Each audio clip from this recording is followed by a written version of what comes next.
asked him how I did it. I got out the limo, grabbed her hand, went upstairs and fucked her.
I wanna be the best in the game, invest in my name, check no restraints, I'm obsessed with the pain. I ingest, I retain, assess and I change, possessed by the thought I'll be free one day from society's restraints. Money, clout and fame, mud, disease, a plague. We all love to hate, have to play the game, have to make a name. All our insecurities are on display. This is war with the enemy, think that it was meant to be. Living in a time where disease is on every screen. I won't let them fester me, I know most are festering. Negativity is a plague for the mentally weak. No mercy, all I got is working. Never stop searching, never quite so thirsty. I'm toxic and psychotic with this logic, you can't stop it. It's been chronic since I was a boy, so neurotic and chaotic. I'm built to last with the webs I'm weaving. I could change the past with all I'm achieving. Got my foot on gas, never stop competing. If you break like glass, then this life's gonna eat 'em. Make mistakes real fast, then you learn how to beat 'em. If you take off the cast, you can see all the healing. If the pain's in the past, move on from the grave and put your foot on the gas. No, never stop competing, yeah. I've been doing this, I'm on it, I just wanna be iconic. Sipping on a gin and tonic, got me going off when I'm on this topic, yeah. If I ever play, I want it, you know that I'm always honest. Stay away from those who are toxic, keep them out your face, no way, you don't want it, yeah. Don't try to drain my energy, the enemy is everything. It's mentally, unhealthily, spreading like a rare disease. But I won't let it get to me, I don't need your therapy. I can leave a legacy of leading by intensity. Come on, we can fight this, freedom is priceless. Spread just like a virus, living in a crisis. Do you feel courageous? Do you seek greatness? Trust me, you can take it, go on and take your aim, yeah. I'm built to last with the webs I'm weaving. I could change the past with all I'm achieving. Got my foot on gas, never stop competing. If you break like glass, then this life's gonna eat 'em. Make mistakes real fast, then you learn how to beat 'em. If you take off the gas, you can see all the healing. If the pain's in the past, move on from the grave and put your foot on the gas. No, never stop competing, yeah.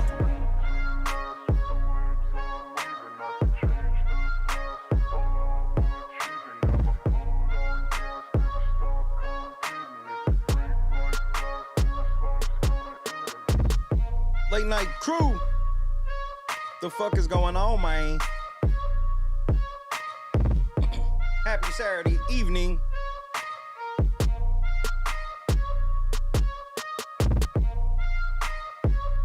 We here doing the damn thing. Hit that like button, bro. Say what's up to your boy. Let's get this shit cracking, bro.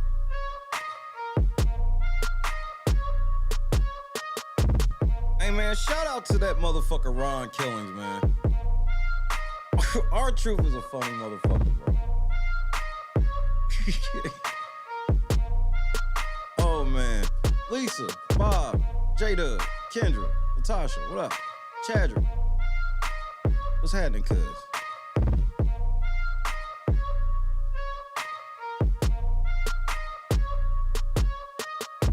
I would have been swallowed up. Have you ever been swallowed up? Have you gone through a time of swallowing? I have. Allegedly. It is Saturday. It is Saturday. Anita was good, ma. We in this thingamajig.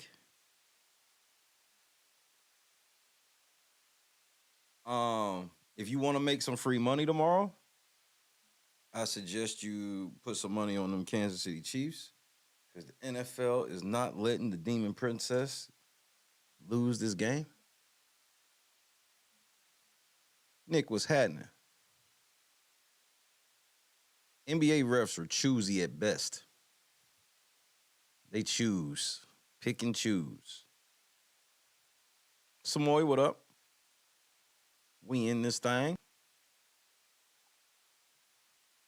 Tommy. Not the cap.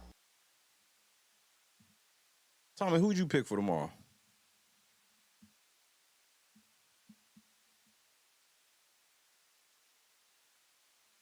Earthquake made a fucking ass out of himself. Before I even get started, I just want to do a baseline test to see how much I got to do. Do you know who the comedian Earthquake is? Press 1 for yes, 2 for no. Oh, so we in the same boat.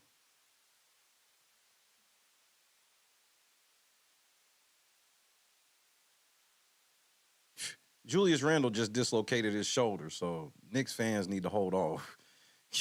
Y'all need to be holding on. Y'all second best player just dislocated his shoulder, so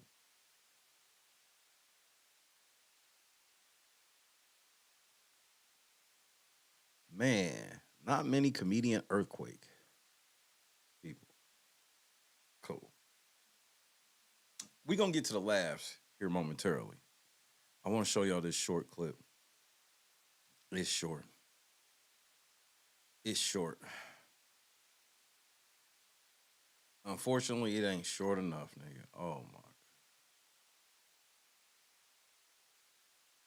Let me grab this motherfucker. Where is it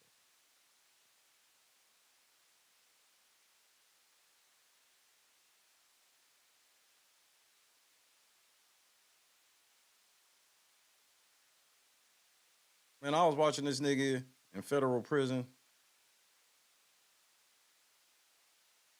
He got his own like cooking YouTube.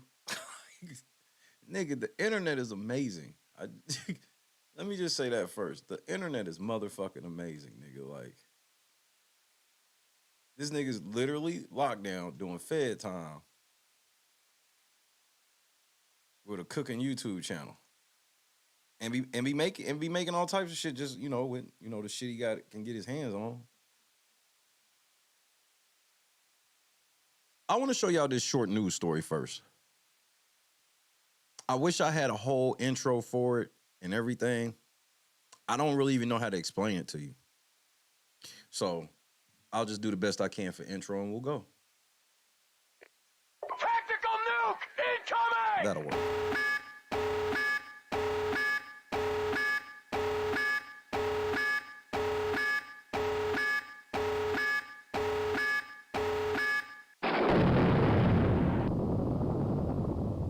A 5-year Walmart employee here in the Metro loses her job for posting a video that has gone viral. Felicia Darling says when the child entered the Byram store last week during record-breaking cold temperatures wearing only a diaper, well, she had to do something. I spoke to her tonight, and she says she knew she had to do something quick. Felicia Darling said something to the mother, as did a male customer. Here's So there's a baby in that cart, okay? And it was during all the record low temps and everything. And all the baby had on was a diaper.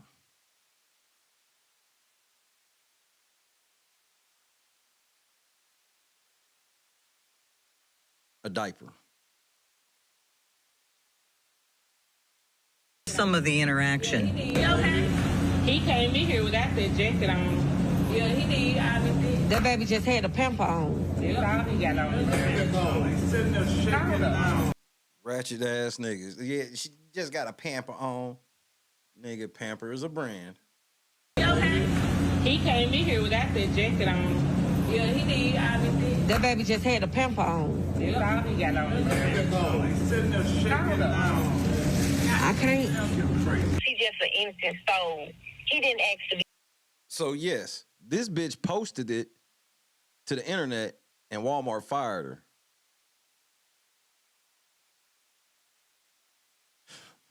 All right.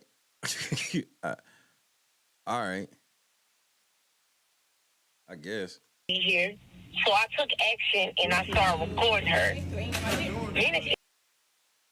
I want you to watch her reaction. You're not about to believe what she's going to do. In the video, she throw cold food on the baby. Yeah, don't do that. And he sadly just looked down. Somebody call police on her. It seemed like in his eyes, he was just looking for help. He was crying out for help. Get out that man. A man was telling her, you throwing cold food on the baby. She walks off and You know, Rick is so wild and has went so far off the meter. It's shit that I can't even tell you on TV. I mean, you know, for the sake of our friendship, you know what I'm saying? I'm not even gonna bring it up. But trust me, he's went there. He has went where it's like, yo, Rick, man, what the fuck is wrong with you, man? You done took this shit too far. And his response is like this: there's no such place. Darkness. Let's go to the abyss, nigga. I'm not with it, man. I don't want to go to the abyss, man. You know what I'm saying? Rick wants to go to the abyss. In fact, he dwells in the abyss. Rick James dwells in the abyss, okay? And he wants company sometimes, you know. And for some reason, he likes to reach out for me. Whenever I'm around, when he wants to go there, he will reach out for me to try to take me to the abyss with him. And I'm not with it, man. I'm not with it. And that's when we end up, you know, tussling or whatever. You know what I'm saying?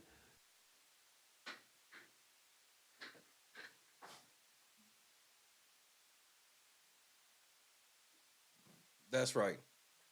She started busting it open for a real nigga. Seemed like in his eyes, he was just looking for help. He was crying out for help. Get out there, man. A man was telling her, you throwing cold food on the baby. She walks off and flirts. I am. I just Yeah, don't do that. Somebody call police. No, what's wrong with you? Somebody call police on her. Who are you? Lower my voice. Lower your voice. Who are you? Get out there, man. Hey, old school soccer motherfucking ass, old school. I got bond money, nigga. We can get the bond, nigga. No question, nigga. Hey, we can get the bond cause it ain't gonna, y'all in Mississippi, it can't be that high. Sock this bitch, bro. Soccer. Ain't nothing else worked. Get out there, man. Please. Crazy. What the hell? Somebody call the police on her. Go ahead, since this already called 2 times. I keep paying. So long as you got hot. As long as you got go ahead and call them. I keep passing. As long as you got hot water and a fire extinguisher. Do you hear this shit? Do you hear that shit?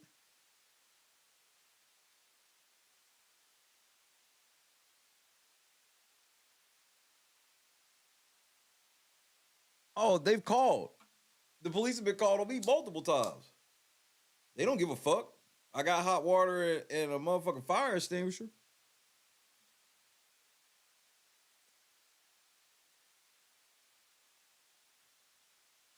I mean, this is some shameful shit. Crazy. What the hell? Somebody call the police on her. Go ahead, since this already called 2 times. I keep paying. So long as you got hot water, fire extinguisher. But when you come in the store fully dressed in your baby's name. Now, I'm going to call the cops right now. A customer in a riding shopping cart purchases an outfit for the boy and What the fuck, nigga? This bitch can't walk around the store, nigga. Nigga, I'm getting this nigga. We can't have this. Hey, man, shout out to her, bro. We need to find out who this lady is, man. Y'all owe this lady some lunch and some dinner, bro. That's some real shit right there. That's some real shit. Nah, I'm not just gonna yell at this bitch, man. Obviously, she ain't listening. Let me just go buy this fucking kid a fucking outfit.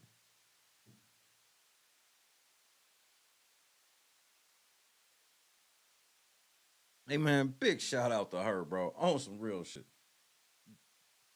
The Lord will provide, won't he? You trifling bitch. dresses him while the mother, she on the phone, flips through her phone. Nigga, I'm glad y'all saw that too. I'm like, this bitch on the phone. After the lady in the riding cart put the outfit on the baby, she walks out of Walmart and started walking to her car. Was walking to her car. A cop was walking behind her, and they arrested her and they took the baby. Is this camera on me? Yes, it's on. That's stupid. Use your common sense.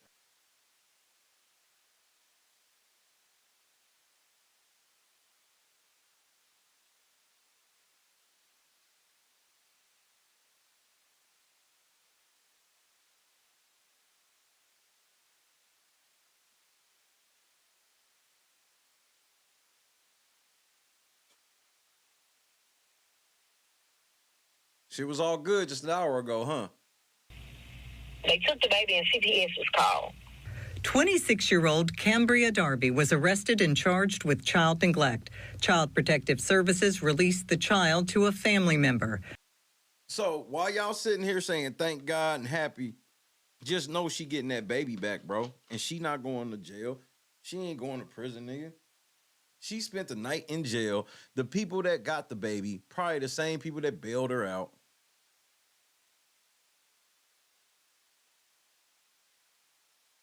Like, let's go ahead and keep that all the way a stack. If this was a nigga, then yeah, I'd be like, yeah, this nigga probably gonna go sit down for a minute. Chick, no. No.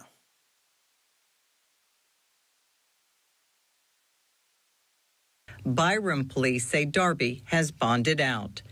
We reached out to Walmart after Darling was fired. This is their statement in full. Quote, "We share the concern others have for the child in the video in our store in Jackson, Mississippi. We don't discuss personnel matters involving current or former associates. All associates are encouraged and empowered to use their judgment in contacting authorities when they see something that may be wrong. However, all associates are also expected to follow the Walmart Code of Conduct." End quote. Yes, I feel like I did the right thing.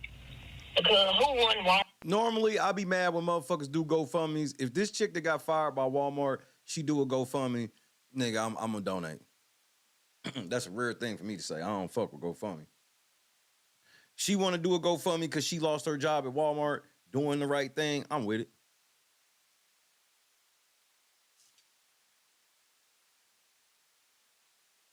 She helped save this child's life. That child might have died out there. If she don't make the scene that she was making, maybe this lady don't even see to go get him an outfit. Bro, like...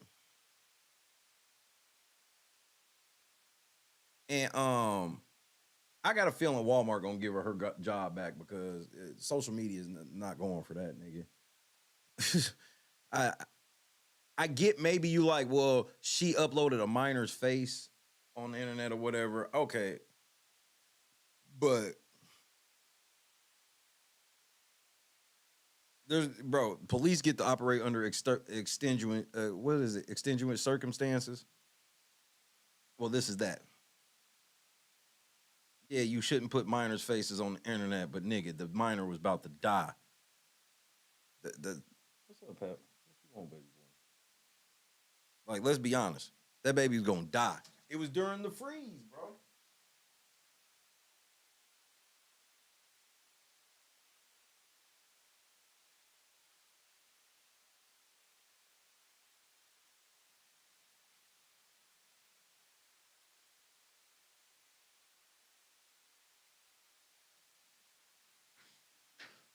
So I understand, yeah, don't be uploading videos of minors and all of that shit and people, babies in diapers. Nigga, come on, man. Like, what else it was either that or beat her ass. Cause that's what I'd have felt my choices were. Especially when she would have got the motherfucking talking smart and shit, bitch. And then when she would have twerked, I'd have hit her in the back of the head with a roll of sausage or something. Goat in the building. What's wrong with Angela? I'd have grabbed somebody. Soon as she started twerking, I'd have hit her over the head with something nice and just.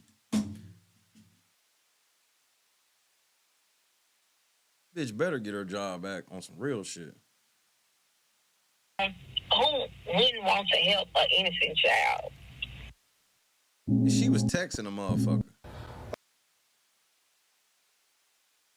I'm like, what you mean you fired her? Fired her for what? Saving a kid's life?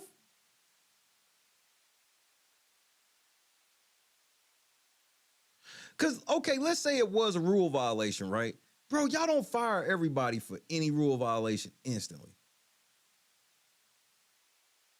You want to suspend her for a day or two or whatever type of reprimand or write-up or whatever the fuck y'all do there, cool, but full escalation to termination from that's a bit extreme.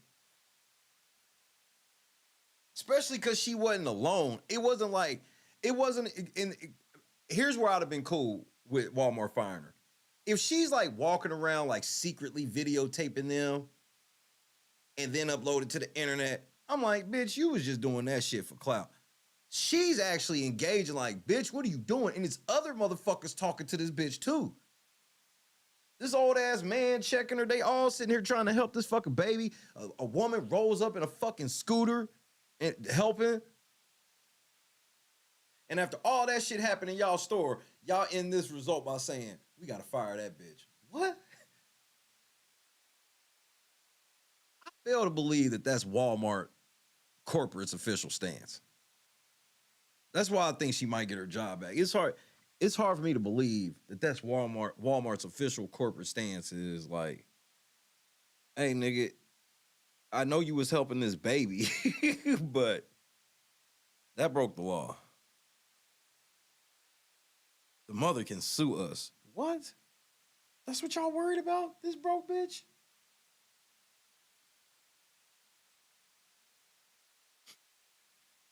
I saw this shit. I was like, that's just outrageous. But I guess let's get ready to get to it, nigga. She can't twerk good because she ain't got no ass. You gotta have ass. To do that move she was doing where she's trying to throw that ass in a circle, you gotta actually have ass to throw in a circle. Throw that ass in a circle. Throw that ass in a circle, bitch. Throw that ass in a circle. Throw that ass in a circle.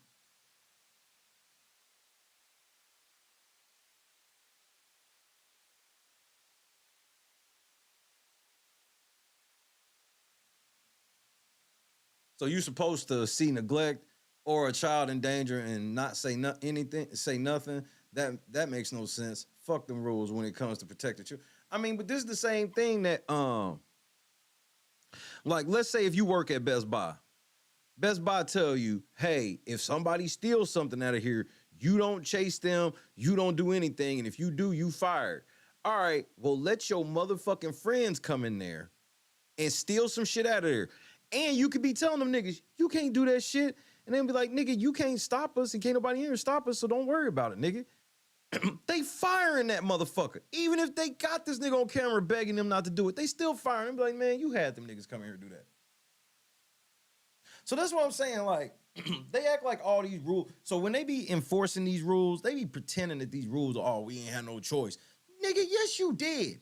You made up the fucking rule. The fuck you mean?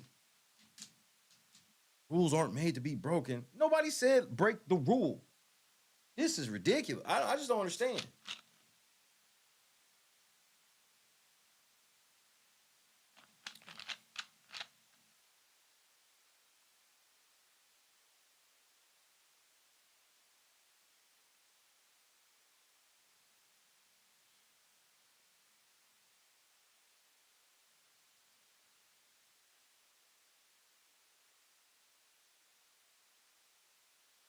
Had no ass, nigga. This bitch was built like a lumberjack from the back, nigga. Nigga, that look, I can't tell if that's a girl or if that's Donald Glover, nigga. That don't look like Donald Glover from the back.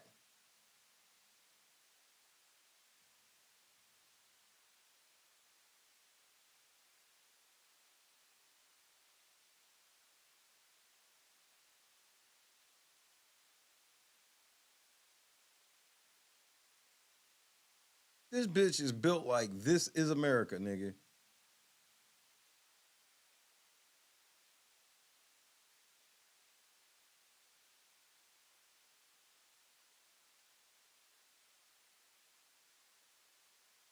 Oh, shit. So this ain't her from the back? This is her from the back right now.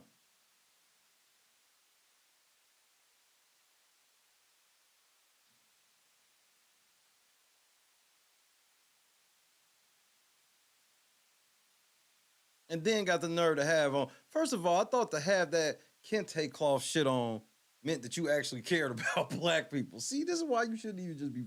This is why we got bro. It's some type of kente cloth pillowcase. I don't know. I was surprised to see her mush. I was like, well, no wonder it was all up there like that. That's all hair too, just for the record. That's all that bitch hair. I ain't even gonna. I ain't gonna got no reason to lie on her. That's all fucking hair. Cause you on in her mugshot, I was like, well, shit.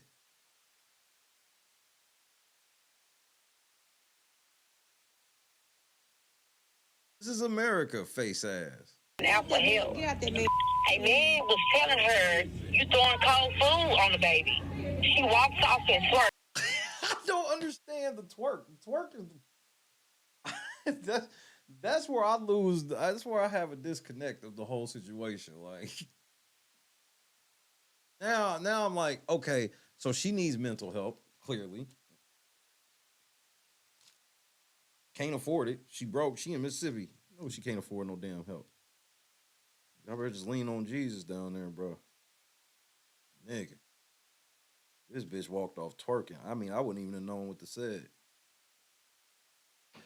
But if I'd have had a jar of jelly in my cart, nigga, I'd have hit her right in the back of the head with that motherfucker. Any type of fucking mayonnaise, jelly, spaghetti sauce, like anything like that in the cart, nigga, I'd have fired it at her motherfucking ass, nigga.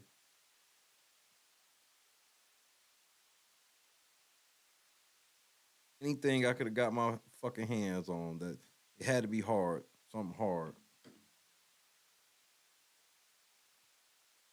Like if you would have had like a motherfucking rump roast or some shit in the cart, you could have knocked that bitch out without leaving a mark. That bitch would have turned the corner, you hit her in the back of the head with that motherfucking rump roast, nigga, she'd have been asleep. It'd have just made a thud sound. It would have looked like she fell. I don't know what happened. She just fell. This bitch is twerking with the baby in the Like diaper. in his eyes, he was just looking for help. He was crying out for help. Get out there, man. A man was telling her, you throwing cold food on the baby. She walks off and swerves. I just Yeah, don't do that. Somebody call police. No, what's wrong with you? Ain't got no socks on, nothing. No socks, no shoes, no pants, and no shirt. Somebody call police on her. Who are you? Lord, my Lord. Lower your voice. Who are you? Get out there, man. Get out there, man. Please. Crazy. So, I just graduated out of here.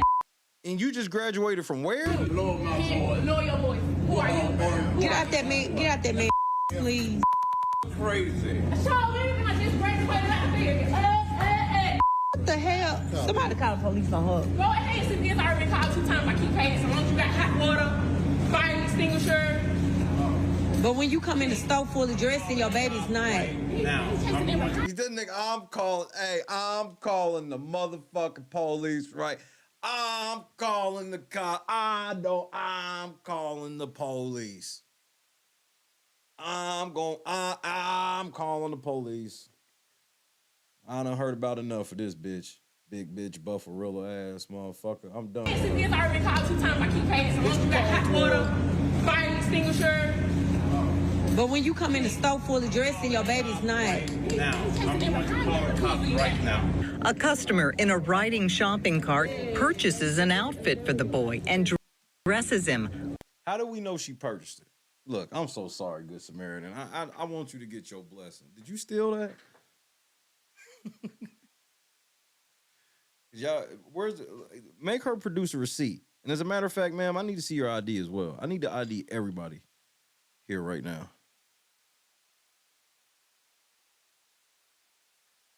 Let me see your ID. Ma'am, do you have a receipt? I mean, if they fired that bitch, they getting ready to lock this bitch up too. And sir, were you raising your voice at a woman? I'm gonna need to see your ID as well.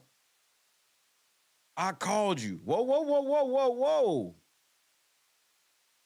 Just let me see your ID. Have anything sharp on you? Y'all gonna get enough of calling 12, nigga. Cause she getting out and she putting a hit out on you bitches. See, the chick that got fired from Walmart, let her walk up there. They locking her up too for trespassing.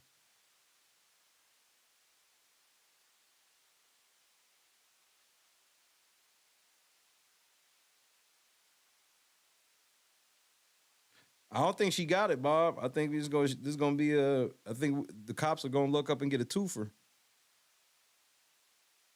They can get a threefer. They can get this bitch for theft, get the mama for neglect, get that old man for a domestic.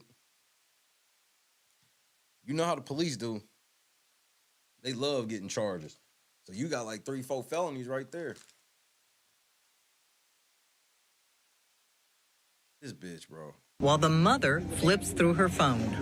After the lady in the riding cart put the outfit on the baby, she walks out of Walmart and started walking to her car. Was walking to her car, a cop was walking behind her, and they arrested her. And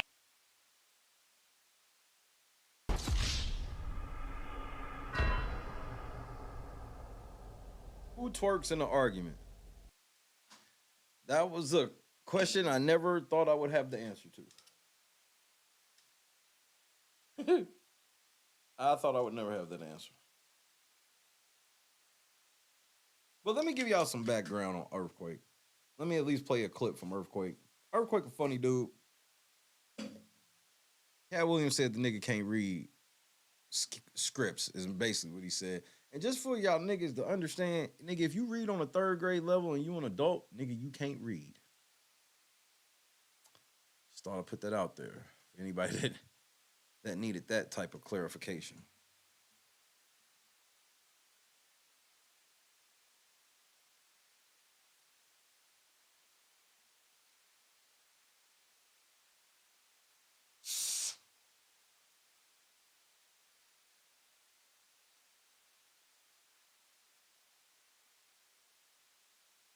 Let's see.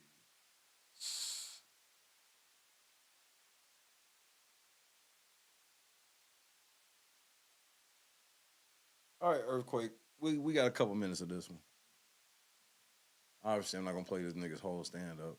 Play some of it for reference, so y'all can understand who Earthquake is and who sent him. You'll be able to kind of tell who sent him as soon as this motherfucker started. Hit that like button, bro. PayPal, Cash App. So we hit the $20 goal.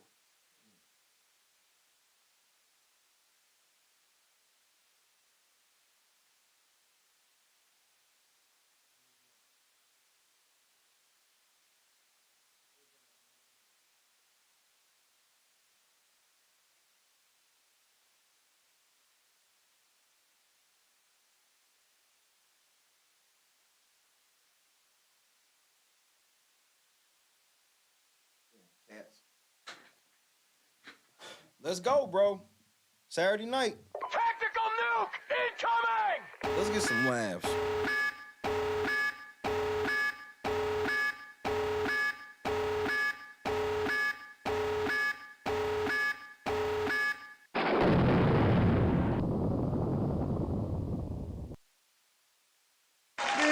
Baby!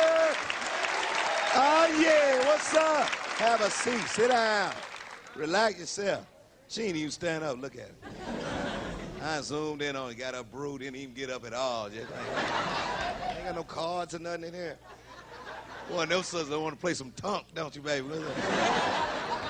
What's up, man? How y'all doing tonight? You looking good, y'all know. I'm Sid the Entertainer. We are here for the Grandstand Comedy Jams right here. You know, it's going to be rocking here in the crock pot. You know what's up? Got a lot of live people in there. I'm looking around. I see people that I know, that I love. Got my auntie back there, my cousin. How y'all doing? It's your birthday. Looking Mary. It's your birthday. Go, Mary. What's up, babe? All right. My manager, Swan, sitting over there. What's up, boy? How you doing? Looking good, dog. Yeah, don't hurt nobody. Hey, this is before Cedric was Cedric, bro. This was the beginning of Cedric. And I actually, like, D.L. Hewley, Cedric the Entertainer, I watched all them. Because the first season of Comic View was hosted by D.L. Hewley.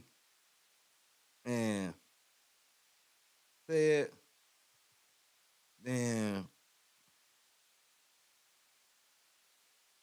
after said, basically the bottom fell out. Everybody got the hosting it then. Ricky Smiley even hosted. Gary Owen came through here. Everybody came through here. Back in at the Million Black. Y'all just making me feel like. We got a live show for you tonight. Let's get hyped up. This brother coming to you is the owner of the Uptown Comedy Corner in Atlanta, GA. My partner, y'all give it up for Earthquake. Let him in.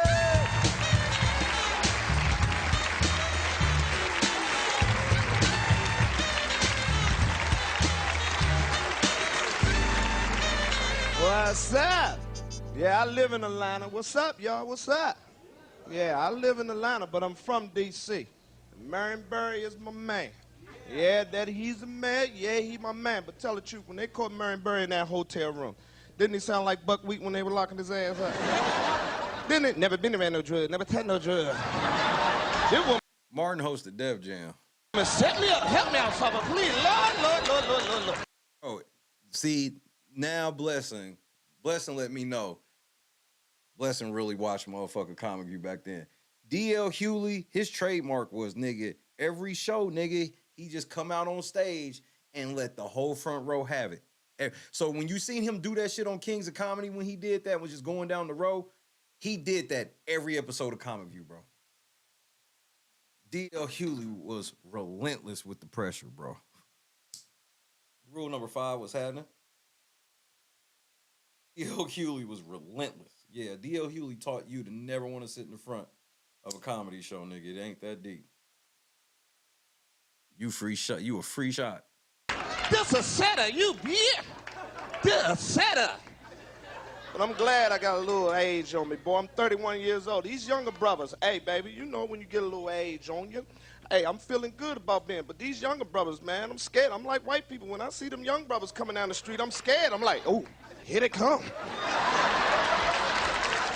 Yeah, you know it. They want something for nothing, man. You know what I mean? See, I lost my pager.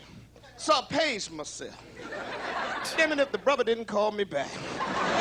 Talking about somebody paged me from this number. I'm like, hell yeah, the owner. What you doing? Answering my calls, calling them back. I'm in Chicago. It's 40 below. Carjacker talking about get out the car. I said, brother, it's 40 below. Get out the car. I said, I'll move over. Oh, I ain't getting out the car today. No, I ain't getting out the car today. You gotta call me a cab. Drop me off mom and them house. She live right down the street. He talking about, I'm gonna have to shoot you. I like, well, that's a bullet I'm taking today. At least I'll be warm. Shut the door. It's cold outside. But some brothers get, you know, just like some of the stuff ain't even my fault. You know it. Just like that white lady said the brother carjacked her and took the kid. When I heard that, I turned it off. We don't take kids. We run from kids. You ain't never heard a brother take a kid. You understand what I'm saying? And OJ, hey, I'm gonna let y'all know something. OJ didn't do it. OJ didn't do it. I'm gonna let you know something. OJ didn't do it. I'm gonna tell you why OJ didn't do it. If I was his lawyer, I'd just ask one question. How did one man kill 2 people with one knife? What was the other one doing when he was stabbing the first one? What did she run to the front? I'm next, OJ. Stab me too. He stabbed the first one 15 times. That's a 10-second head start. I know that nigga is the juice, but he wouldn't catch me. Not with no knife. And even if he is fast as they say he is, hey, if he was chasing me, I'd just do what I used to do when they chased me at home from school. I would have got tired. I would just been running behind a parked car. Go ahead, OJ. Go ahead with that, OJ. Go ahead. Go ahead, OJ. You better go on with that, OJ.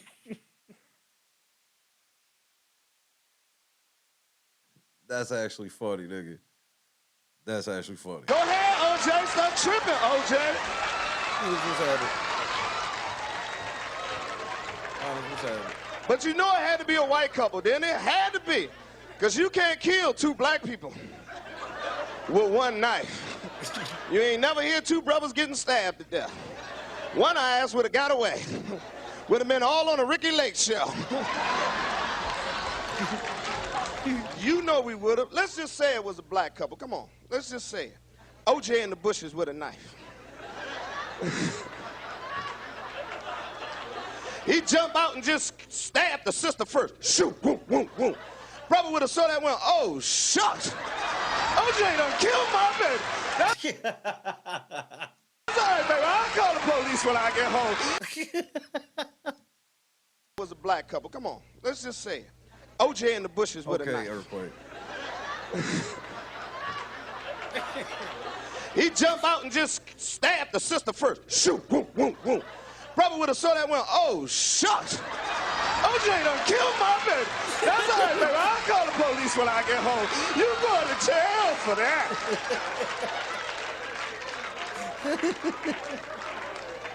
Let's say you're in the bushes with a knife and he killed the brother first. So won't. Sister ain't even gonna run. She gonna lie her way out of it. She gonna go, ooh, how you doing, OJ? I ain't even see you in them bushes with that knife. I ain't even see you almost snuck up on me. I'm surprised at you. I don't know what he doing over here. I told him it was over between us. I told him I was getting back with my baby daddy. Come on in here, OJ. You look like you tired. Come on in here and get you something to eat. You still like cheese in your egg, OJ? Huh? I don't want no white people looking at BET by accident and think, I hate y'all, it's not that, I'm just mad. I just bought a house, y'all charged brother for too much stuff. You understand? I just bought a house, got my water bill. Water supposed to be free. The most famous earthquake joke ever. Only the OG earthquake fans know. Tell you black people they're gonna start charging us for air in the future. I'm gonna be on the corner just chilling with Cedric. How you doing, earthquake? I'm all right. What's wrong? Oh, nigga, they done turned my air off.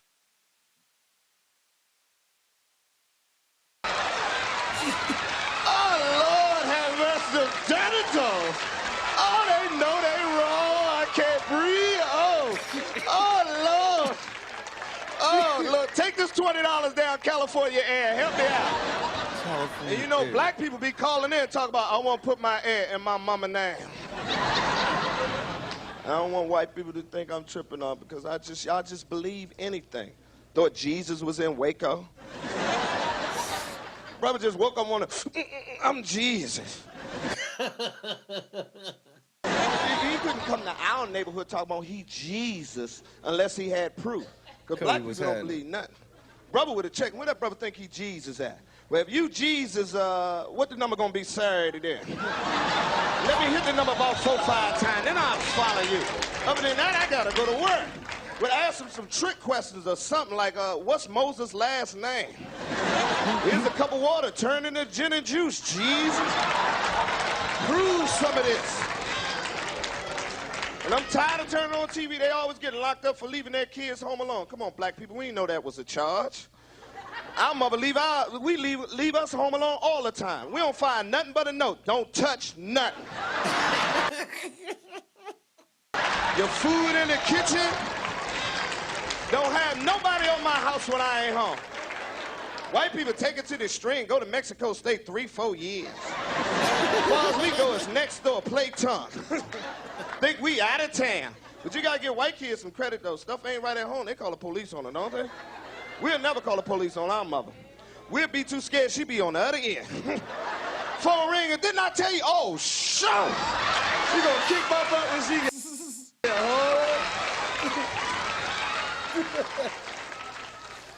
Cause we real. Cause we real.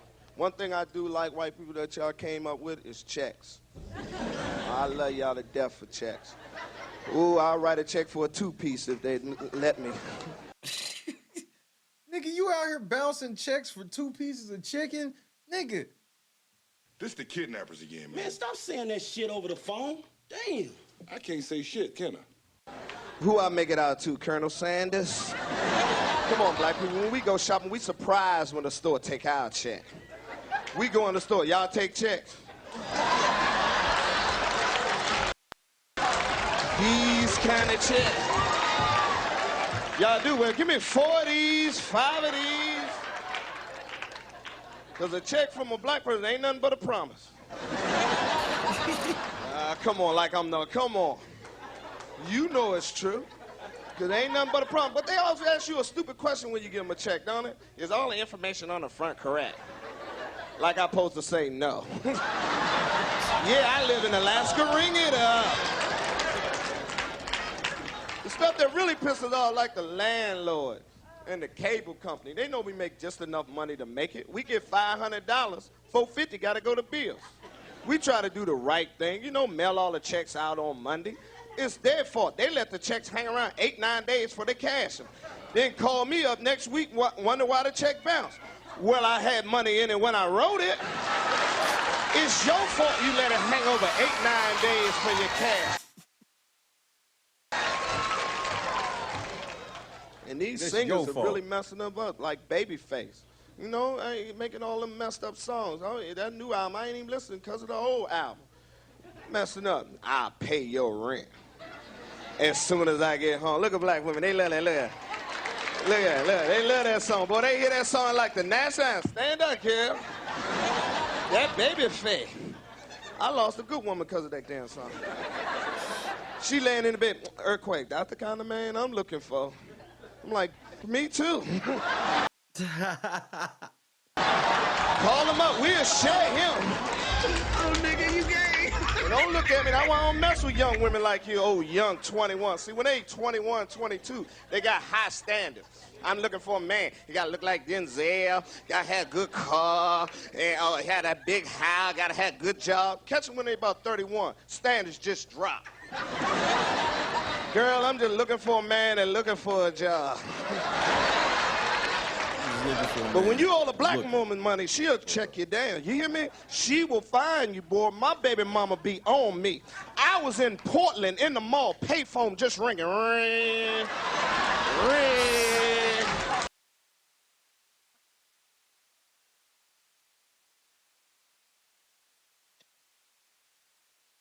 She will find you, boy. My baby mama be on me. I was in Portland in the mall, payphone just ringing. Ring, ring, ring. I picked it up, nigga, with my money. I'm like, damn, she's everywhere. Child support is hard. Some of you damn kids don't even understand the joke. Nigga said he walked past a random payphone that was ringing. No cell phones, nigga. On a black man, ain't it? Child support is hard. Oh, these judges be tripping. Judge came to me talking about $3,000 a month. For who? $3,000 a month? Is my kid on crack? What you talking about? $3,000 for a year. $3,000 said is my kid on crack. My kid got a $3,000 a month habit? Nigga. I'm shitty. Hey, you better check his bills or something. I wanted to be a Muslim. Shoot, they want me to be a Muslim. They gotta change some of them rules. Like eating once a day. I get the munchies. I gotta eat 4, 5, 6 times a day. And I ain't giving up my pork chops for nobody. Then they need to change some of them rules. You know what I'm saying? It'd be the summertime. They be wearing suits and bow ties. It'd be 90 degrees and stuff. Don't they got a Muslim short set or something? You know what I mean? Little fur coat, flip-flops, you know what I mean? I'm gonna be out there.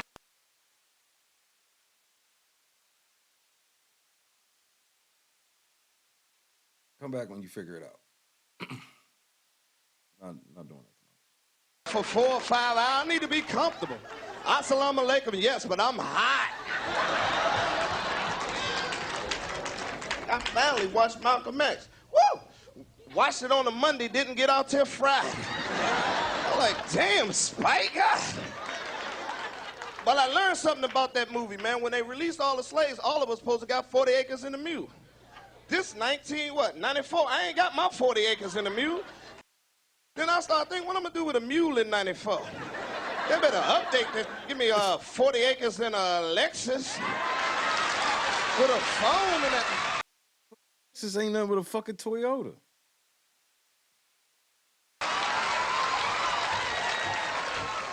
Because when I was a young boy, I used to watch them old movies. Them was the bump. These new movies are just joke. Them old movies, them Roman movies like the Ten Commandments. And them Roman movies, they was cool. Now why? Because they said who their father was, what he had, and what his accomplishment. Like, who goes there? Perseus, son of Zeus, conquer Rome. I don't know the universe. Like, yo, man, he dope. I'm gonna try that when I get home. Boom, who goes there? Earthquake, son of Mama, who my father is again? I mean, this is some shameful shit.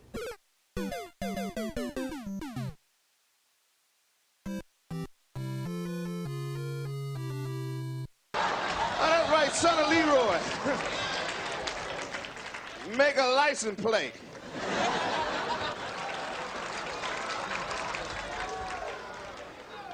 Been on America's Most Wanted 4 times. That's why black people, we got to get good jobs, but times Did are this hard. nigga just say he been on America's Most Wanted 4 times? Now, NAACP laying off.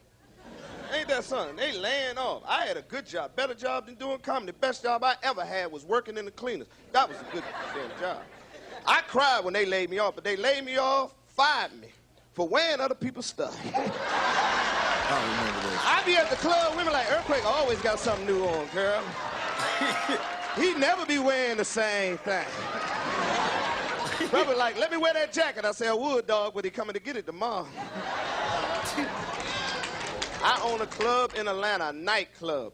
Nobody work for me but black people. And then one thing I don't understand, how can you be late for a night job? You understand? Traffic, no. Oversleep, no. But black people, woo, they will come up with some excuses, won't they? One brother was late every day. I was about to fire him, but he came up with an excuse so good, I gave him the day off with pay. I said, boy, why are you late? He said, Earthquake, I was at home, sleep, dreaming I was at work.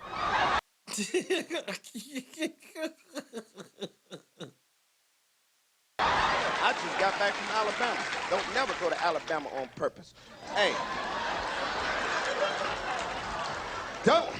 Best thing going on for Alabama is I-85, getting you out of there. I went to Alabama, I'm telling you. I went to Alabama to a club in Alabama. Woo, I thought I was back in the color purple. Club didn't even have a porch. You had to run across the street, just jump in the club. The nigga said the club didn't even have a porch, nigga. To a club in Alabama. Woo, I thought I was back in the color purple.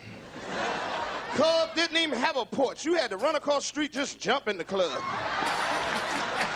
This old lady.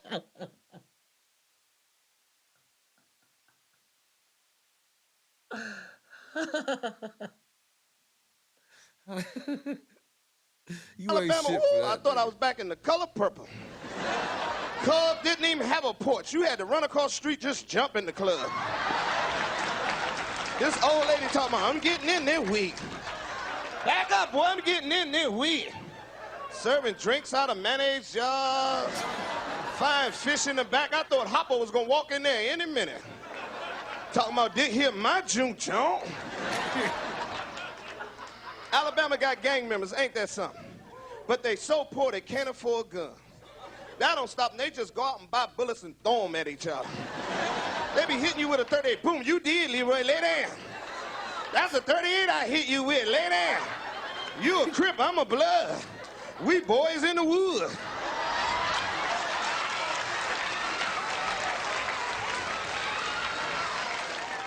Be doing drive-bys and tractors, and it's ugly. One kid had a fistful of bullets in his hand. I said, what's that? He said, this is a Uzi. This is a Uzi. I just sprayed you. My cousin tried to rob the bank in Alabama. Through the drive-through. Put the gun and the note in the drawer. No talking about, it's a stick-em-upper. Bank telling more country talking about, don't shoot, I ain't got no insurance. I said, the gun and the note in the drawer, he can reach it. I said, boy, it's time for you to get a job. You know your country when you mess up a job application. You know when the application say, do not write in this space? His country ass wrote, okay.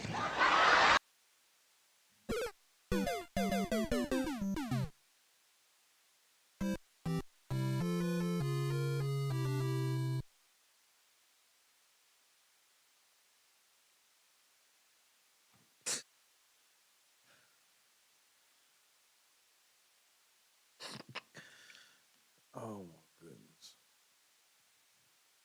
So that's Earthquake.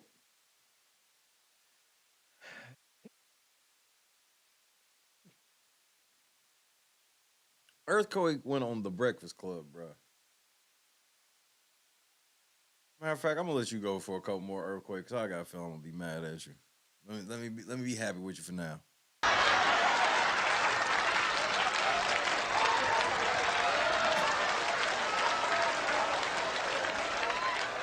Then got back in the car talking about it was a trick question on that application. But I got it right. They don't even have phones. They don't even have phones in Alabama. They don't. You have to call them the old-fashioned way. They use pigeons. They be writing notes on pigeons like, meet me at the club at 12. I went on my cousin's house, pigeons just all on the porch. I like, what's going on out here? Like, look at all the messages I got, Earthquake. Them a lot of messages. Look at all the messages walking around. One pigeon didn't even have a note. He just sent it back. I said, what is that? He said, that's Star 69.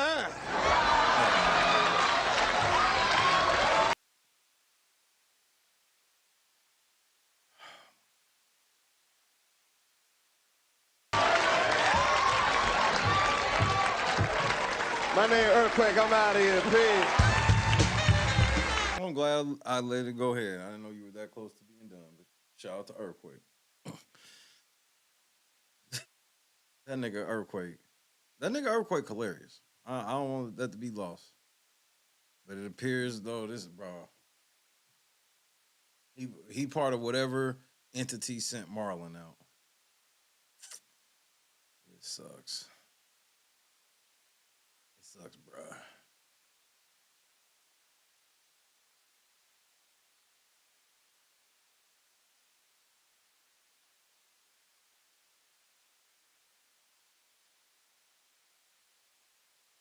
You gotta just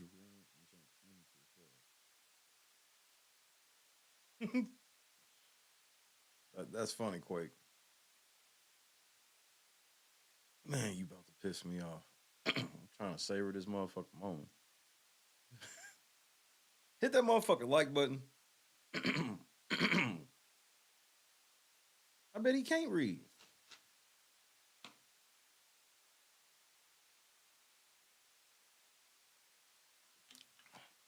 We'll see if it comes up. Because Charlamagne and DJ Envy can't be that tacky to ask a nigga if he can read, bro.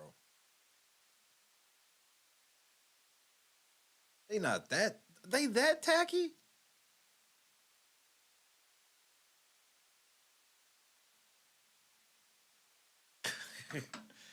Hit the like button, hit the PayPal Cash App so we get the last goal of the week, last $20 goal of the week.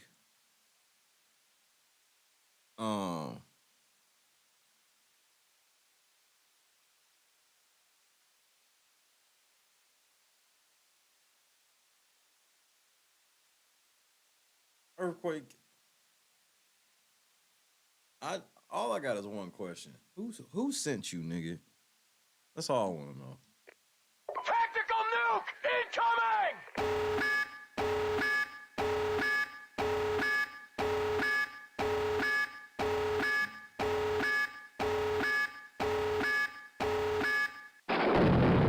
It's your boy DJ Envy, flipping NJ. It's your boy DJ Envy, flipping NJ. It's your boy DJ. It's your boy DJ Envy.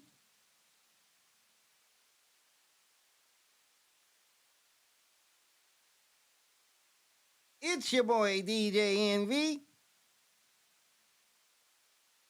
Flipping NJ. Hey, Envy, we ain't forgot you going to prison, nigga. Just before I hit play, I just want you to know, from me, you going to prison, nigga. I know you think you light-skinned, but you not white. Definitely not the type of white you need to be, because that just the shit you own ain't even just for white people. Wake that ass up. Early in the morning. The Breakfast Club. Morning, everybody. It's DJ Envy, Charlamagne the Guy. We are the Flipping NJ Breakfast Club. We got a special guest in the building. Legend. Comedian, Earthquake. Welcome, brother. Thank you, brothers. It's always an honor to be on this show, man. I look forward to it. It's always a highlight when I come midst with you brothers, man. Happy to have you here. How you feeling, first of all? Man, I'm blessed, man. Life is good. Things are good. Career's popping, so I'm good, man. I'm real good. You know, your name came up when recently when Cat Williams did his. Damn, nigga.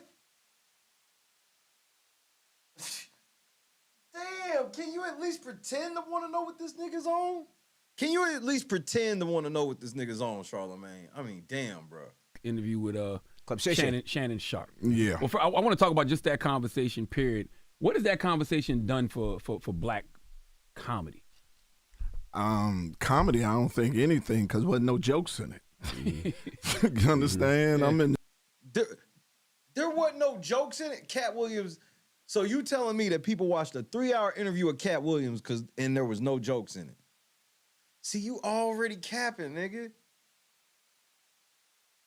The joke telling business. You know what I mean? So it didn't do anything, I think, for comedy. Personally, it got you on the Breakfast Club, nigga. What you mean? It didn't do nothing for comedy. You can't say that it didn't get you on the Breakfast Club, seeing as though as soon as you get on the Breakfast Club, the first thing they ask you was about that shit. speaking, me and him was cool. So, you know, I didn't know where that came from. Certain things he said about me, half was true, half was, you know, was a lie, you know, but to each his own. I don't, you know, man, I don't even get into that part of it because, see, I'm a type of person, if I have a problem with you, Charlamagne, I'm going to call you, and man to man, and we either going to talk it out, we're going to duke it out, but we're going to handle it man to man. I don't talk behind people back, and that's what social media is. If you go into a platform and talk about a person without you addressing them yourself, when you have opportunities to get in contact with them, let it be known. So, you know, I don't get into that. Then how come the same don't apply for Ricky Smiley, Cedric, Steve Harvey? Why was it okay for them to say the shit they said, but the fact that Cap had a rebuttal to what they said, that I'm just why do we got to pick up there? Why can't we pick up from the beginning? That's why it's clear y'all didn't even listen to a damn thing that man said. You know what I mean? I let him believe what he need to believe. The reason I asked about what it did for black comedy, because I started seeing people having conversations about black comedy and black comedians that I don't think they were having before. Such as? I mean, like yourself or the Samores. Like, it was just the whole Def Comedy Jam era. It's like a whole great era of comedy, BET, Comic View, all of that stuff we grew up on. Right. I kind of feel like people had kind of not been discussing. But for whatever reason, that interview made everybody start pulling up old clips and having the conversation. So he just told you to your face, Earthquake, that you really don't think that shit helped comedy at all? Nah. Well, why are you here? Talk about Cat? Would you be here if we wasn't talking about Cat? No. So how didn't it help comedy again?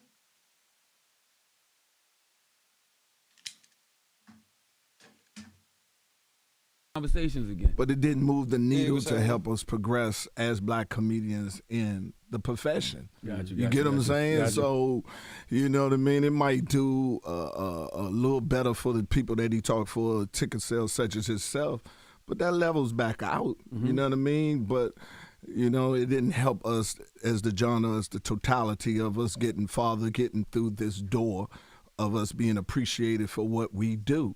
Unless you go into mainstream comedy clubs, us as black comedians, if we just, such as myself, predicate and just talk to my constituents, takes a long time to get through that. And it didn't help anything with that. He definitely said you was funny, though. He said you was funny. He said nobody can say Earthquake not funny. He definitely said that. Yes. Yeah. And I appreciate that because it's the truth. Now I was going to ask. What did he lie about? What did he lie about, Earthquake? You know, you said you were cool, or you thought you were cool. Now, people are saying he did that to sell tickets. Some people said he was just venting, or some people it was just like it was just a lie just to create the controversy around him. And you know him. What? It's just weird. It just feel like it just came out of nowhere. Well, I don't know what is the motivation on it. I have been in this business for 30 years. We as comedians have never did that type of thing ever before. We're not rappers. We don't have beefs. You have a disagreement with a comic, we take it with the individual and handle it as such, outside of just, You know, doing that thing was the first time ever seeing it done. But we're in a new age now. Right. You know what I mean? It's a different age. And I don't know what the motivation of the brother is. When I first ran into Cat, he was the most phenomenal doing things that never been done in here. He was selling out Madison Square Garden type arenas on Tuesdays and Wednesdays. And that was never. I was coming into Oakland and they was like, you know, Cat gonna be here. I said, what? I just got here. Okay. Yeah, what he gonna do? He at this Friday? Like, nah, he Tuesday, Wednesday, and Thursday at with the Warriors play. I was like, oh my God. And then, you know, his acting skills was on top because he was on Hill Street Blues doing the thing. So I have always admired. You know, it wasn't Hill Street Blues, but it was a show kind of like it. I don't think it was Hill Street Blues. You know, his work and what it is. But see, I don't get into all that because I'm in the joke telling business, and as long as we talking about jokes, that's the only thing that I am into. I ain't in the pimp game, I ain't in the drug game, I ain't in none of that. I'm into the What? The fuck are you talking about? Joke. So if you have anything to say to me or anything to say to me, it should be right there in that category because that's the only thing that I am involved in the public platform of it. So the rest of that shit he can keep. Why do you say you can't read? Where did that come from? I don't know. You know, Rick is so wild and has went so far off the meter. It's shit that I can't even tell you on TV. I mean, you know, for the sake of our friendship, you know what I'm saying?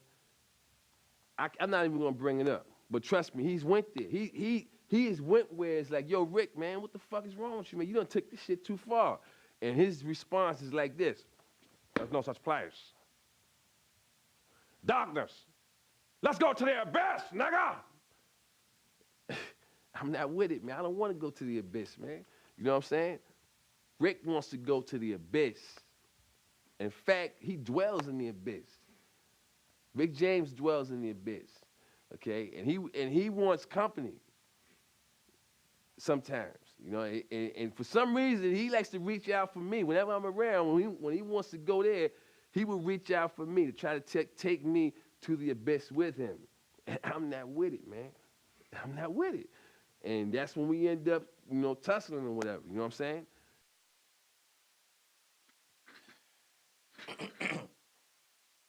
Hey, so why the nigga said you can't read?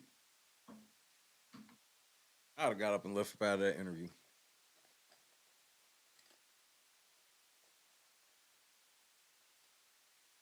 That's a disrespectful question. First of all, if the nigga can't read, what's he supposed to say, Charlemagne? He said that because I really can't read. He was supposed to come out to the whole world on the Breakfast Club and let everybody know that he can't read.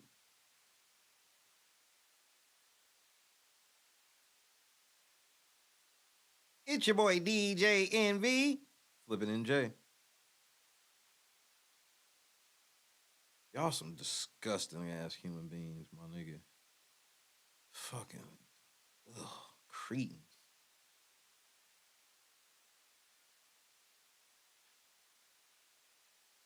I mean, y'all interested right there. First of all, it's a lie.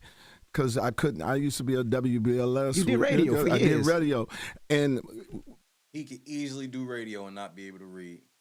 Everybody in radio wants to be like y'all and be syndicated. Mm-hmm. But if you're not syndicated and you just got one goddamn station, only way you get some money off live reads in traffic and the rest of them. So it came to that. And another thing, 9th grade, I was picked to go to Georgetown at the Upper Bound program. Upper Bound ain't no joke. Upper Bound program. You went to Georgetown for the Upper Bound program? Thank you. Upper Bound program. Only reason I didn't make Upper Bound program is... So you didn't make it. Oh, you can't even make this up. This nigga can't read.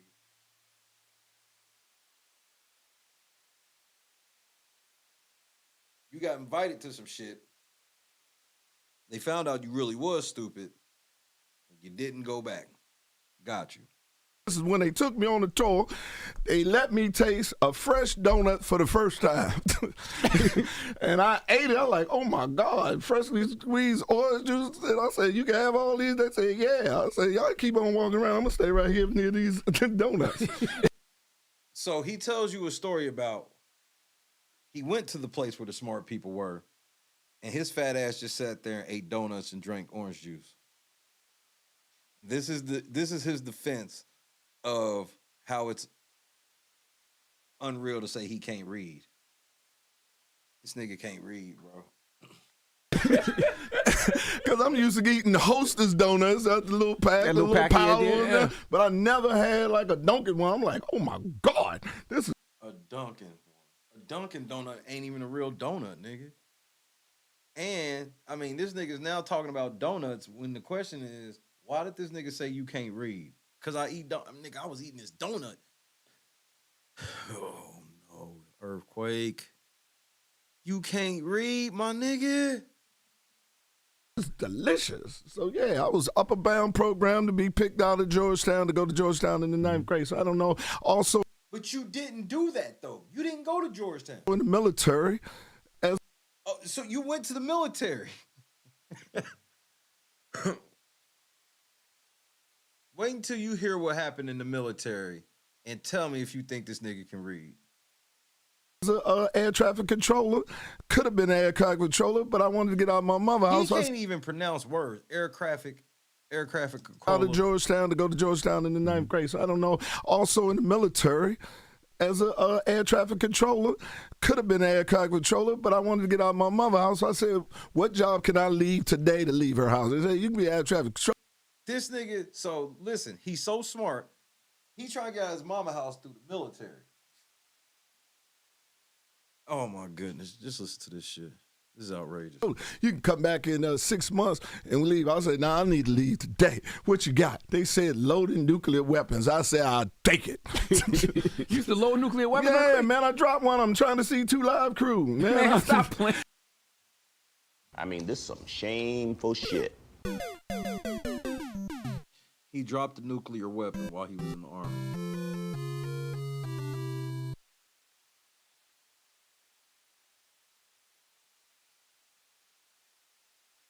Grace was happening. This nigga dropped a nuclear weapon. Nigga, the question is still, can you read? No, real talk. Barksdale Air Force Base. What? Yeah, trying to see 2 live crew. When Luke first came out, we dropped that because you have to change the ordinance to disguise from the Russians. What are you let talking them about? know. You dropped the bomb so you could get out to the club? No, I told them I wanted to go see Luke Friday. They put me on the schedule. I had already said I'm not going. So they say go out there, change the ordinance, and then you can leave. Of course, I've been doing this for 10 years. I'm like, all right, we don't need this. So I put it up, and we tell it move, the rack and everything. We ain't put all the grease fitting in it. Came down and hit. Boom! Everybody ran. I said, what y'all running for? A nuclear weapon? A nuke. I said, you hit the Man, ground. I don't believe this. Yeah, this nigga like, nigga, you lying. You just can't fucking read. I'll kiss somebody here. Listen to me, man.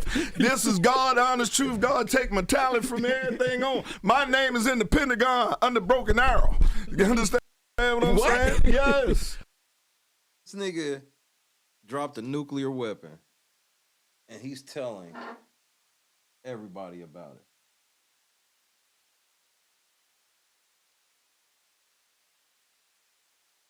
All right. Why they call you broken arrow? That's what happened when you drop a nuke in the country. It's called a broken arrow. When it's a nuke on your own friendly soil and everything is an accident, it's called a broken arrow. So you radioactive right now. If you no, man. It's just, you know,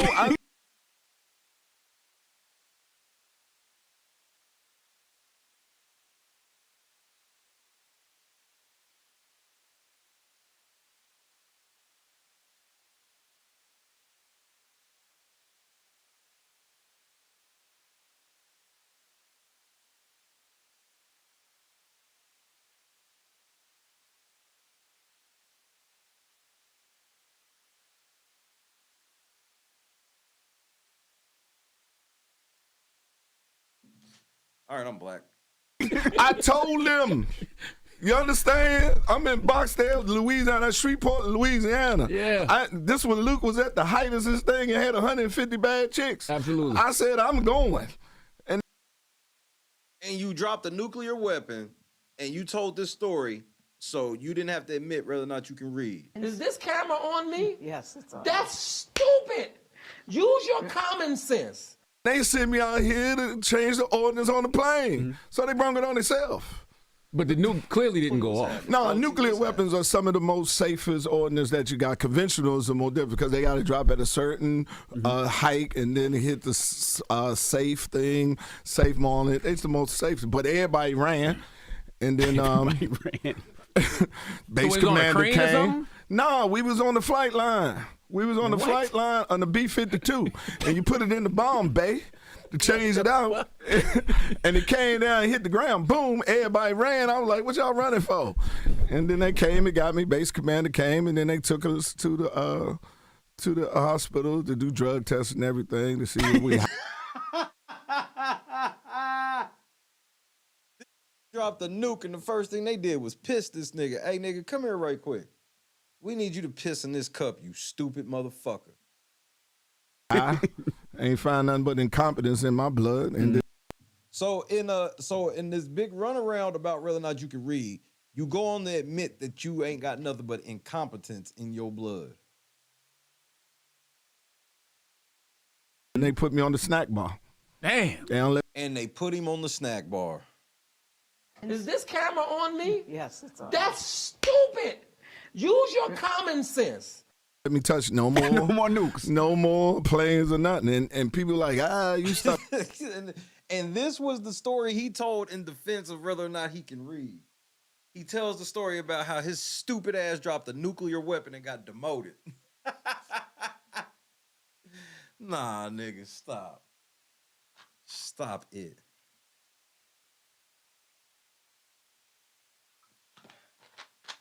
Come on, nigga. Like I said, man, I don't care. E5 get the same amount of money as loading bombs as an E5 that pass out coffee. So the check ain't changed, ain't hurt my feelings. So how was the concert? I didn't go. You didn't get to go?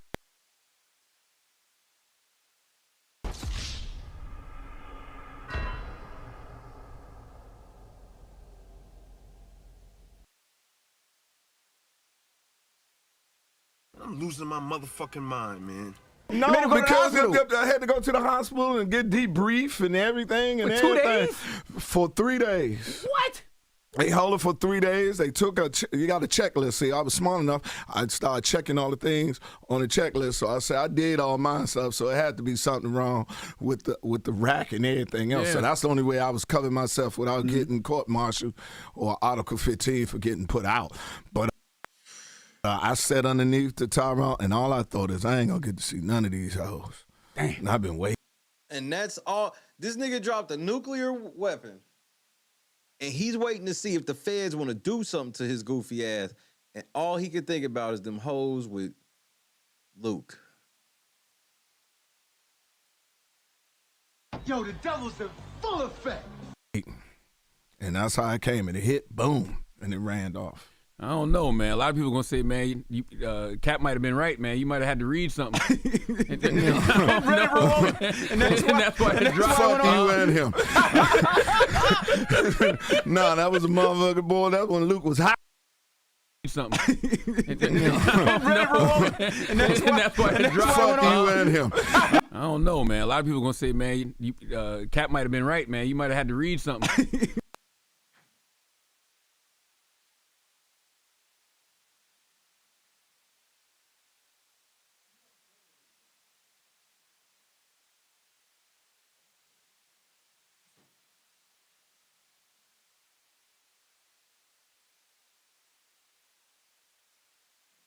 Charlemagne, you ain't shit. At least Charlemagne, we know Charlemagne paying attention like we are. We like, nigga, this sound like you can't read, though. Cat Williams might have been right, nigga. You just told us a whole story where it sound like you can't read. And I've been waiting. And that's how it came. And it hit, boom, and it ran off. I don't know, man. A lot of people gonna say, man, Cap might have been right, man. You might have had to read something. and that's why it dropped. Fuck you and him. No, that was a motherfucker, boy. That when Luke was hot, man. He was on field down there, one of them things showing them chicks shaking and everything. And I was like, man, they finally gonna do a concert. They're 150. And Shreveport was a small town. Bossier City was a small town in that way. And we ain't had no black women that looked that good. So, nigga, can you read? I think I missed the part where you could tell us whether or not you can read. In my facility, in my eyesight, so I was looking forward to it, and I told them I wasn't going. So they put us out there. Shout out to Sergeant Anderson, who called me about 2 weeks ago. He was also on the team when we dropped the nuke. Well, listen, you know you got to prove things to the internet, so go ahead and read that real quick. Read that. It's a live read. Read it out loud. Cat Williams is a liar. That man.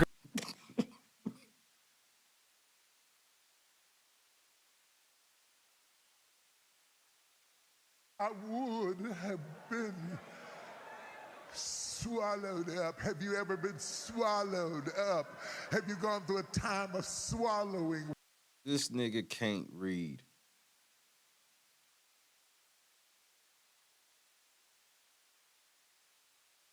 This nigga can't read.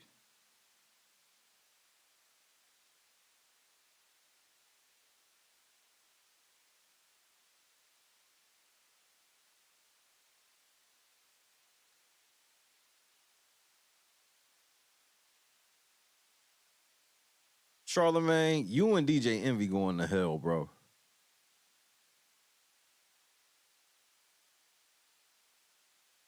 Y'all niggas is going to hell, bro. Y'all literally just brought this nigga on this show for the sole purpose of trying to get this nigga to prove whether or not he can read, and he can't. Also on the team when we dropped the nuke. I mean, watch how Charlamagne slides this paper over to him, nigga. Well, listen, you know you got to prove things to the internet, so go ahead and read that real quick. Read that. It's a live read. Read it out loud. Cat Williams is a liar. That man. This nigga was also they really put on the that team on there when we in dropped bold the letters, nuke. nigga. Well, listen, you know you got to prove things to the internet, so go ahead and read that real quick. Read that. It's a live read. Read it out loud. Cat Williams is a liar. That man.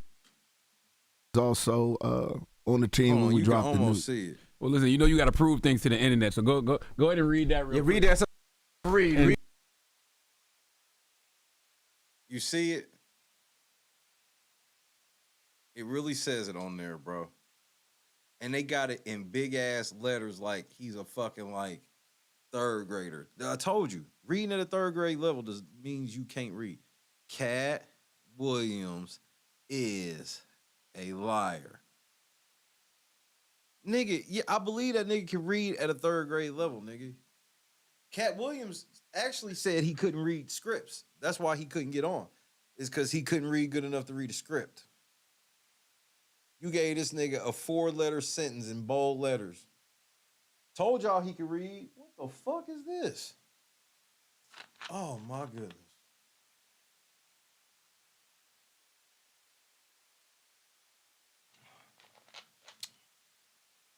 Cat Williams said you don't know math. What's 1 + 1? 2, motherfucker. Cat Williams is a liar. People don't even realize that you can be illiterate and know how to count money.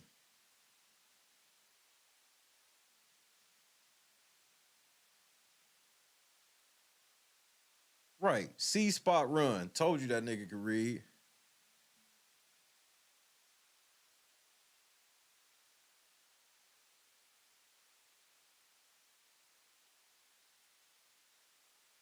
And what are we supposed to think from this, Charlamagne?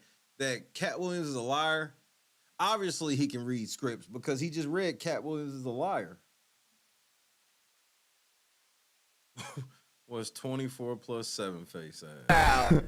Cat Williams is a liar. That man can read. That man can read. They ain't play too much up there. See, they play, I know when I'm fucking with y'all. There's live read. They play too much up there. I want to ask you about, one thing that's been coming up recently is comedians stealing jokes. True.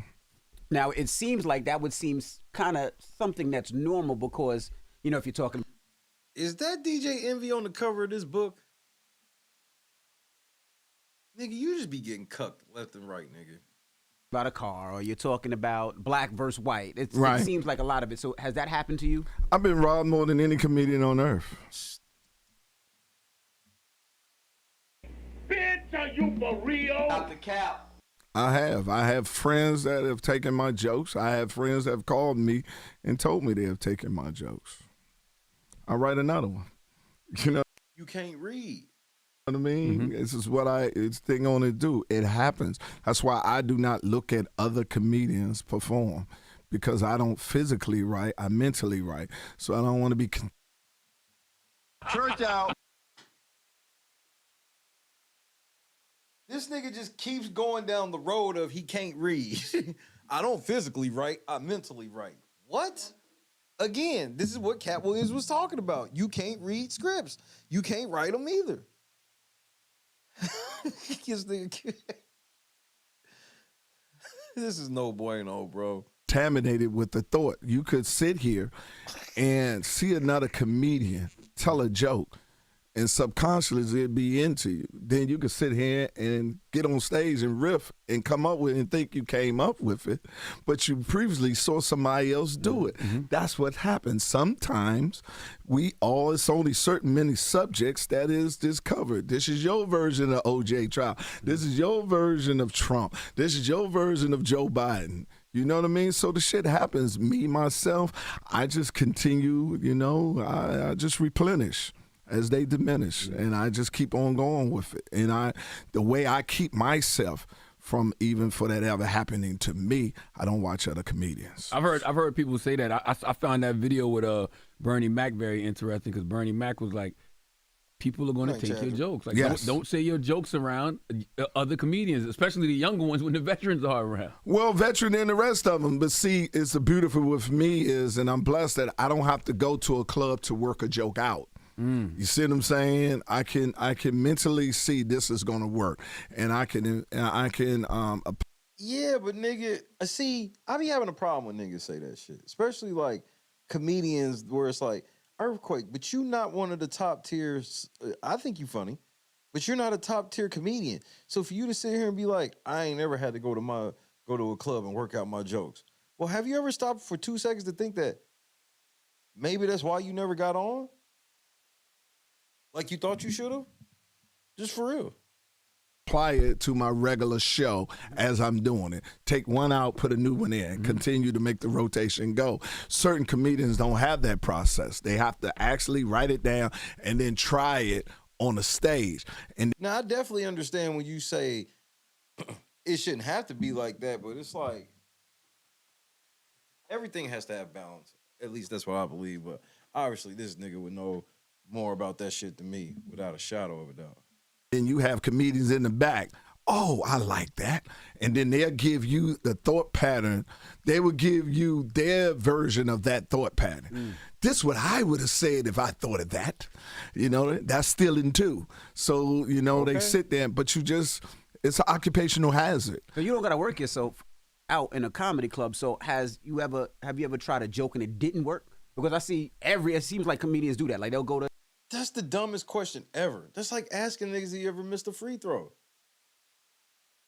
A comedian spot at 2 a.m, go for 10 minutes to see if a joke works and then keep it moving. So you don't do that. No, I work it out. And I work it out in my set. But see, I don't do elongated jokes. So I'm quicker with it. So I have to come up with more material That's the radio than in an you. azure. That's the radio in you. Are all your jokes quick hitter because you don't do long jokes because... Never mind. Yeah, I have to be quick because it got to be that in there. You don't have that long. You got to get it. So if that don't work, I'm already to the next one. And what made you give up radio? The reason I gave up radio wasn't no way of being like y'all. I wanted to be syndicated. And when I first got into the business, to come to New York, Steve Harvey in the morning, right? Quake in the evening. You know what I mean? I wanted to be syndicated the whole way because that's what I wanted. And then they got bought out. And once they got bought out, I went to the president and was like, "Hey, man, what's up with me? With my show?" And Right. they had no aspirations for me being syndicated. I said, I ain't come to New York just to be on the radio in one station. So that was the end of that. I said, well, I'm going back to Los Angeles. And that's what it boiled down to. Syndication is what I wanted. And and vote on once the that poll was in the chat. And for the record, do you think he can read at over a third grade level? Oh, I believe he can see spot run. No longer obtainable of being there. It was time to move on. And then, the business is if you can get one person that can work the board and be the air personality at the same time, you can go ahead and kick the air personality to the side. Ta-da! That's why I'm so valuable.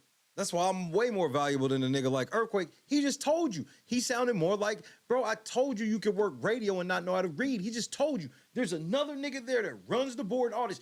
That's what I used to do. Run the board and produce the show. And then literally, you would have the liners. You could tell this nigga. Because I guarantee you, with the comedians, they'll let them riff more. Where it's like, you just tell Earthquake, hey man, the sponsor for this shit is Starbucks. The traffic's brought to you by Starbucks. Because he's not reading the traffic because, like I said, I produced Russ Parr Morning Show for over 2 years. And there's somebody that calls, shout out to Scott. I've never even been in a room with this motherfucker ever. Call every morning. Good morning. All right, you got about 3 minutes before you go on. And then it comes on. Then he does the traffic live. So it's never the personality reading the traffic. And the liners or whatever, them motherfuckers aren't bound for word. All you gotta do is get the slogan right. And if it's some shit that you already know, I'm just keeping it a buck. Him trying to be like, I worked in radio is proof that I can read over a third grade level. Bro, Fantasia couldn't read, nigga. And she at least admitted it and learned. How Fantasia? This bitch was a singer and can't read. Because I wasn't working the board or nothing, you know what I mean? So that's how that worked out. Was radio a good creative outlet for you? Very much so. Okay. I love radio. Okay. I mean, I have my own radio show now. We're #1 on Sirius XM. It's Quake's House on Kevin Hart's Laugh Out Loud. Who the fuck listens to Sirius XM? Satellite radio was lit for a second. I can't say that now. Niggas still be listening to Sirius FM? Maybe if you got a rental. Maybe if the rental got motherfucking satellite. Even then, niggas get right in the car and connect their phone to the Bluetooth immediately. I don't get it twisted. I used to, and man, it was a lot of cool little shit on there, but it's like, that shit phased out. Our radio. So we're in our 6th season there. So I'm still in the radio, and we don't do nothing but tell jokes. Yeah, that was the name of the show on BLS, Quake's House. Yeah, Quake's House. So what we did was, it's like The View with comics. We just sit around and do topics and let the comics riff. Has comedy always been this competitive, at least behind the scenes? No. Wow. I mean, you have aspiration, people hate on it, but comedy speaks for itself. See, you can step on that stage and have all the accolades you want. That gets you the first. Remember the old school shit? I remember doing this like with my pops. Like, we so spoiled now. Like, nothing changes for us. So, like, for example, like let's say whatever I'm listening to and watching in the car, which everybody can watch TV in the car now, which is insane. Whatever it is, I can go all the way across the country and still be watching it without any lapse. Old school days, you go on road trips, you get a radio station for a little while, and then when you get close to a real town or something, you start trying to fiddle with it, and there was a lot of radio billboards on highways and shit back then too. And you just go across the country changing the radio station repeatedly.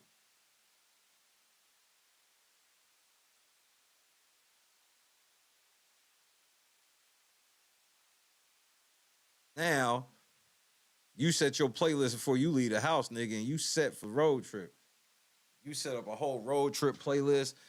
Nigga, we so spoiled now, you can play one song on you can go to whatever app you use, play one song, and then click start radio, which will just play a bunch of songs and shit like it. And if you got the right membership, it's a commercial-free radio station for the whole trip.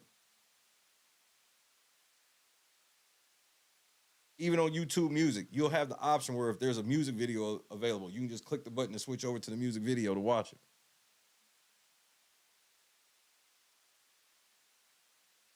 So that's why it's like, I ain't trying to diss Sirius, because Sirius was that shit.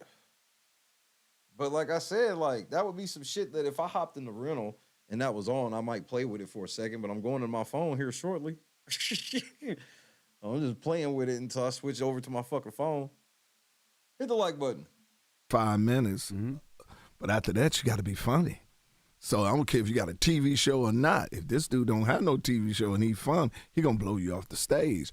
So the competitiveness of it is being funny. And, you know, it speaks for itself. Man, in the car we had before the Jetta, we had it. I installed it myself, like put the whole antenna and shit over the on the car and whatnot. And I liked it. Like, it was different. Like, there was even some certain talk radio shows and not just like political shit. Like, there was me and Christy one time, it was one of the coolest shits ever. There was like an accident on the highway or something. Everything was at a complete stop for like maybe like an hour or so. And we was listening. There was like radio stations on Sirius that they were because Sirius and XM were competitors. But there was a radio station where they just played like old TV shows back from when TV was on the radio. You know, before TV was TV, there was radio where it was like literally you listening to the story in the TV show on radio. And so like we would listen to them old channels. When we found them, we would listen to those. So Sirius was the truth. Boston was happening. What's the science of comedy, man? And the reason I ask you particularly, because people always say you are most comedians' favorite comedian. So to me, it's not just about being funny. Like, because there's people that's funny right in a classroom or funny on the radio, but they hit that stage, it don't translate. And that's the key word I was going to say. It has to translate. You have to make people do something they can't make themselves do in this lab. This nigga's like if Terrence couldn't read, nigga. And relate to them from no matter what the background. And it must be. So now you see exactly what I was talking about. Sophisticated enough that it's not a knock-knock joke, but not too complicated that you alienate the audience. So that's the sweet spot of it. You know what I mean? And me personally, I'm allergic to the quiet. So that's what got me too, Bob. Have to keep going rapid fire, you know, and I would hate to be like some comedians that write a long joke and then have a punchline at the end, because my fear of it is, suppose they don't get it. Then you're losing the audience. You know what I mean? But if you rapid fire quick with quick ones, sharp ones, and go on, it's the way of success. And that's the key of it, being relatable. You think the DMV area gets the credit it deserves for being a comedy hotspot? No. But we have some of the great, Martin, Dave, me, Tommy Davidson, Tony Woods. It's Donnell a lot Rollins. of them. Donnell, my Man, I was hoping brother. you left him out. Man, that's a whole bunch of niggas from DC. There's a whole bunch of niggas from DC. I would like to try to listen to some radio, just to see what it's kind of like now. I see these clips. This is radio because this would be played on somebody's radio station somewhere. Sirius was the last time I had radio. Basically, I left Sirius and went over to Google Play Music, and Google Play Music eventually has turned into YouTube Music. It's where I've been since I left radio. Nah, you can't leave. I was hoping y'all left Donnell you can't out. leave Donnell out. Yeah, Donnell, you know, these are my, we're in there. We're in. DC is a hard market as compared to like New York. They don't give you nothing in DC. If you ain't funny, they're going to let you know right there. And they'll wait until you succeed before they give you your accolades too. Was your come up? Your come up was mostly East Coast, though, right? No, my come up was down in Atlanta. See, once I got out the military, because I left that because the war broke out, I said, I don't mind practicing for war, but y'all fighting for real. So you was faking it in the Army. Like, nigga, you be sitting here telling these stories of where you just are the dumbest nigga with zero integrity of all time. I joined the military to get out of my mother's house. I could have stayed in D.C. to get shot at. Fuck this. You understand? These motherfuckers fighting for real. Then you want me to fight over some oil and I don't even have a car. You better put somebody else out on here. You better send Exxon over in the Middle East. How do you just get out? Hey, man, my time was up, man. And I couldn't get out when I wanted to because they have this stuff called stop loss because in your contract, which is about 200 pages, somewhere deep in there, if you're an essential employee, essential job in the military, you have to stay in wartime situation. And of course, if you're a bomb loader, you that. So they wanted to send me overseas. I said, man, I ain't going over there. So I did everything not to go overseas. So as soon as they uplifted and took off the stop loss, let me out, I turned on CNN. Couldn't go back to D.C. because there wasn't no federal, I didn't want to go into illegal pharmaceuticals. So I said, where I'm going to go? I turned on CNN and, they had one of those days, the blessed places, the surveys for black men to prosper well. And the number one city was Atlanta. I said, well. Oh, nigga, you gay. They said the number one place for black men to go and prosper, the number one city was Atlanta. Okay.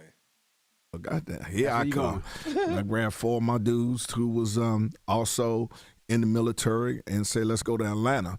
And I tried to get on stage there to try it out. See, this is no epiphany for me. My career is making the best decision that day, try to tell a joke, and no better decision has came. So I never had the other things my other peers have. They got these great stories. No, I tried this, and then nothing better came along.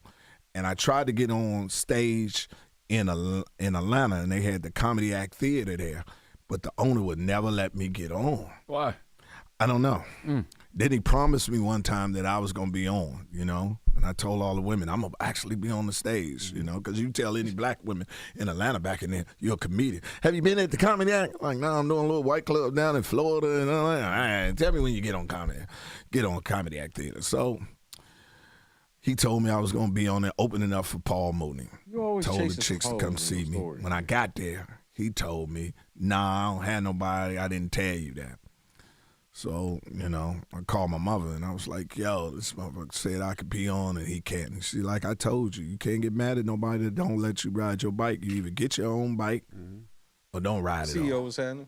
I said, Mama, how I'm going to get my own club? I ain't got no money. I just moved to Atlanta. I said, well, then don't call me and complain about it. That's the love that my mother has. She don't pick you up when you fall. She like, get up, stop crying, get your ass up, stop all that crying. And she raised men. So that's what I did. I opened up my own comedy club. Oh, wow. And I got some investors, and we opened up Uptown Comedy Corner. And hold on now, you sound like you skipped a big step just now, real quick. How you go from having no money? Well, what I did was I hooked up with it was this dude named Gary Abdu. He was like real talk. Like, how did you just manage to do that? He had little one-nighters, and I said, what you need to do, we need to do a black comedy club. So I took him to the Comedy Act and showed all the bad business that they was doing. They had 400 seats with 2 waitresses, no food, no. Wait.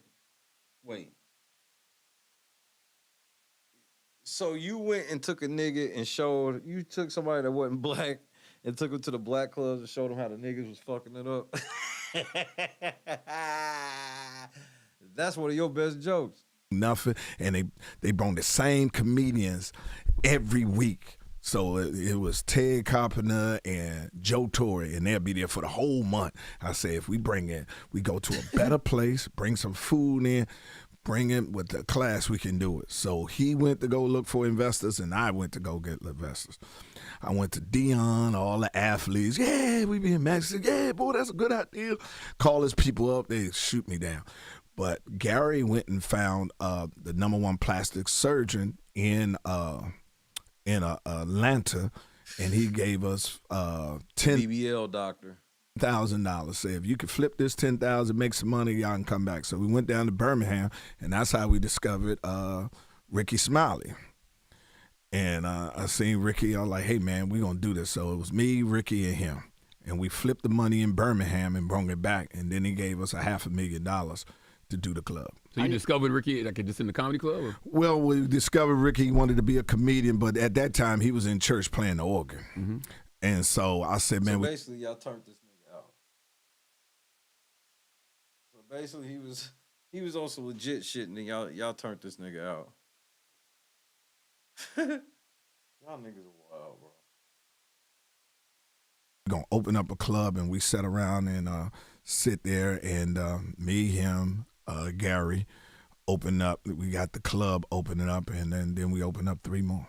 Wow. Yeah. So he gave you $10,000. That was the test to see if you were going to come back with it. Y'all came Right. back with it, gave $500,000. Gave us $500,000, and we found a place, and we called it Uptown. Mm-hmm. You know, and that's why we called it Uptown, because they was downtown. They was down there, and the bad part of town, and so we called it up. Yeah, he don't fuck with niggas. Yeah, I do all that nigga comedy, but I ain't really trying to be around y'all. Let me grab my drink.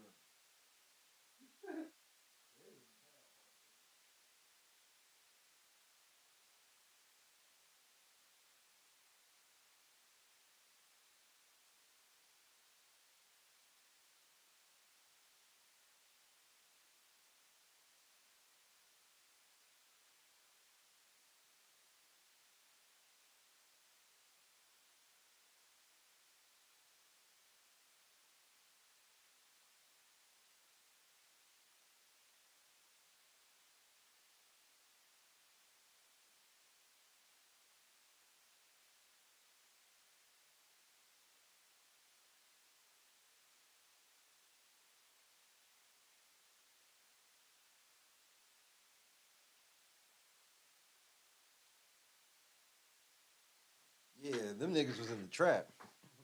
We went where the white folks was at. Town, and the rest of it was history. And what they did was they told all the black comedians, if you work in his club, you can't work in mine. So that's how I became great, because I had to do all the time myself, because none of the black comics would do it. And it was a blessing and a curse at the same time. That's a great question. Was Comic View your big break? In my totality of my career, or just at that point? At that time, Comic View. Comic View was my big break. That's where everybody, and I can tell Quake fans when they come. Well, what break have you had bigger than Comic View? I'm not trying to be funny. For real. What else is Earthquake known from? Because I know him from some shit, but I guarantee the shit I know him from, you don't. A lot of C and D-list hood movies and shit. Say, I want to put your air in your mama name. You know, when I know that, then I mean they was original Quake fans. How do you feel about them bringing back Comic View? You think that it was great? I was there when they was filming it with Mike and Kev. Any platform that allowed the genre to expand and give opportunities, I'm all for. And I participated, and I've done that my whole career with my radio show and me doing the club and everything else to expand it, because it's a great art form. It's, you know, this vitriol that's going on, that is not what the job description of. We bring joy and sit here and make people laugh. What do you think happened to comedy at one time? Because at one time you would see the Comic View, you see the Def Comedy Jam. It was all over TV. It was fun. It was cultural. And then there was a time where it just went away. What do you think that was? Now I'm seeing it's. I think Netflix is doing a good job of bringing comedians out that people haven't seen or heard, or giving them specials. So what do you think was that moment where comedy kind of died for a little Well, bit? I think it's always been a vehicle for the others. Now, not for us. I think, you know, What? Did you just say that comedy has just been a vehicle for white people? I don't say this about too many fields, but in my opinion, black comedians overall have been superior than white comedians in my personal opinion. Like, what the fuck are you even talking about? What do you mean that comedy was only made for like white people to advance? I'm confused by. I don't even understand what that means. I'm not saying whatever the fuck you talking about ain't possible. I don't even know what the fuck you talking about. We haven't invested in ourselves. Certain people get in the door and they just don't give back and they forget how they got there. You know what I mean? And provide opportunities for other people. And, you know, I mean, I'm glad Kev brought Comic View back, and I wish somebody else bring Def Jam back, because these are the times that we're about to go into. We need that voice from a comedian to put laughter to this sorrow that's coming. I don't think people want to take the risk. Like, you know, when I talk to a lot of comedians that I admire, like the first thing they say is like, man, I ain't going on TV with my shit, because like they still want to talk the way they talk on stage. They don't want to bring that to television and then risk everybody on Twitter. Oh, you cancel him and cancel her. Then don't go after their money. You can say what you want to say about anybody. You just can't expect to get their money after you say it. Taking in sponsorship. You know, the cancel part of, if you're true into your conviction and you're standing on that foundation, it should be cool. You know what I mean? When you just going out to be controversy for the fact of controversial, I think it is. Explain your point. Explain where you coming from. And if it's true, I personally feel, is if it's root in your belief, then something just like your jokes, you're going to find an audience that agree with you. And you're going to find an audience that don't. That's what I feel the whole time of. And the part about it is you don't have to go on stage. Executive producer, give it up to the next up and coming and give them a shine. That's right. You know what I mean? You don't have to be. Put your name on it. You can walk in there and they say, hey, Quake, you know, we want to do 3 movies. I want to do 3 movies, but I also want to do this comedy show. And I got this young comedian that I want to host it all for. How much is going to cost? What's the budget would you give me for that? And I'll make it work on that for the opportunity, because there's so many different platforms that you can give for that younger comedian to get on to and get on. And I think Kev has did a great job on that too, because he was putting out special with different people. There's certain people that gives opportunities to other people, and certain people get. Kevin Hart ain't gave no opportunity to anybody, because Kevin Hart ain't never had a stench of power in his life. Kevin Hart ain't nothing but a figurehead, bro. Kevin Hart ain't got no real power. He can't even put it. Remember, the Plastic Cup Boys still ain't on. Most of y'all niggas know of them, if you know of them. Through the door and lock the motherfucker short and say, ain't nobody else outside. Was it true? I mean, Dave did that for you too, though. Yes, he did. Yeah, gave me my biggest break in my career. Really? So you up here saying that Dave Chappelle gave you your biggest break in your career. So I guess we know where this is going. Really, the Netflix stand-up special? Yeah. Really? Oh, changed my life. Really? Oh, yeah. I mean, he was the only one. All the rest of them say he's funny, he's great now, but he was the only one to bring it in there and say, this man is who it is, and stood on it and didn't. You know, it's easy to put somebody on that you know don't have the possibility to be even with you or surpass you. You know, but it's hard when you say this man is equally as talented or might be better, and I'm gonna give it to him like somebody else gave a shot to me, and very few of them does that. And Dave gave that to me. Matter of fact, we're gonna do another one because of him. Netflix came and gave me an offer for a new one that I'm gonna do this year. Wow. How did that conversation happen with you and Dave? Was it? You had so. Don't you think that maybe you should have gave like full motherfucking disclosure on the fact that, you know, you doing all this commenting on Cat Williams when you cool with all the you started off your whole shit with Ricky Smiley, you know, you cool with Kevin Hart, you basically your biggest break in your career you owe to Dave Chappelle, which what did Dave Chappelle put you in that sent you over the top? Because you've always just been Earthquake. I don't remember you getting above any of this. You wanted to do a Netflix special, or he reached out to you? How did that conversation happen? He called me. I really thought he was punking me. I thought it was a punk because, I thought it was a prank. And they called me up and they said, Dave Chappelle wants permission to get your number because he wants to call you. My agent called because he wants to produce your special. Oh, yeah, right. And then he got, hey, man, I got you. we're going to do it. I was like, all right, man. And it was the rest of it. It was Stan Lathan, you know what I'm saying? And the whole team he has, he knows how to shoot it. And it changed my life. And I knew this was a career-defining opportunity, and I addressed it as such. I was that serious with it. How did it change your life? Like what? Thank you. Changed my life by international profile. International profile, exactly. I went on tour with him, Chris Rock, over in Europe, and to hear, you know, nobody looked like me screaming my name in a foreign country coming from Southeast D.C. was amazing. Liverpool. Wow. All you got out of all of this was you got to open up a couple times for Chris Rock and Dave Chappelle.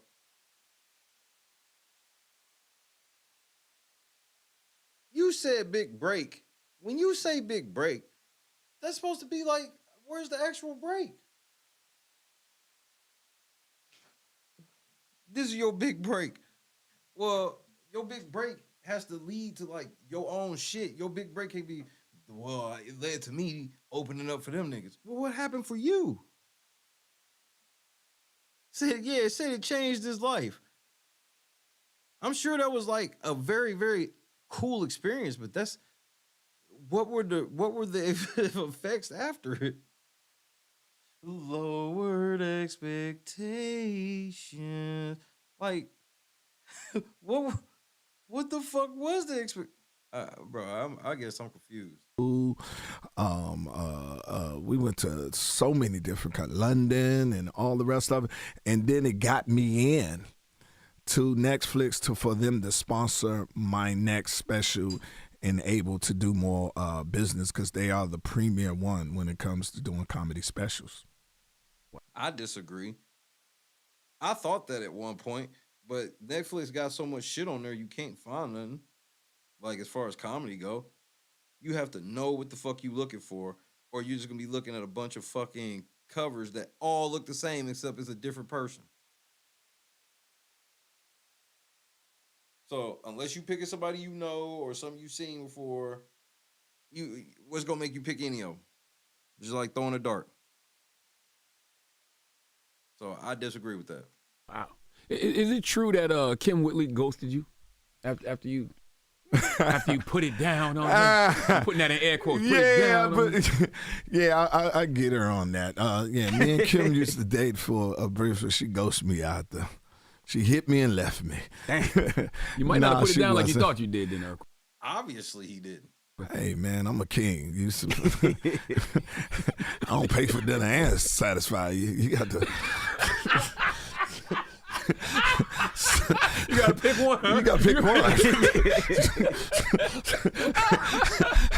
I'm King Joffrey now. You got to take care of the king, man. Yeah. So the one-time thing? Yeah, we dated one time. Kim did more for me than anything. When I first had my biggest break before that time, my TV show on ABC, and Kim came and helped me navigate through that because I had a lot of people around me that wasn't good for me, and she came in and showed me how to do TV. And reiterated what I know now is, I'm not an actor. I'm a movie star, and there's a difference. What's the difference? Ed told me this, and now I understand it. An actor. Ed who? Eddie Murphy. Eddie Murphy. Okay. Yeah, Ed. He said a movie star is a person that already has the content. An actor is a person you have to give the content to. See what I'm saying? We're walking content. So when you He was tell talking about Kim Whitley. me something to read, which I do, I would say that's not how I would say it. I would say it like this, and I know the best way to say this because I'm in the front. So that's your excuse for why you never say what's exactly on the script. And that's what Cat Williams was saying. And you just admitted to it right there. You just admitted to it. There is a person you have to give the content to.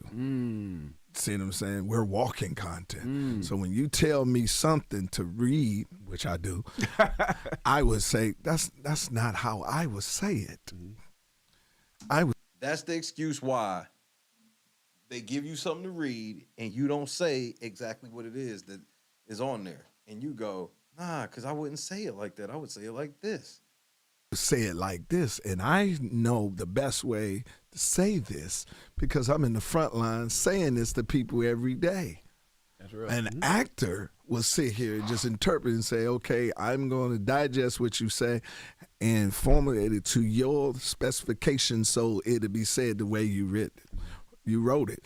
And that's where it was a trend. I wouldn't talk like this. So if you have people that's not, they give you a show in your image based upon what you say, hey, we're going to do a show about earthquake about your life. Mm-hmm.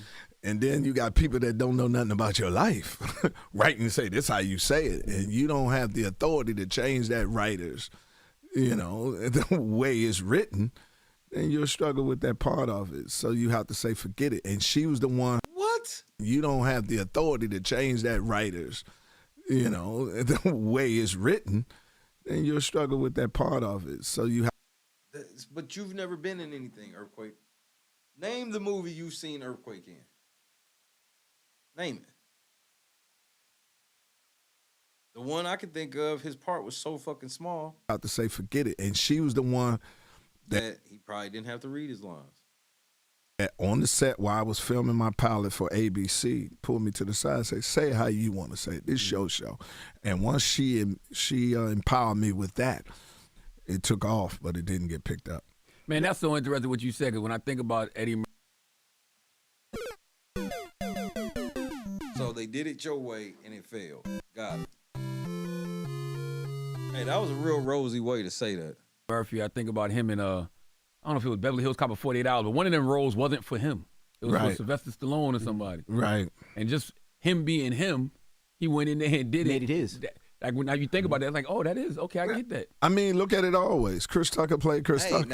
Now on some real shit, that's what I want to know. They need to be asking him what happened with him and Corey Holcomb. That's what the fuck they need to be asking. I'm right on, Blessing. I'm glad you reminded me of that shit. What's up with that, nigga? Get Kevin, every comedian who had the biggest movies, they was playing themselves in that fictitious role. Mm-hmm. You allow him, why hire him? For the reason you picked him. Right. You didn't pick him because he's an actor. Mm-hmm. You didn't go to none of these schools, Juilliard, Harvard, none of these theaters. You picked him because he's an individual talent. So why would you bring him in and then put him in this square? Mm-hmm. It just never made sense. And some of the biggest stars has always been comedians, but they always been themselves. Right. Adam Sandler, all of them, they play themselves. So they are movie stars. They're not actors. You put them in a fictitious. How would Ice Cube be in this situation? How would Kevin Hart be in this situation? You know what I mean? Yeah, but you don't command that type of thought, my nigga. And neither does Ice Cube. The only reason why Ice Cube got that level was, remember, Ice Cube, he did that one Little Boys in the Hood role, and then the reason he was getting the lead roles he got is because he would be putting on the movie. Because they tried to put him on in a couple movies. What was that one movie with George Clooney? Three Kings? Was that it? Whatever the fuck that was. And Anaconda. It was, yeah, that's what I'm saying. It was that, but he was in Three Kings too, right? Hey, Google, who was in Three Kings? On the website albany.edu, they say, George Clooney is Major Archie Gates, a short-timer who decides he'd like to upholster his imminent retirement with gold.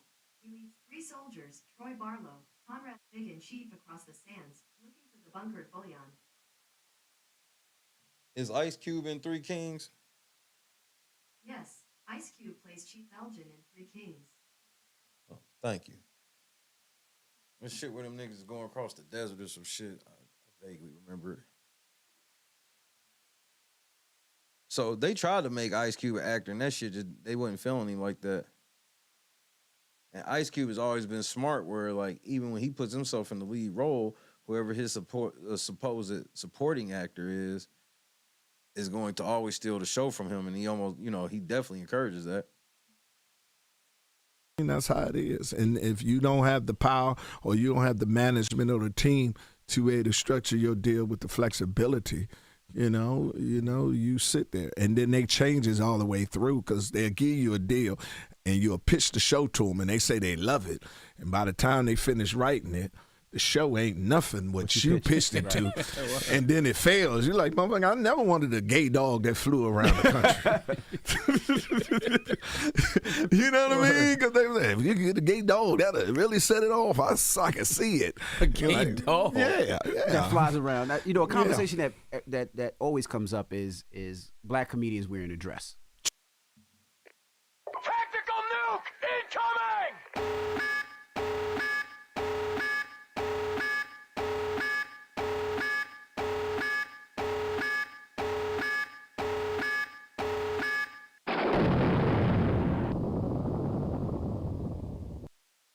He probably was definitely himself in Lil Nicky. True. Why, and what's your thoughts on it? It's art. When Yo, the devil's in full effect. Earthquake trying to get a job. Earthquake trying to get a job. Around now, a conversation that always comes up. Earthquake about to be in the dress. Up is black comedians wearing a dress. True. Why, and what's your thoughts on it? It's art. When white dudes, Marlon Wayans said it so perfectly, when white dudes do it, man, they're genius. When we do it, it has something to do with our manhood. No, it has something to do with their manhood, too. But again, this is what I always laugh at. These are the same niggas that sit here and be like, oh, niggas are the best, and Black Lives Matter, and Black Power, and Wakanda forever, all this shit, and we superior to white people, and white people scared of our power, and da-da-da-da-da-da. Soon as you get pressed on something, you comparing yourself to white people. First thing. First fucking thing. Y'all got all these pictures of these powerful black people behind y'all and all this shit. Soon as you get pressed a little bit about some shit, well, white people do it too. Oh, nigga, come on, bro. That's the most intellectual answer you have to that. So I can see it. A gay dog. Yeah. That flies around. Now, a conversation that always comes up is black comedians wearing a dress. True. Why, and what's your thoughts on it? It's art. It's art. When white dudes, Marlon Wayans said it so perfectly, when white dudes do it, man, they're genius. When we do it, it has something to do with our manhood. So you watched that Marlon interview? Sure you did. It's art. If it's a hit and it's funny, White Chicks was great. White Chicks was not great. Y'all lying. I don't know anybody. Bro, if you ever want to figure out, and you can do this on your own, if you want to figure out if a movie was planted by Hollywood, if the whole box office shit ain't reflective and it's clearly they made this a hit, all you got to do is take whatever movie it is and think about all the people you know personally, that 40, 50, your Facebook friends, whatever, and think about, have you ever heard any of them even mention this movie? Mention it. This is a movie they be telling you, oh, it's box office hit, da-da-da-da-da. Then you start thinking about it, you be like, I don't know anybody. None of my coworkers, I don't know anybody like this. I ain't never seen it all the way through.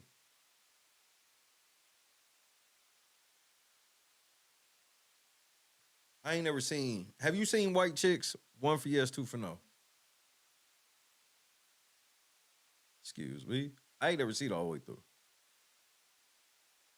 Well, welcome to the Terradome, bitch. Terradome, bitch. Randy, what's happening?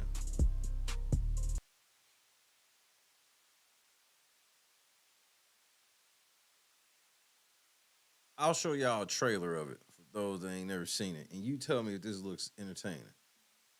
3412.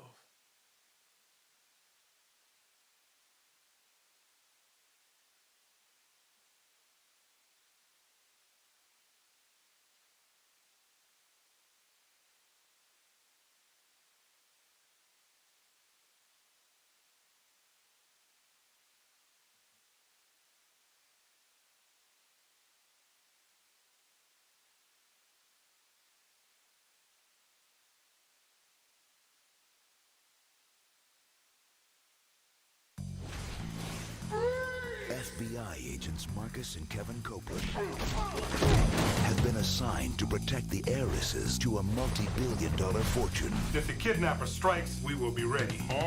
So what the fuck is the difference of this between this and Big Mama's house? It's always the same premise. All you gotta do is pick them up and drop them off. Now, You don't actually think we're gonna go to the Hamptons looking like this? to catch their kidnappers, One more screw up and me and you are through. You know them girls ain't gonna be there? oh, they'll be there. They'll have to do the unthinkable. Yo, what's up? Yo, the devil.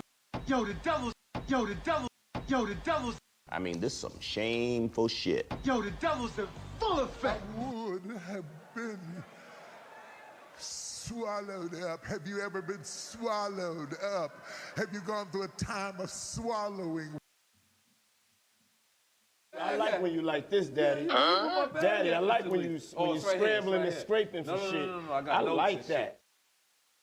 Money, you got a problem? Nah, yo, hold my poodle. Huh? Hold my poodle, dog. What, you want some of this? You want some of this? Mark, you don't want none of this, son? I'll take the both of you. From Bitch, are you for real? Keenan Ivory Wayans, Brittany and Tiffany Wilson checking in. Sorry. They're new. the director of Scary Movie, There is something different about the two of you. Do you need help? This is never gonna work. First thought you're wearing the wrong underwear. How long we gotta do this? I'm telling you, by the end of the weekend, we're gonna be heroes. He's got my gun and badge. Go. they're boldly going where no black man has. They're boldly going where no black man. They had to make sure to say that it's some niggas doing this shit. How long we gotta do this? I'm telling you, by the end of the weekend, we're gonna be heroes. He's got my gun and badge. Go. They're boldly going where no black man has gone before. Yo, the devil's in full effect. These niggas are full-blown trannies, bro. Is that the offensive term? I'm supposed to say transgenders? Whatever the fuck, nigga. This is satanic, bro. And this is not, I don't think it's entertaining now. I don't see why I gotta go out with Mandingo. Cause if you don't, you're gonna blow our cover. But that don't mean I gotta go with Buffy the White Girl Slayer. I totally. I am not gay. I have relationships with women and sex with men. And I got news for you. That means you're gay. Terry Crews, you wonder why them old white men thought they could just walk up and grab your dick. It's because you was doing shit like this. I'm captivated by your beauty. Oh my God, is that a hangnail? Wait, gotta get in there and just suck that right out. Yo, the devil's in full effect. I would have been swallowed up. Have you ever been swallowed up? Have you gone through a time of swallowing? This is disturbing. There's nothing, and Earthquake, like, this was a hit.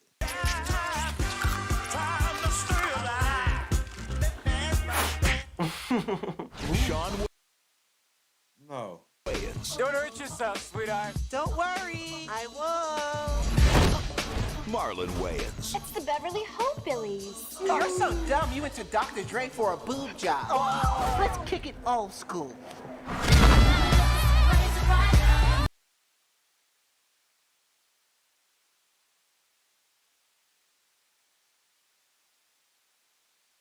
I'm losing my motherfucking mind, man. I think you might have been black in a previous life. For shizzle my nizzle. white chicks, This is our jam, ladies. This is our jam. Making my way downtown, walking fast, faces pass, and I'm I said, man, I'm hungry as shit. He said, oh, that must mean you ready to eat these white bitches. What? Oh, no. No, no, no, no, no, no, no. No, no, no. I ain't eat no white bitch. I ain't eat no white bitches. I never did. Oh, my God, no. Oh, no. homebound. Take a tip and break. You know I was gonna take a bus and go to Oh, she's a station. And then they turn that song into Who I Smoke. It's just that song is just demon time for black people. It's something satanic about that song. It just be having black people do satanic shit. It got these niggas dressed in fucking blonde wigs and skirts. It had them niggas on a golf course talking about Who I Smoke. Baby, y'all niggas going to hell.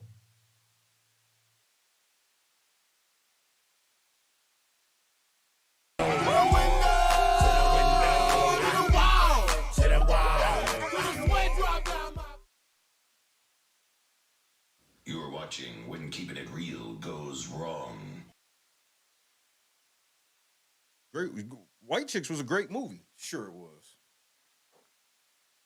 Sure thing, pal. Tell me anything. Wake that ass up. White Chicks was a great movie. Don't you ever lie to me like that?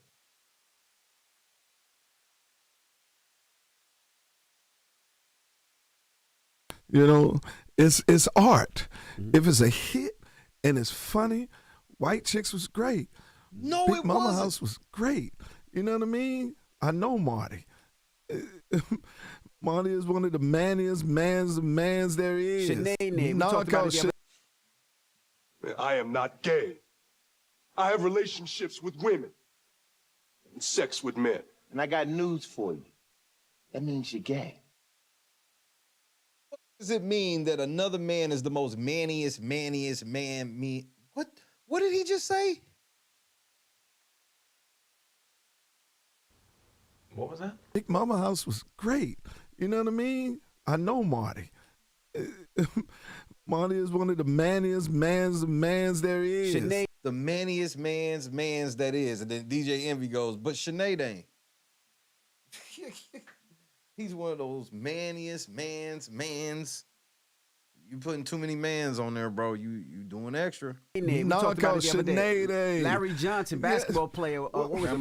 Big Mama's House. Mama. You look back and go, how the fuck did it get a sequel? Wasn't there three Big Mama House?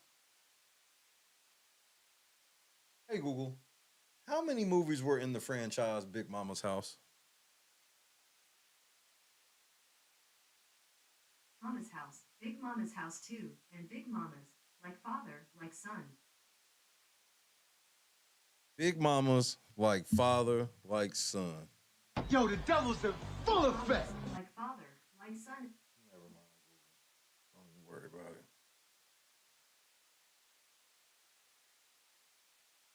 Mama, Flip Wilson, Geraldine. Yeah. You understand? Big killer, kill you. The whole nine. And so it's just another way to take shot at people that they want to. And You mean to tell me, like, just think about that shit for a second. Don't that sound weird to you? Just stop for 2 seconds right now. And I want you to think about Martin's career. Think in just movies. Think about all the movies Martin did. And out of all the movies, the only movies that deserved 3 was Bad Boys that took 20 years for 3 to come out. And Big Mama's House.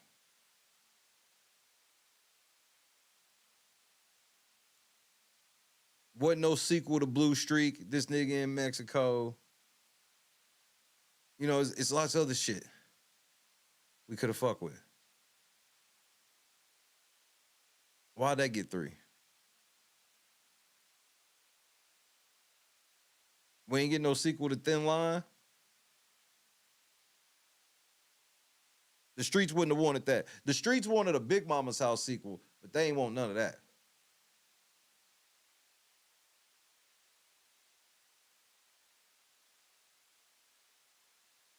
They didn't want to see another house party when Martin was at his peak.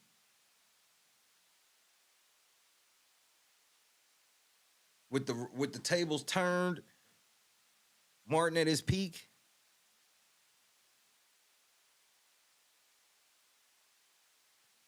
I mean, he did leave from being Kid and Plays DJ, quote unquote, to a big time radio DJ.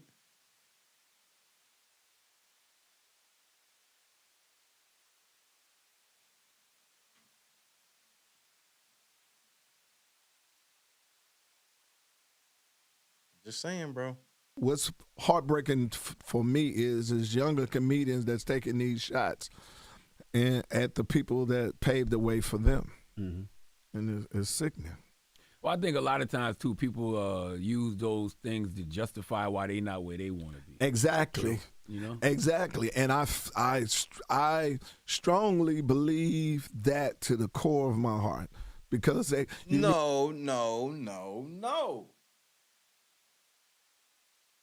For you to dismiss their argument that way, you got to be able to prove without a shadow of a doubt that there's just as many people that got as big as all of these other big stars without putting on the dress. It's got to be at least 50-50 for that argument to stand. So you got to show me all these fucking people that are just as big as Kevin Hart, just as big as Dave Chappelle, just as big as these niggas, mainstream-wise. Just as big as Jamie Foxx, just as big as Martin. Show me these niggas that got that big without putting the dress on. Yeah, and that do look like Diddy.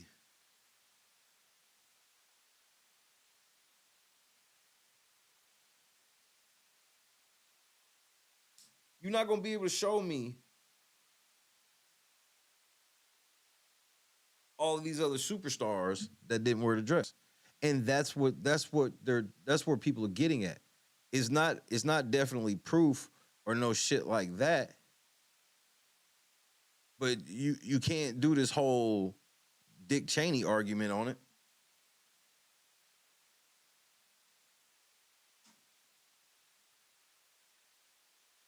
I mean, this is not weird. Where they want to be. Exactly. You know? Exactly. And the only reason you complained about the dress is because you didn't get to put the dress on. But so Earthquake, and the question they should ask him. So Earthquake, if somebody reach out to you with a role putting a dress on, are you gonna do it? And from everything I heard, it's yes. I strongly believe that to the core of my heart. Because you need something to tell yourself so you can go to sleep at night. Right. Why I'm not there? It has to be. Because I ain't putting on the You dress. sold out. That's right. You taking it to the fact. And if everybody sold out who had a TV show, that means there is no God. That's right. Yeah, That's right. there is That's no right. God. If God... No, nigga.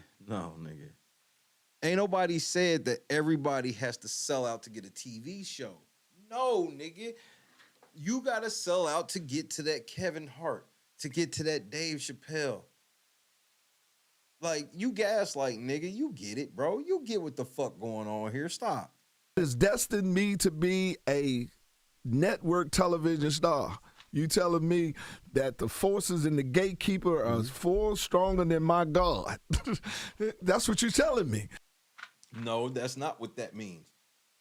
Just because God let the devil have dominion over certain things does not mean that the devil's more powerful than your God, you fucking moron. It is possible that God has let the devil have dominion over the entertainment industry, fool. That doesn't mean that the devil's more powerful than God, because at any moment God can go, and then there's always outliers that go through because God go, yeah, I know all of that, but this person going through and you can't do nothing. The devil ain't got no choice. The devil break any of the rules set forth to him. It's a wrap. This is gaslighting on a trillion, nigga. Nigga, just say you want to put the dress on, nigga. They coming. They heard you, bro. They heard you loud and clear. It's art. They about to give you a role where you ain't got to read nothing. You just got to put this dress on. Network television star.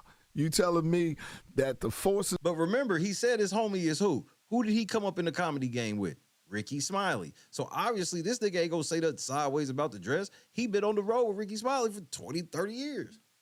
And the gatekeeper are far stronger than my God. That's what you're telling me. So none of us can have a television show, hit TV show without taking it to the face. Pretty much. Who's the last nigga that's been on? Anthony Anderson? When you be looking at the niggas that got to a certain space where they can get certain TV shows and shit, this niggas like Anthony Anderson.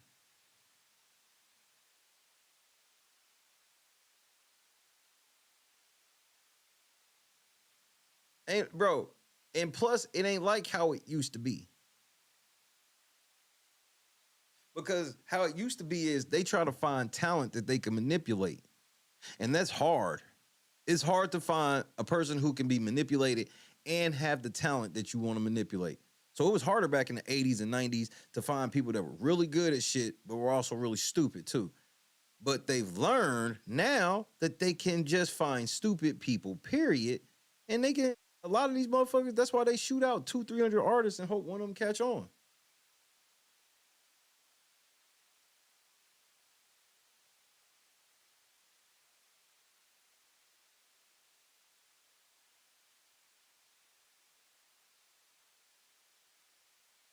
This nigga trying to sit here and be like, if there's gatekeepers in Hollywood that are at the top of this fucking thing, and they cock blocking, and it's actually gatekeepers cock blocking people from getting to the top, then that means there's no God. What? Are you you're really gonna put everything that God is, that no human mind can even, even begin to think all of what God is. You're going to put that all the way just up against Hollywood. And if you're trying to tell him that there's gatekeepers at the top of Hollywood, then that means there's no God. Have you ever thought that maybe God just don't be wanting people there? Why would God put people, elevate them all the way to the top place he don't want them at?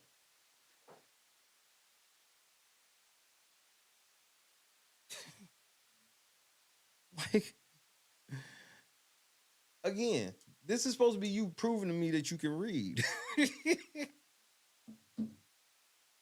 This is you proving to me that you know how to read. Okay, my nigga.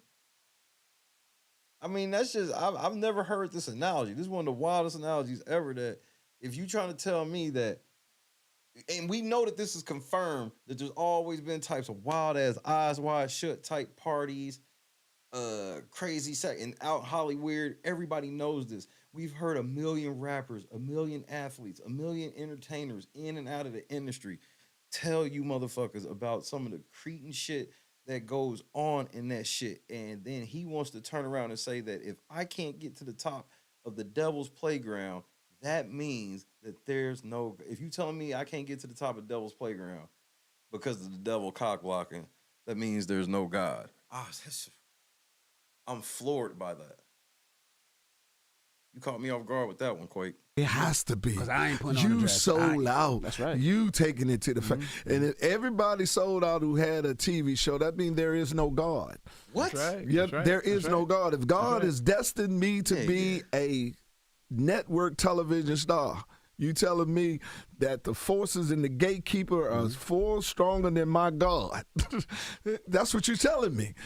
No, that's not how you should look at it. You should look at it like, for some reason, God don't find it important enough to push you through the top of that because of all the shit that go.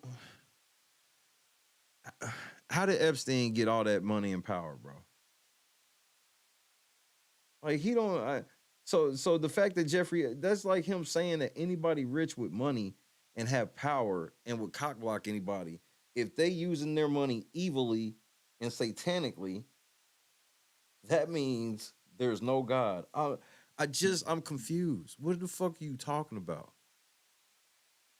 Because so none of us can have a television show, hit TV show without taking it to the face. Jesus. Have you ever taken it to the face? And if you haven't, have you ever had a hit TV show? Jesus. Taking it to the face. Oh, right. You know what's so crazy though? But when you watch these shows that we like, right? I don't care if it was Cosby Show, Martin, Family Matters, Different World, Living Single. They were great shows. Exactly. Absolutely. These people are talented. Yes. And most of these people still are doing what they're doing now. They still have some type of success. Exactly. And that's what it is, because it takes a long time to get there. Do you know how hard it is to have a hit TV show? Yeah, of course. You understand what I'm saying? They just don't get easy way. It's like hitting the lottery. That's right. It is like hitting the lottery, the chances that you're going to get a TV show.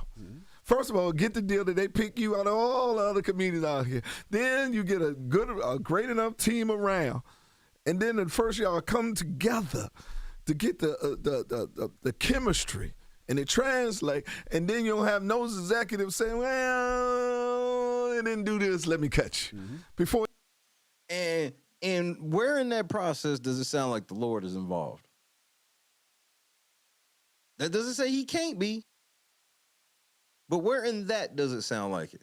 Where does it sound like that they are including the Lord and what the Lord would probably want in this process in any way? He got a chance to get on his legs. You know what I mean? To go, man. You got a better chance of hitting the lottery than having a hit TV show. And the key word is hit. Yes. By the way, it's hard to even sell one. True. It's hard to get it greenlit. Thank you. It's hard, and once it gets on TV, it's no guarantee it's going to be a success. Every year, for the first 3 years, you're on pins and needles. You don't get comfortable till the 4th or maybe the 5th. At that time, they already see. Earthquake, hold on, nigga. Let me pull up your IMDb, bro. I hate that I have to do this.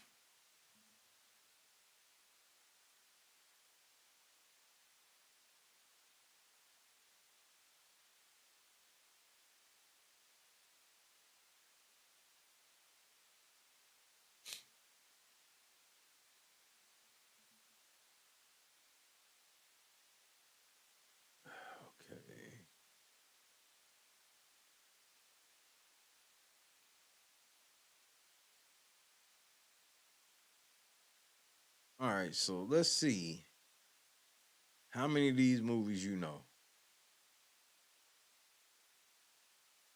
He was in, okay, we'll just do it all. Mad TV, did an episode.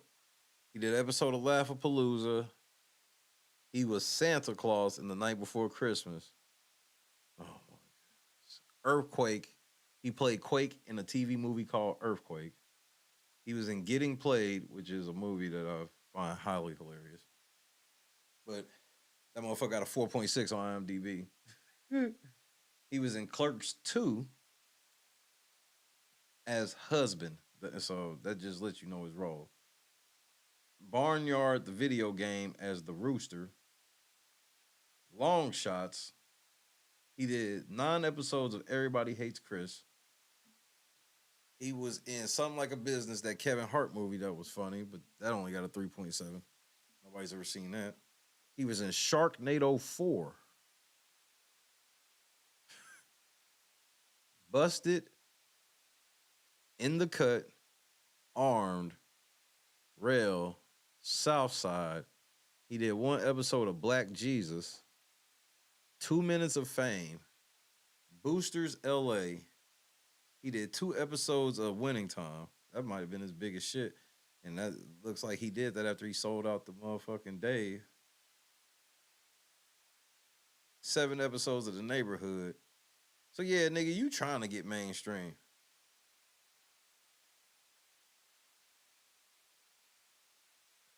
Until like recently, nigga, nothing. And then you go out with Dave now, and they don't tell him what the fuck happened with that. Earthquake getting ready to be in the dress here soon. Watch this. Watch Guy Gingraw throw a touchdown in the first play. Check it out.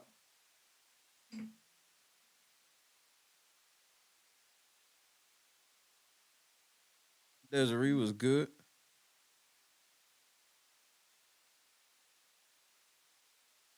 And he know that. Like, why he sitting here front like that's what made me mad about this shit, where it's like, I'm not saying that you can't be a man of God and navigate through there without succumbing to all the evil or whatever. But for you to try to pretend that the fucking shit in itself ain't satanic is weird.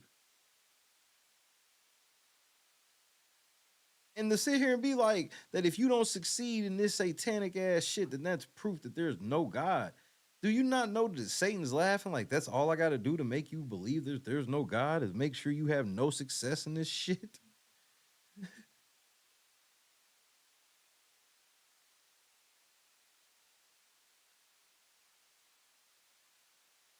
But again, he don't sound smart. And Charlemagne them know it too. Charlemagne been looking at him several times throughout this conversation like, nigga, what are you talking about?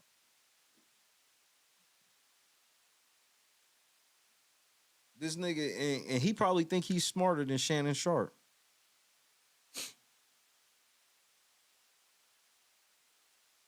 It's time. Shannon Sharp had a stack of cue cards this big.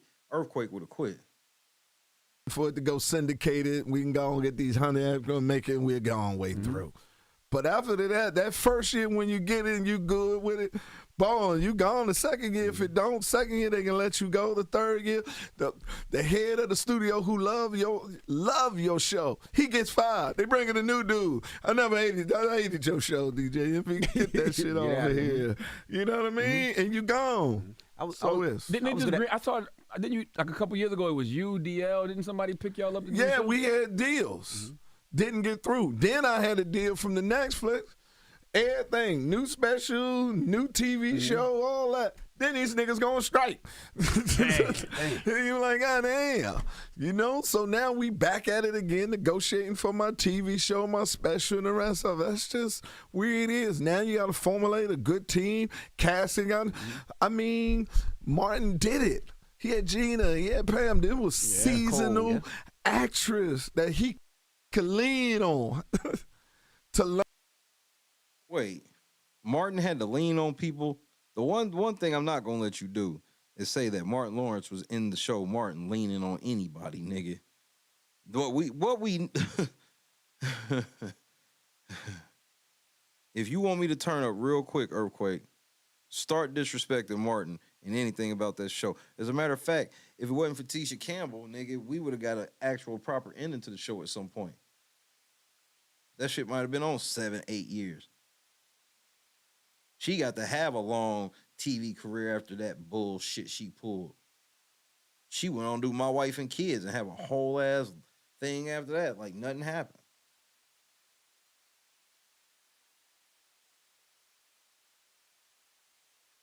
Which all that shit was if Gina and Martin stayed together and had kids. Damon Wayans was doing the same shit as Martin, just more mild, more like Damon Wayans, but it was the same concept, nigga. It was like if Martin and Gina had kids. Am I lying?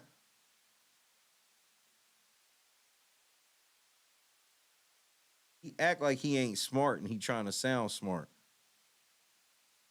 Because remember, he know he on this show, he can't just he ain't here to just prove he can't read or that he can read. Like once it comes down to that, you gotta truly prove that you're not a fucking idiot. And I gotta be honest, like he has not done very well at that. He ain't sold me on shit. I ain't even sold that the nigga can read, because once it literally came up about him reading, he fumbled the bag on the question and just started talking about a whole bunch of other shit. Then they handed him a piece of paper that said C spot run. And then he was like, yeah, I can read.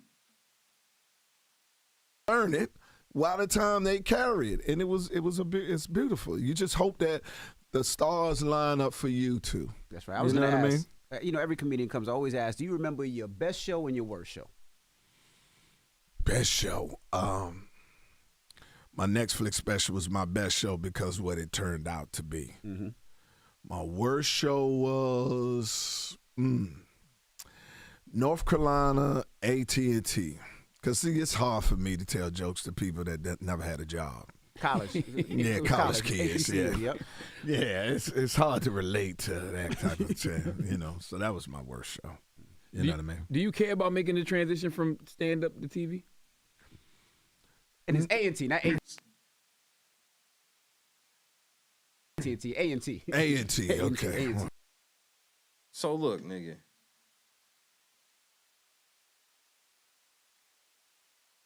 You coming through the Breakfast Club, you starting to hang with Dave Chappelle, all this shit, man. Earthquake trying to do that Kevin Hart shit. Earthquake about to be in the dress soon. Watch this. Watch. AT&T. A&T. Yes and no. Mm-hmm. I don't think commercial. Well, Earthquake, I believe that he would have a problem with that. And here's why. It goes back to him not writing. Even if he's not, he can't really formulate shit because his jokes, his style of comedy is a bunch of quick hitter shit that's a bunch of shit that you kind of laugh about if you around his age and you black. Like the real kind of stereotypical black shit. Oh man, they gonna start charging for air, and I'm gonna have to put my air in my mama's name because all black people got bad credit. Shit like that. That's his stick. His stick is poking at all the worst aspects of stereotypical blackness. True success define if you're great or not as a stand-up comedian. He sure did, Mike. The yes part, I want that money. I want that success of the fun. Yo, the devil's in full effect. Swallowed up. Have you ever been swallowed up? Have you gone through a time of swallowing? Earthquake is really up here begging to get chose, nigga. He's saying all the right shit. Or made it or not. The yes part, I want that money. I know you do. I want that success of the financial security that comes along with it.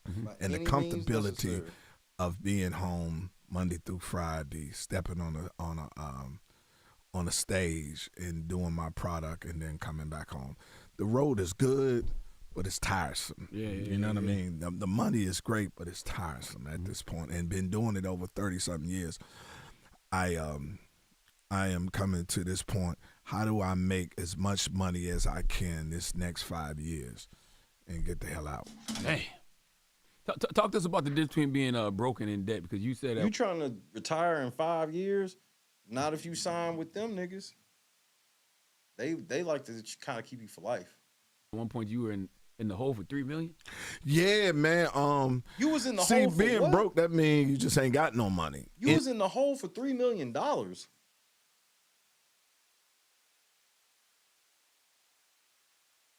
This nigga can't read. That mean even if you got some money, you gotta give it to somebody else. You understand what I'm saying? That's the difference on it. And I was in debt because I was playing the game a lot of entertainers do. When I blow, I would take care of Uncle Sam during that time. And it never came. You know what I mean?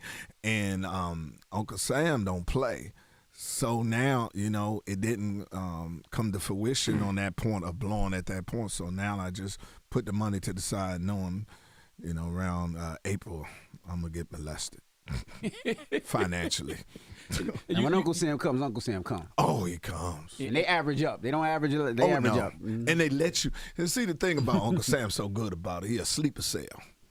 He allows you not to pay him until you fall off. That's because it's ran by the devil, you fucking idiot. Uncle Sam is actually the devil, bro.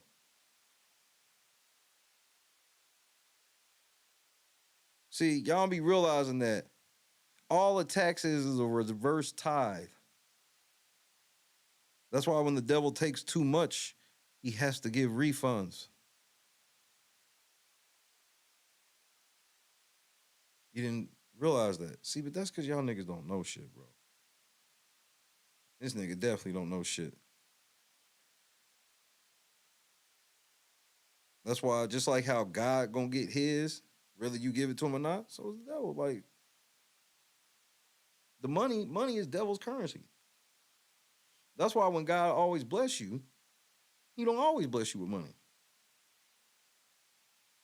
Bless you with what you need. Somehow, from somewhere.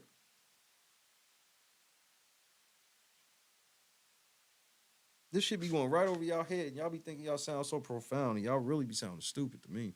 And he come see you. Yeah. And it's not the money that you owe him that gets you. It's the penalties and the interest. Yes, oh yeah. It's usually more than the principal. So the best thing is, so I like, okay, once it took me to get out, it took me about 6 years to get out of that hole. You owe Uncle Sam $3 million? Yeah, I owed them $3 million. Jesus Christ. Mm-hmm. Got all of it under, you know. Thinking about it now, I feel like it'll stress you out a little bit. No, I mean, yeah, I mean, that's why I'm an independent. I don't believe that taxation, you should not have to give 40% of anything to anybody. If I gave 40% out of every dollar to alcohol, I'd be an alcoholic.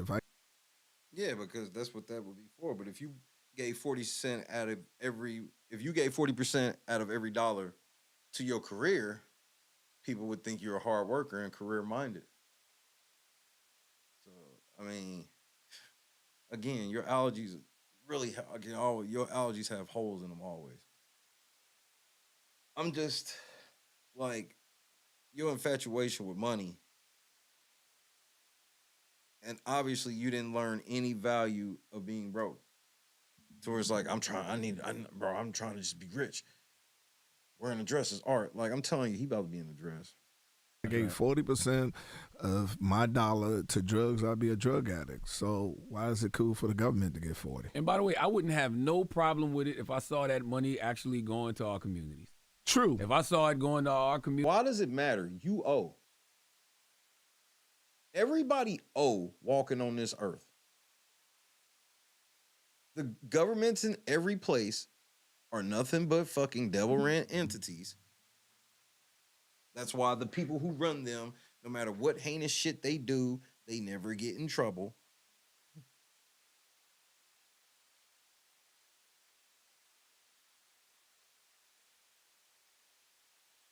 And God allows the devil to tax us because we don't have to worry about it unless we are obsessed with his money.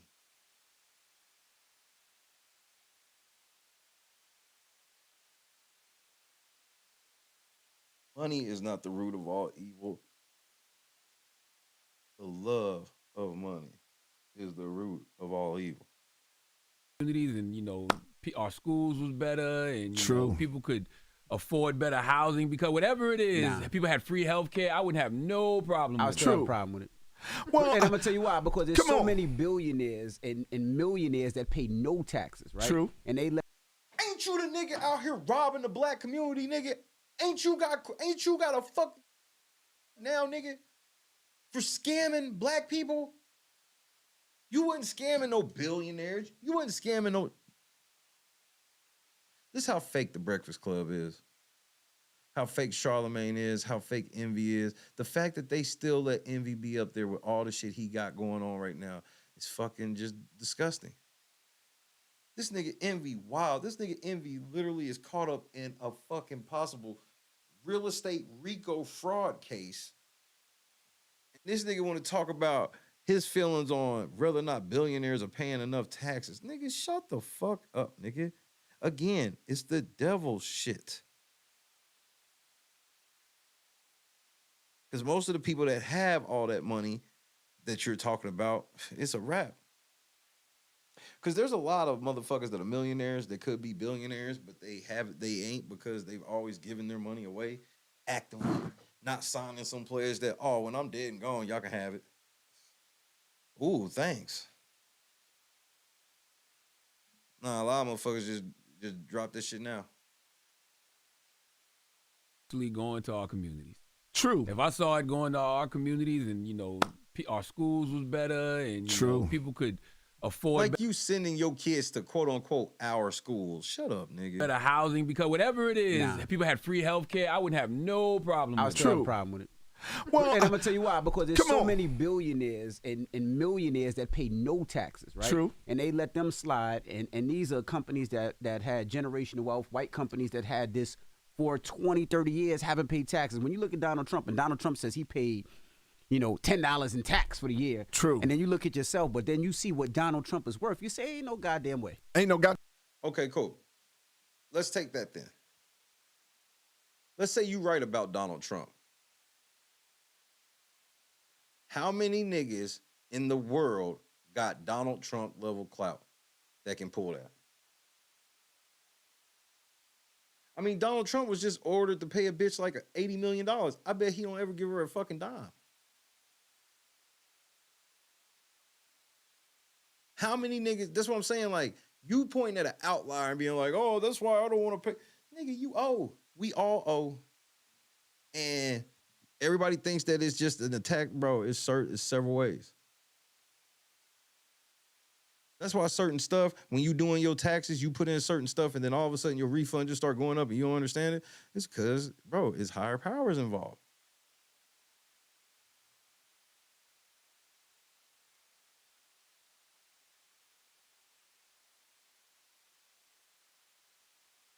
Again, that's why the money says, in God we trust. Because even the devil is smart enough to know not to walk around acting like God don't exist.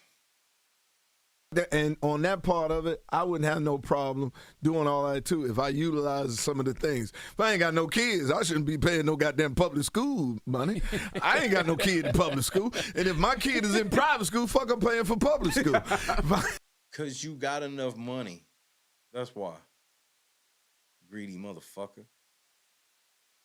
You got enough money. How much that watch cost? This is a nice watch. You know what I'm saying? Certain services, if I'm not utilizing them, I shouldn't have to pay for them. But you know humans still need them. And you're supposed to love thy neighbor as I love myself.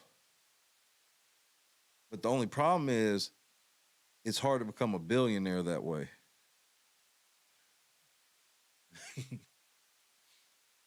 Your neighbor gonna need a lot of help before you can get to that billion.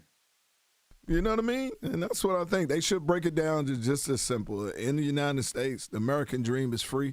Only thing the government gonna take care of your health care and your education. Other than that, you're on your own. I thought about that too in regards to, like, you know, when people talk about reparations, it's like, yo, if you make a certain amount of money, just don't tax me. Exactly. Don't tax me. I'm saying if you're a black person that make a certain amount, Black person. They do that to the white people all the time. But I'm saying if you're a black and you don't have a certain amount of money, yes, you give them reparations. But if you're black and you make a certain amount of money, just don't tax me. Don't tax me. What if white people came out? What if Joe Rogan sat on his podcast with 3 or 4 white people talking about special tax breaks for white people?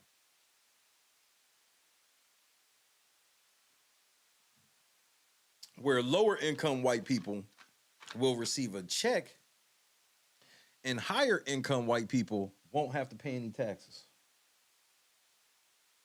Do you understand the level of a scandal that would be? That's one of the most racist tax policies I think I've ever heard discussed on national radio. I thought about that too in regards to, like, you know, when people talk about reparations, it's like, yo, if you make a certain amount of money, just don't tax me. Exactly. Don't tax me. I'm saying if you're a black person that make a certain amount, black person. They do that to the white people all the time. But I'm saying if you're a black and you don't have a certain amount of money, yes, you give them reparations. But if you're black and you make a certain amount of money, just don't tax me. Don't tax me. I'm with that. Yeah, that's a man. great ass idea. I'm with you. Yeah. Do you still consider yourself a Republican? No. I'm an independent. Okay. Me and Cheryl Underwood used to be the only comedians back in the day that was Republican. Spell Republican.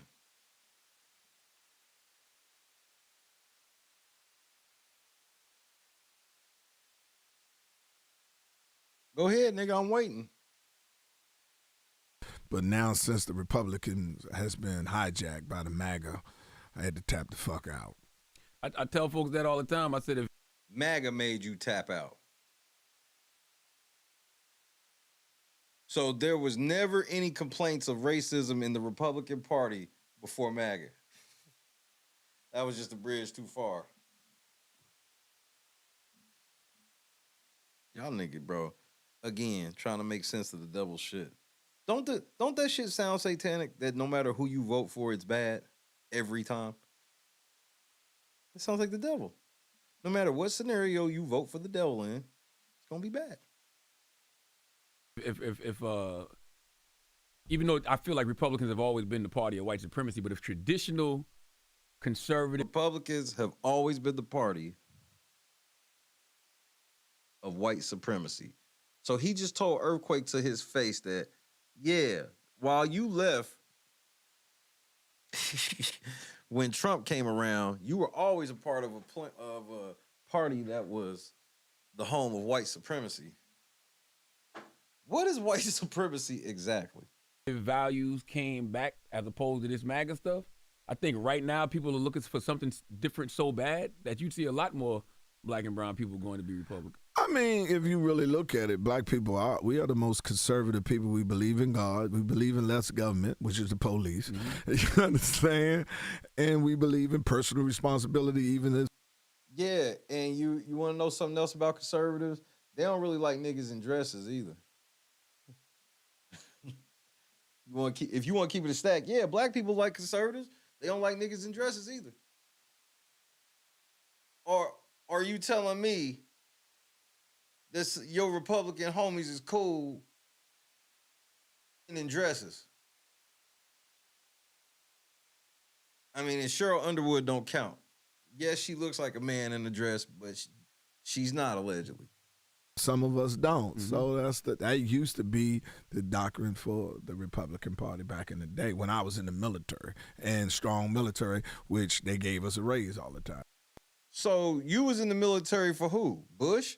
Oh my goodness, bro. So that would made me a Republican back in the day. Yeah, I feel I'm an independent too. I can't.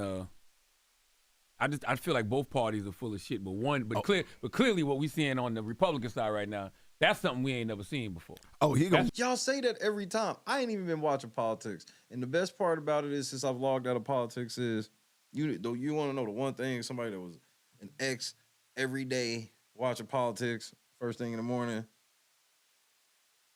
You know what I've learned? I've learned that I don't even have to watch, and y'all say the exact same shit. This Republican Party is the scariest Republican Party ever. And we got to vote for this person, and our kids' future's on the line. Like, nigga, I believe in the Lord. I don't believe in none of you niggas. Fascism. Awake was happening. Oh, yeah, he gonna win. You think so? Oh, yeah. Oh, fuck yeah.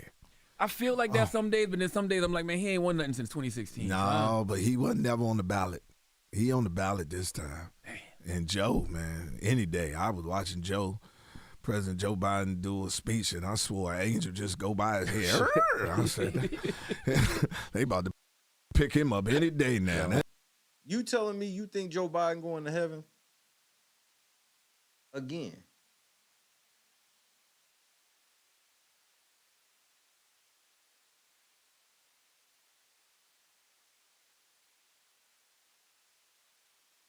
Again, your understanding of God is weird. An angel just gonna come grab him up. I got a homeboy who said, man, every day I wake up and pray for Joe Biden good health. Oh, man. Well, you better keep praying him, because he on the call log. Man, stop, man. He on the call log, man. You see him? You see the black dude from the Crossroads video with the long coat and the shades is at the door? Boom, boom, boom, boom, boom. What you gonna do? Ain't nowhere to hide. Lord When have mercy. judgment look for Joe, looking for Joe. Joe. I tell you, I saw the angel. And this is y'all president they talking about. He was flying by him. I said, oh, Lord, he on the pickup squad. Lord have mercy. Well, Earthquake's going to be at Sony Hall tonight and tomorrow. That's Get your right. tickets if you haven't got them already. And we appreciate you for joining us, brother. Man, thank y'all for having me. Please follow me at The Real Earthquake. And I love you, brother. Keep doing Love you what too, you're King. doing, man. Appreciate you, too, my Earthquake. brother. Thank you, God brother. bless y'all. It's Earthquake. It's the Breakfast Club. Good morning. Yeah, he definitely ain't gonna say God bless you too, because that nigga's a demon. Yo, the devil's in full effect. It's your demon DJ NV. Flipping in J.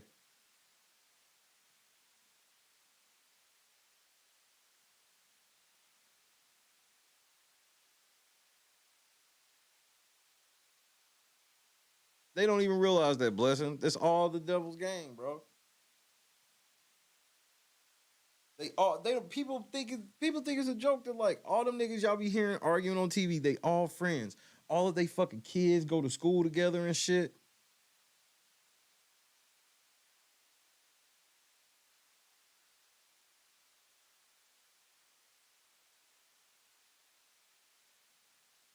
But you gotta vote. No, you don't. Actually, you don't. Earthquake sounded like a damn fool. Bro, I gotta be honest. He did not dispel the rumor that he can't read. I am not confident enough to say that this nigga for sure can read. I can't. Make sure you vote on the poll in the chat. Hit that like button. Hit that subscribe button if you're new.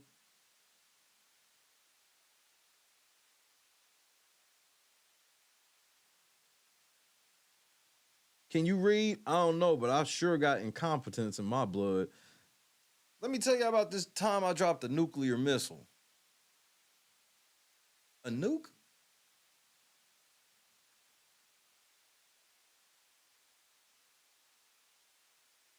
Tactical nuke ready. China key. And then he dropped it on the floor.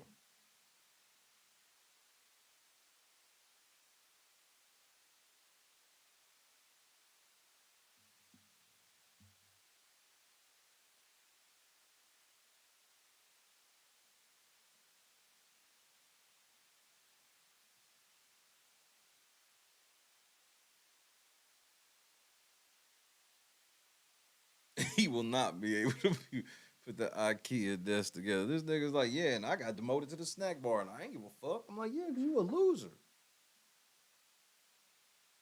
They had you at a job like handling the missiles, then they was like, nigga, you can hand out coffee now.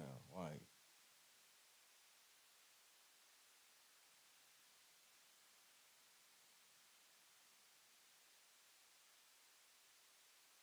this nigga, the most shocking thing, that nigga said, if there's gatekeepers in Hollywood, then that means there's no God. What? You about to get turned the fuck out, nigga. That's why he ain't married either. They about to give him a wife.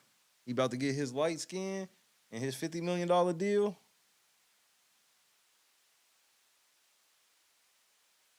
Uda.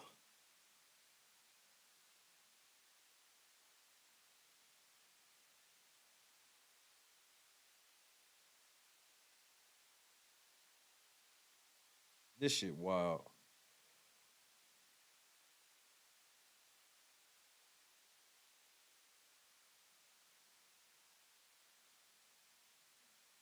That's why they asked the nigga, what'd you think about black men in dresses? It's art.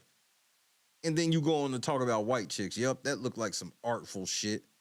Big Mama House, yep, that was some artful. Name the fucking role where it was some artful shit.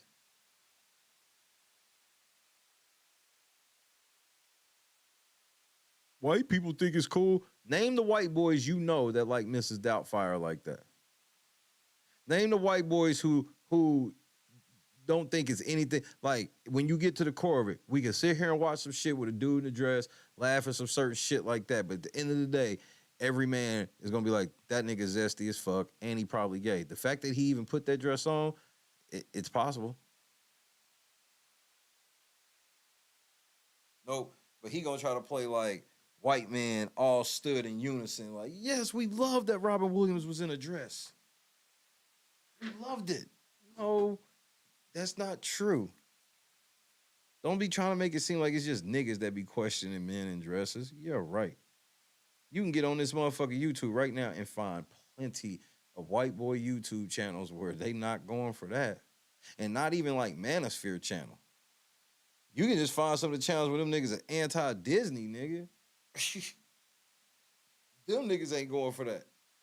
Where they just literally sit around, they watch Marvel movies and shit now, and they like, man, look at all this shit where they trying to make the men gay and da-da-da-da-da, this, that. So they not like, I don't even, that's why I'm like, that's some bullshit to even say that. Where's the proof that there's all these white people that are cool with it? I'm sure there's white people. I'm not saying there's no white people cool with it, but you saying that like all white people are cool with it. And I wouldn't even say the majority of white people are cool with it.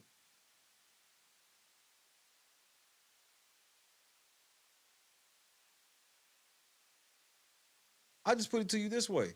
Everybody will, especially a lot of niggas that keep their eyes to politics, they gonna say that the Republican Party is the party of who?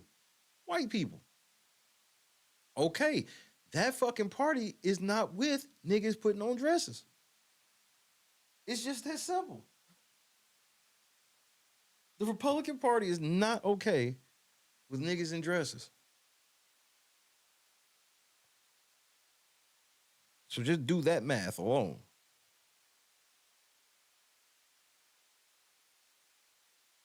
Yeah, life about to be lit, Mike. Be pulling up on people just letting air out, stunting on hoes. Oh, y'all niggas is on that cheap air. Here you go. Spray it in the air and then drive off.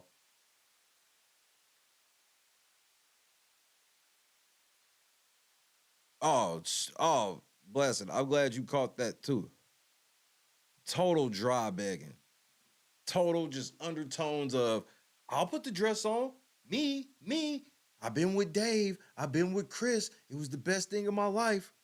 Yeah, people know me from Comic View, but fuck that. I got a Netflix deal once I started kissing ass like that.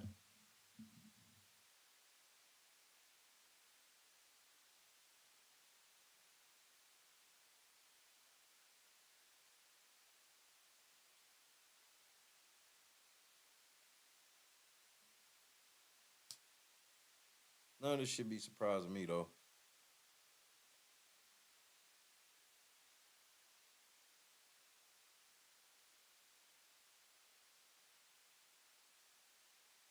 Oh man, Charlemagne and DJ Envy are gonna bring up politics every motherfucking time they talk to anybody about anything. If Soldier Boy was on there, they would be bringing up politics somehow and asking him about it as if we supposed to take what Soldier Boy thinks about anything seriously. I mean, Marlon's whole thing was pick me. It's time for me to be a superstar. Nigga, you 51 years old. And you still trying to be young Marlon. It's not like you've evolved into an older version to where it's like, now's my time where I can be a late tier superstar like a fucking Morgan Freeman or some shit like that where, you know, I really come on strong at the end. That's not you. This nigga literally told us how Cat Williams was trying to help her with his stand-up shit years ago. And he didn't listen. And how his brothers finally gave him a compliment when he was fucking 50 because all these years he wouldn't listen. That was the one thing I took away from listening to that Marlon interview was like him admitting how fucking hard-headed he is. How he was just like, I'm going to be famous and I'm going to do all these things. And these niggas like, nigga, you can't do all of that. You don't even know how to do this. This nigga literally like, man, the two most successful Wayans brothers was trying to tell him the whole time and he wouldn't fucking listen to him of his own admittance. And then when he was like, Cat even like, yeah, you can actually do this because they would like, he saw him doing it in a movie. They was acting in a movie. He was like, man, you can actually do this if you do X, Y, and nope. Marlon got too much fucking pride. Just because that nigga was going to give you some jokes didn't mean that you had to get up there and fucking repeat them word by word. He's literally giving you that's like a fucking coach. You starting to coach basketball and you got a chance to meet a really good coach and this nigga give you his playbook like, look, you can check over my playbook for a couple weeks. No, I want to draw all of my plays from scratch and there's no such thing, nigga. Because however you're going to try to draw it from scratch, what is the first thing you're going to do? You're going to pop in a videotape of somebody and start drawing ideas from there. So why not just get a nigga playbook then? Start drawing your ideas from that. No, you took the shit as a fucking insult like, oh, so you're going to give me jokes like I can't do. No, he go give you the jokes. You can do whatever the fuck you want with them, fool. You a script. He said, I got all this fucking material. I'll gladly share with you to help you get better. Nope, I'm good.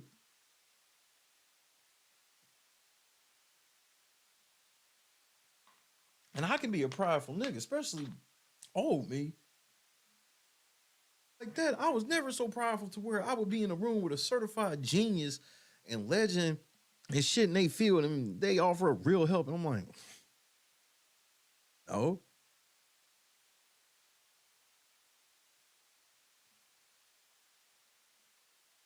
And this is somebody that, man, and this is the part where I know it. Like, I'm a huge Marlon fan. outside of my wife, I don't know nobody who like Marlon like that.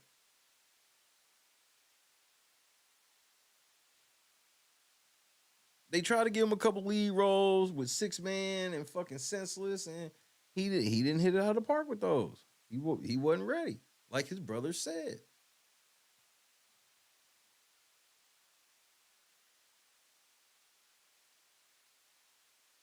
I mean, the juniors, the younger Wayans came up and got TV shows and all this shit, and you still just on the back burner.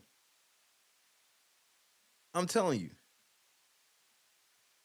If you haven't seen Marlon stand up, God Loves Me, I'm telling you, it's trash. It's literally Marlon Wayans telling one long ass fucking joke for like an hour. And the shit really ain't funny. It really is just like, it's almost like, I promise you, it seems like a humiliation ritual. It truly does. It's literally him sitting here just talking about how much he wanted to be with Jada Pinkett Smith. Let's see if it's a trailer for that motherfucker.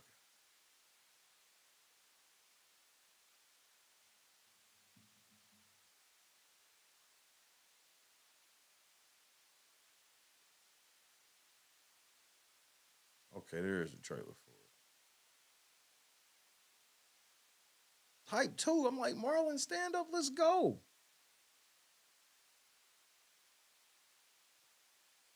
On March 27th, 2022, Chris Rock cracked a joke on Jada Pinkett Smith. And Will Smith got up and slapped the shit out one of the greatest comedians of all time. That had nothing to do with Will, nothing to do with Jada, nothing to do with Chris. It's my fault. God loves me. Chris has always been like a mean stepbrother to me. Where the joke's at? I thought you were supposed to be the Wayans. Which one of you, pedo? I never told Jada I had a crush on her. One time I played her Stevie Wonders, Too Shy to Say, and then she played me back In Vogue's Never Gonna Get It. And who's sitting there but the Fresh Prince of Bel-Air? You know Will, that phony ass laugh, you know. You know.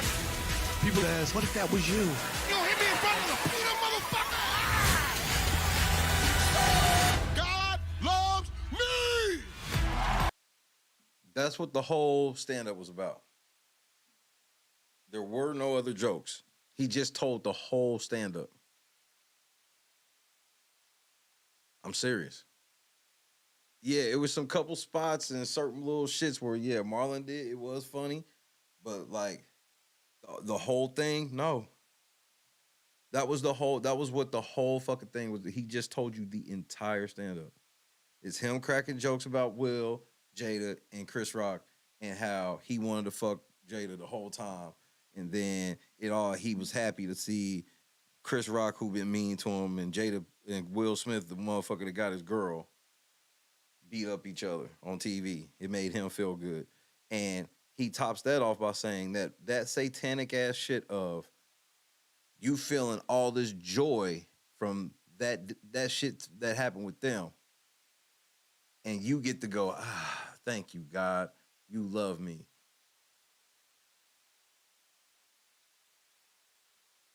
Yo, the devil's in full effect.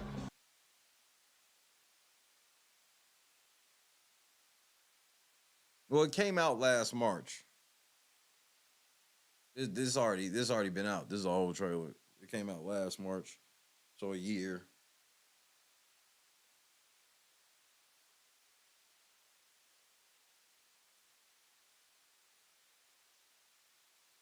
And I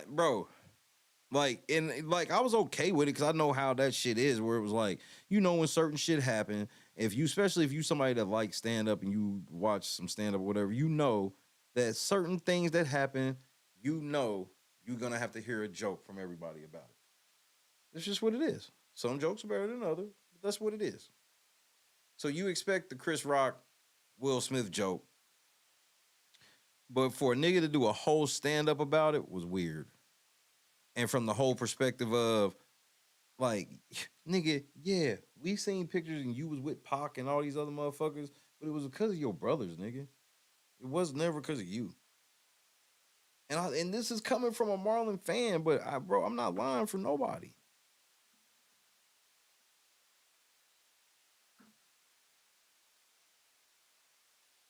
That's a very pathetic ass stand up. And then we hear him talk about what his new shit's gonna be, and it's even more depressing. Like when he was talking about his new stand up, it's even more depressing than that shit.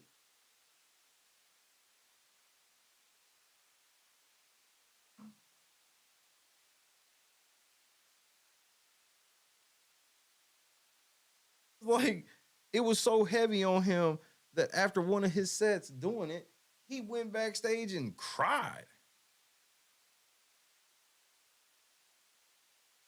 And I'm like, Marlon going through it, man. And it's just like, well, at least the nigger's gonna be on stage. Wow, bro. And, you know, he didn't even realize what his brothers meant when they said they remember the only compliment that he said his brothers gave him about that stand-up was they've never seen that done before. Seen a motherfucker tell one continuous joke. Like, and not like a callback, but like one continuous joke about a story that everybody already knows, but from your point of view, because you know, you kind of bro, it was just real. It was there was points of it where it was pretty cringy. Like Jada Pinkett loves it. I ain't gonna lie. Jada Pinkett Smith, I guarantee she loves that motherfucker. The whole stand-up was about her and a nigga that's fiending over her.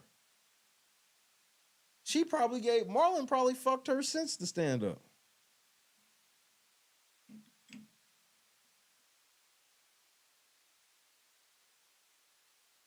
Because just on the strength of that shit, like, if I'm Will Smith or Chris Rock, especially if I'm Will Smith, nigga, I'm like, I gotta beat this little nigga up just on the strength of, you thought it was cool to make a whole stand-up about you having a crush with my girl, nigga? I will beat the fucking brakes off of you, little nigga.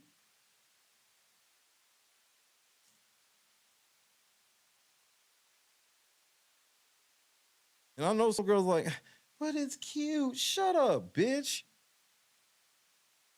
The fuck you mean that's cute?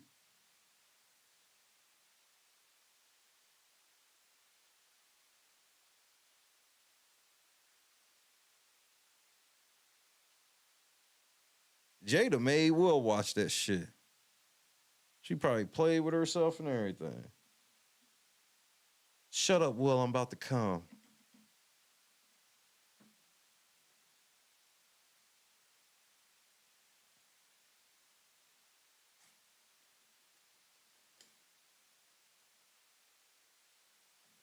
It's just a lot of people that I've seen have certain transformations.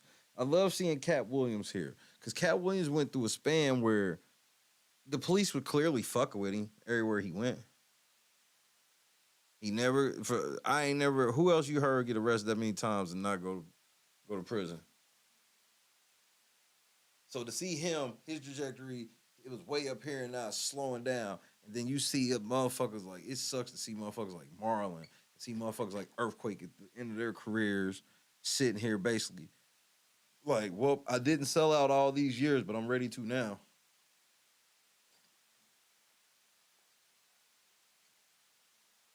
I'm ready to now.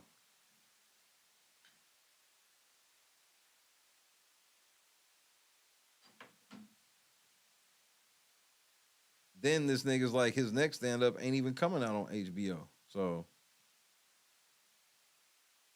because he didn't get no demand, wasn't no high demand.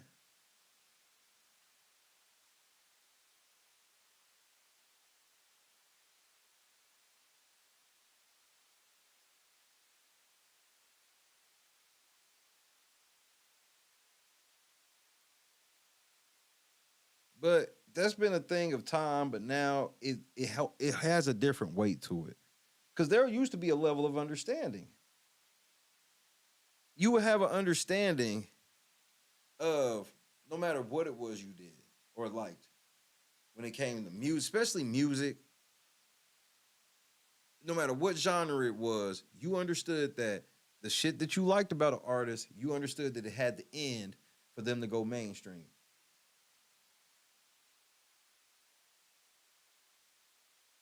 And you never stopped and really questioned why that was.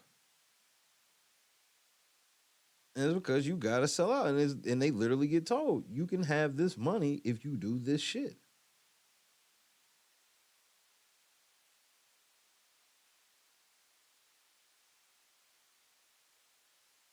And people think that it's literally just be like this initiation with, okay, we'll see if this motherfucker will have gay sex. Well, the fucking dress is less about gay sex than it is of not just power.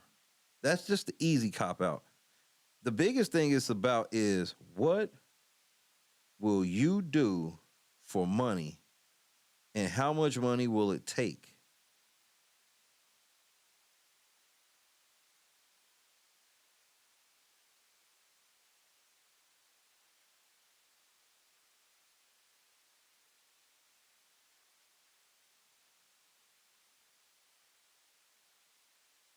There's a lot of power in knowing that about a person. How much money will it take for you to, because it ain't like these niggas really want to be in dresses and shit like that, or they would have written the shit in their own stand-ups and shit like that, a la Ricky Smiley.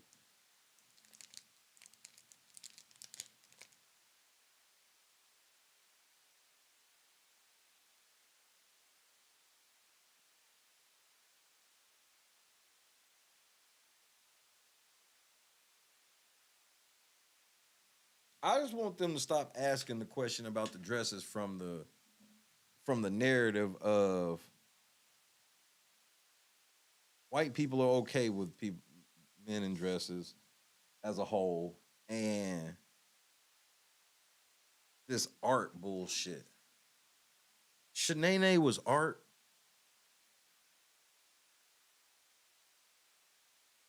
What kind of art is that? Like, for real?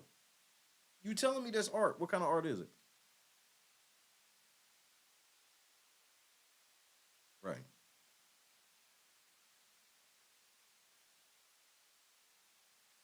But White Chicks was a good movie.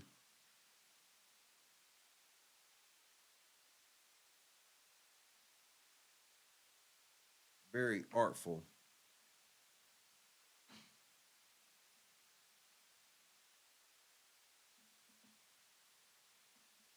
We not just gonna let them play bitches. They gonna play white bitches.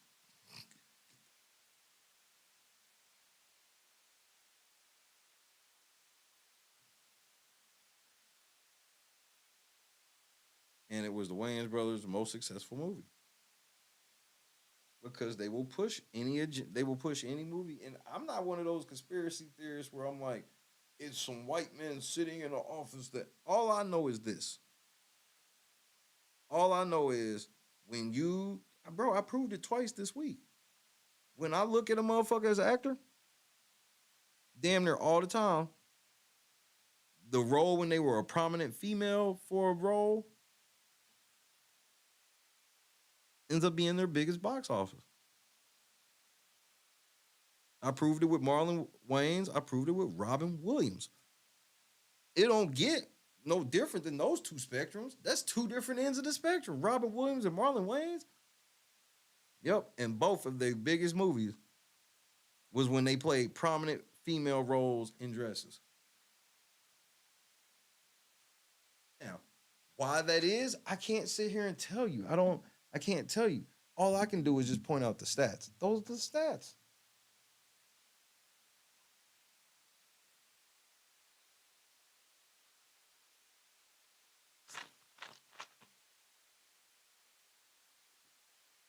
And the ones that be in acting, that got that integrity and ain't with all that shit, for some reason, they never get as big as the ones that do.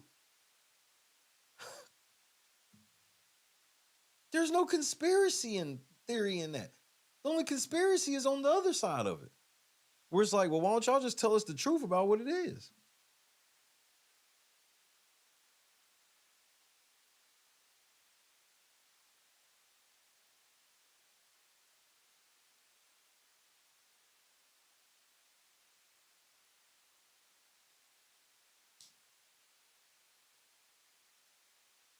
And then when the actor comes out and goes, yeah, man, they try to put me in a dress.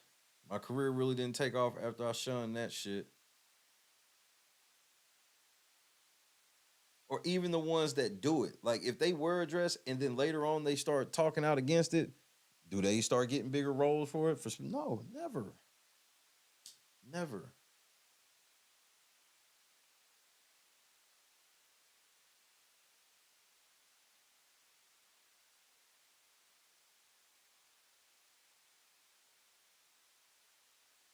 That's what I'm saying. Dustin Hoffman, they said Dustin Hoffman won an award for that shit.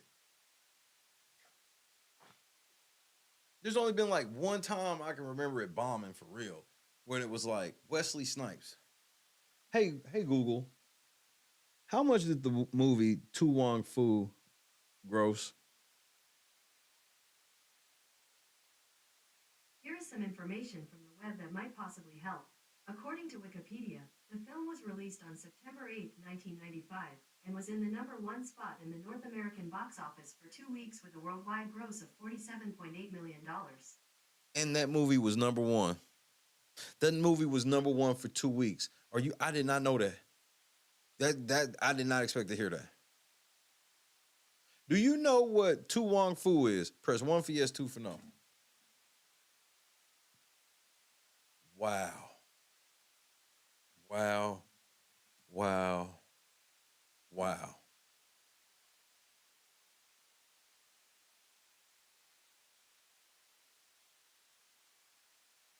Wow. Oh, that caught a nigga off guard.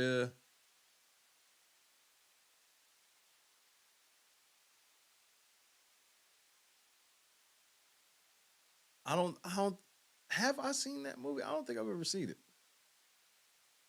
But I remember seeing it. Like, not like seeing the movie. Here go the trailer. Oh my goodness. Tactical nuke incoming! #1. Another movie went #1. And you tell me if this looks like an entertaining movie to you.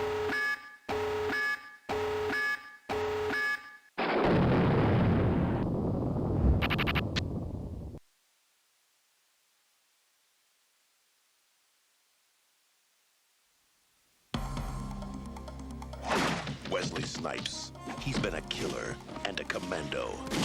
Patrick Swayze, he's been a heartthrob and a hero. But these tough guys are about to face the most physically challenging roles of their careers. Let's give it to him, girls.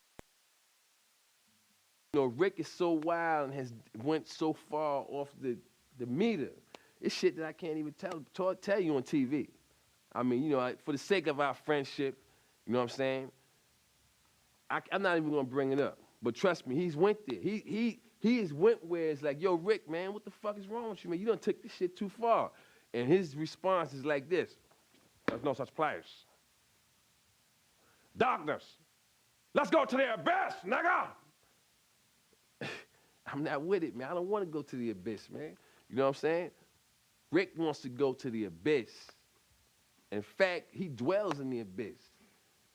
Rick James dwells in the abyss, okay? And he wants company sometimes, you know? And for some reason, he likes to reach out for me. Whenever I'm around, when he wants to go there, he will reach out for me to try to take me to the abyss with him.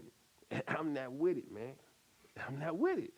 And that's when we end up, you know, tussling or whatever, you know what I'm saying? Did you not hear the emasculation setup where they letting you know that there's gatekeepers, where they're like, you seen them be these tough guys that you look up to and always wanted to be, but we check them niggas and put them in dresses because we hold. Look at the setup, nigga. Wesley Snipes, he's been a killer and a commando. Patrick Swayze, he's been a heartthrob and a hero. But these tough guys are about to face the most physically challenging roles of their careers. Let's give it to him, girls. Meet Vida Bohème. Enchanté. Why are you crying? Maybe she just found out Menudo broke up. Miss Noxzema Jackson. Yo, the devil's in full effect. I mean, this some shameful shit. I'm losing my motherfucking mind, man. Is this camera on me? Yes, it's on. That's stupid. Use your common sense. That's his daughter. And their protege, Kiki Rodriguez. I'm the Latino Marilyn Monroe. I got more legs than a bucket of chicken. They were headed for Hollywood Think of it as Easy Rider in dresses. on a sacred mission. Let's take this message from Miss Newmar with us across the land. Going on right here, a celebration to last throughout the years. Oh, nigga, you gay. But along the way, they had an unexpected stop. You know what you career girls want? Oh, nigga, you gay. Careers? Daddy, some sugar. Please, no. No. No, I can't believe this. Don't quote me, but I think this one is deceased. A dead white policeman? Now they're stranded in a strange land. Well, ladies, welcome to Snydersville. And you thought the Dust Bowl was over? This is the presidential suite. Must have been one of those bad presidents. You got beat up by a girl? And before they leave, Do you like my nails?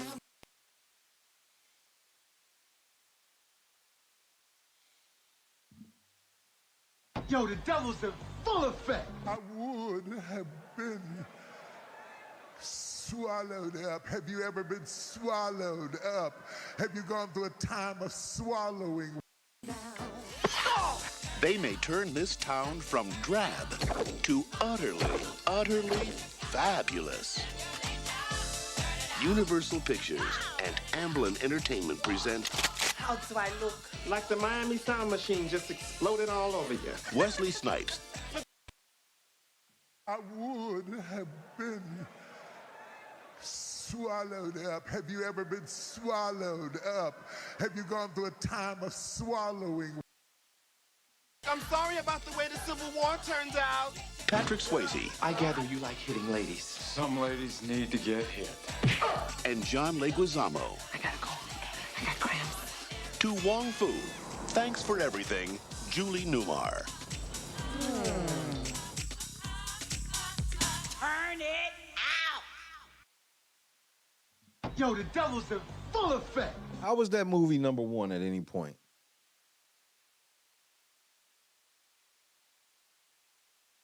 Somehow these movies are always a success.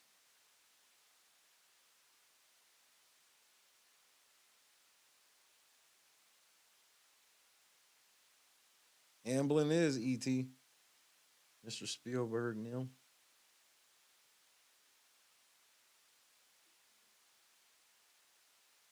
And every man would rather see Patrick Swayze in some movie kicking ass. Same thing with Wesley Snipes. We would rather see this nigga in Passenger 57, all this other shit. Number one for 2 weeks.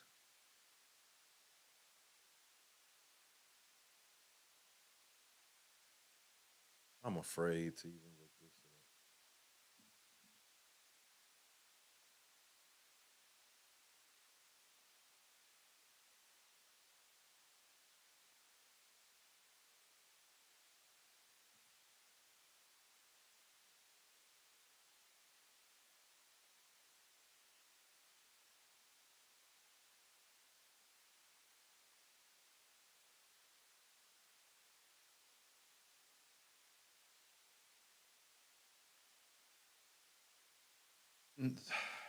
This is what they say, bro.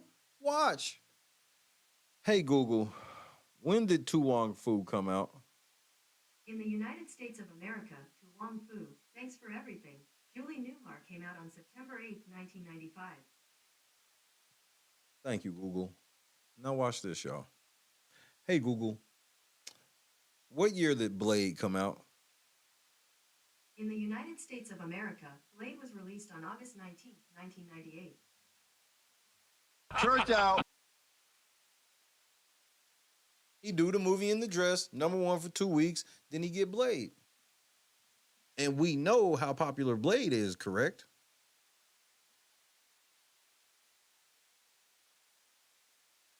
You pay them dues, you go to the next level.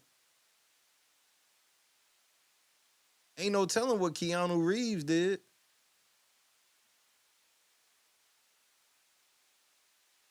telling me you don't see the correlation in that? Again, that's just coincidental. That doesn't mean anything. It's just another coincidence of you put a dress on and then your career starts taking the fuck off.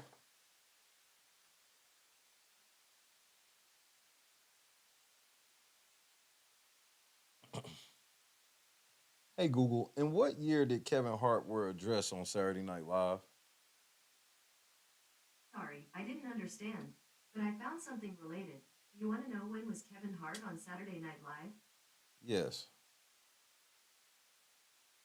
On the website snl.fandom.com, they say, Gallery, Season 38 title card from March 2nd, 2013, is SNL's debut with musical guests. Season 43 title card from December 16th, 2017, the 9th episode in the Christmas show, his third time hosting with musical guests though.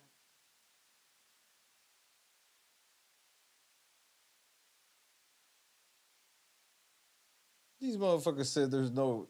Nigga, I looked up and said there's no record of Kevin Hart ever wearing a dress. Nigga, why would y'all even lie like that?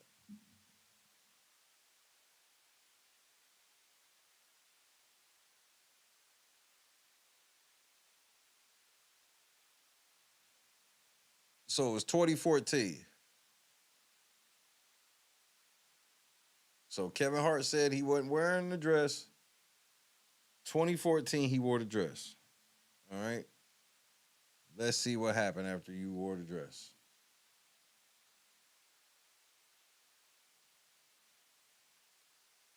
No, I just want to see. I just want I just want to see. Okay, you put the dress on. Oh shit. Then the bottom fell out. He had done nothing before the dress. Nothing of any substantial. The biggest thing he did was his little role on This Is the End. He did 2 episodes, Modern Family, Workaholics, little small shit. He did Think Like a Man that was, kind of popular, but just really cult popular. He put the dress on 2014, then it goes Ride Along, About Last Night, Think Like a Man 2, School Dance, Top 5, Wedding Ringer, Get Hard, Ride Along 2, Central Intelligence, Secret Life of Pets. The bottom fell out. Jumanji, Night School. He was in a Fast and Furious. He was in Hobbs and Shaw. Secret Life of Pets 2. Like, these are franchise checks. Another Jumanji check. Netflix After Party. Fatherhood. Real Husbands of Hollywood. That went on for a couple seasons. Die Hard. Yeah, the bottom fell out. He put the dress on, the bottom fell out. Like, again, like, it's like clockwork. I ain't saying the dress is why. I'm just saying that the dress tends to correlate. You know what? Monday, I think we're gonna do a deep dive into the dress, bro. I didn't think it was no big deal. I'm like, I didn't think like with Martin, like him being Sinead, whatever. Could I have done without Sinead and the show still would have been fine? Absolutely. If he didn't do Sinead or his mama, the show would have been just fine.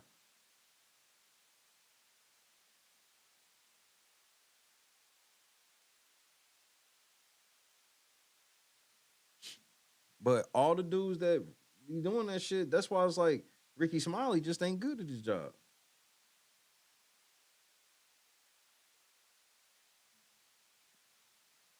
And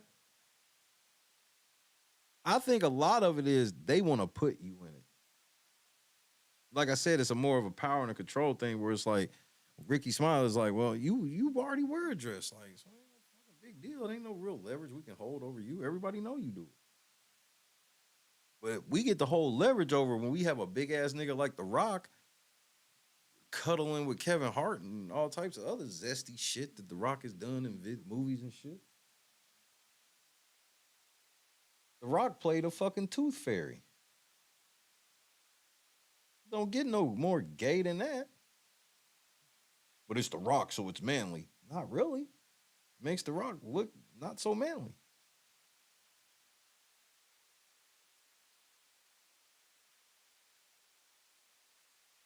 DM me that, Janice, that movie, so I don't forget. Because I'm telling you, I think I'm about to do a deep dive on that this week, coming up week.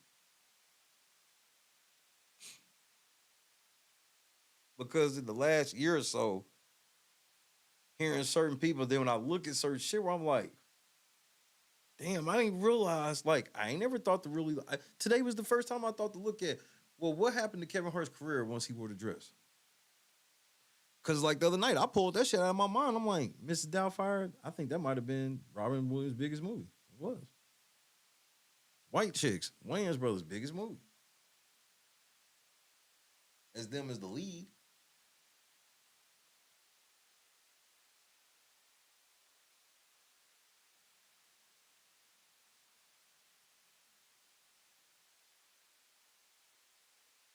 Because Martin shit was different because Martin was already wearing a fucking dress. So it wasn't no thing. Let's see when Big Mama House came out.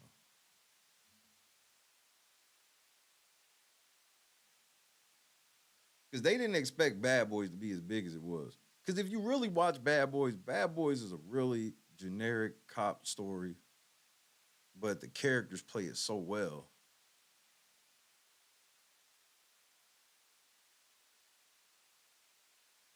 So let's see. Martin was already been in the dress. But that's when he got, once he was in the dress, he got his lead role, though, if you really think about it. So what was Martin doing before? House Party, Do the Right Thing, tiny ass roles. Talking Dirty After Dark was his movie, but it was real low budget ass movie, but I love it. That's one of my favorite Martin movies. R.I.P. Pops. House Party 2, Boomerang, he up under Eddie. And then next thing you know, what he started doing? Martin wearing a dress, then he got Bad Boys, Thin Line, Nothing to Lose, Life, and Blue Street. All after wearing a dress. Then put the dress on in Big Mama's house. And I think that hurt him. Because, like, nobody fucked with none of his shit. Big Mama's House 5.2. Then it was What's the Worst That Could Happen, which was just an okay movie.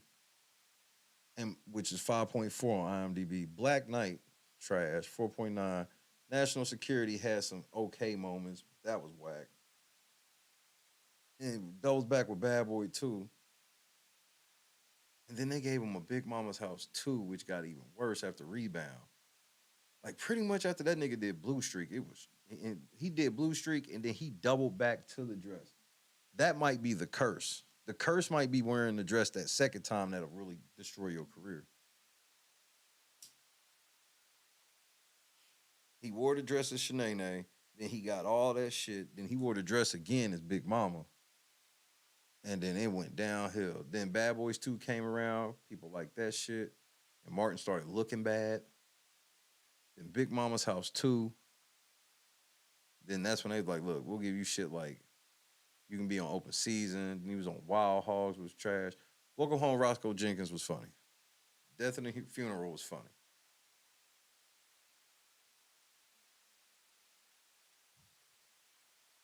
Then after all of that, these niggas double back again with another Big Mamas. You want to talk about the waste? Looking at Martin's IMDb page, you want to talk about the wasted career of Martin Lawrence, nigga. And Martin Lawrence at least Martin Lawrence is way more humble than Dave Chappelle, because Martin Lawrence really just be living. Martin Lawrence shit, when his run from like the early 90s to the early 2000s, his run was legendary. You talking about a nigga that couldn't miss, really. Like, okay, let's for real. So his run from Martin, the show, in like 95 or 92-ish, on to 99 with Blue Streak, he had no misses. None. Boomerang wasn't a miss. Thin Line wasn't a miss. Nothing to Lose wasn't a miss. Life wasn't a miss. Blue Streak wasn't a miss. hopped back in that dress and it all went left.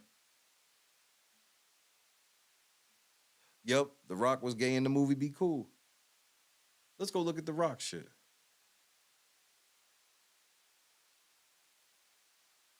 The Rock, it seemed like The Rock, they put The Rock in wrestling. They let him build some credibility. Because then it was like, The Rock's getting $20 million a movie, and I never understood it. Because I'm like, who the fuck be running the movies because The Rock's in it? Like, that's never been the case. Like, you want to talk about somebody that's been forced on us as an actor? Dwayne The Rock Johnson.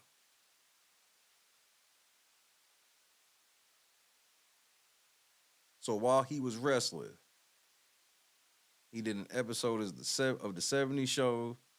Then he did an episode of The Net, Star Trek. And then he finally did The Mummy. Then all of a sudden it was like he couldn't do it. Oh, he's always doing movies. He can't do wrestling no more. What? And we learned that that's a lie. Because we've seen some of the biggest wrestlers be in big-ass movies and shit like that and don't be gone that long. So he did Mummy Returns, then Scorpion King. Then he did a bunch of wrestling voices. See, that's the crazy part when you see this type of shit you didn't realize. The Rock, this nigga, while he claimed to be, oh, he's so busy and he can't be a wrestling, this nigga was voicing everything, though. SummerSlam, Best of WWF 2001, WWE Crush Hour video game, WrestleMania 19, WWE Sunday Night Heat, WrestleMania 19 video game, Ruthless Aggression video game, Raw 2. Then he did The Rundown. Then he did Walking Tall, which is basically the same movie. Then WWE Bite This, WWE Day of Reckoning. And then Be Cool, he was the gay dude. Then he did some more wrestling voices. Then he was in Doom, Southland Tales, Gridiron Gang. Then he was in Reno. Corey in the House episode, Hannah Montana, The Game Plan, Get Smart, Race to Witch Mountain. The Rock was in a dress on Saturday Night Live, wasn't he? No, he was on the dress in Hannah Montana. It was one of these shows he was in a dress in. They had him, the kids put all that makeup and shit on him and shit, dress him up like a woman. Then he did Tooth Fairy. This appears to be when the bottom fell out. Damn it again. So now after he does Tooth Fairy, he's in Why Did I Get Married To, unaccredited. Then he does the epic role in The Other Guys, a short role. Then he goes Faster, Fast 5, Journey 2, Snitch, G.I. Joe, Pain and Gain, Fast 6, Hercules, Fast 7, San Andreas. Then he just starts just doing everything. They're just putting him in shit. And none of his movies are rated high at all. Saturday Night Live, Central Intelligence, which that was a good movie. That was funny. But it was a lot of gay shit in there. Moana, Baywatch. Yeah. As soon as he did Tooth Fairy, the bottom opened up. Pain and Gain is that shit, bro. Had to barbecue that shit outside. Bro, that shit was stinking up the house.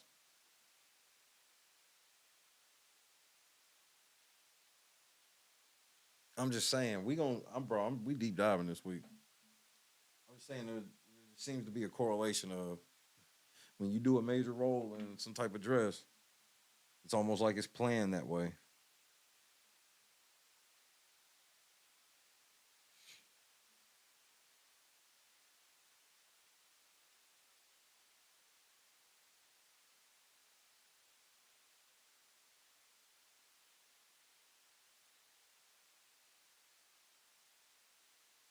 Yeah, they kept trying to push Kevin. Like,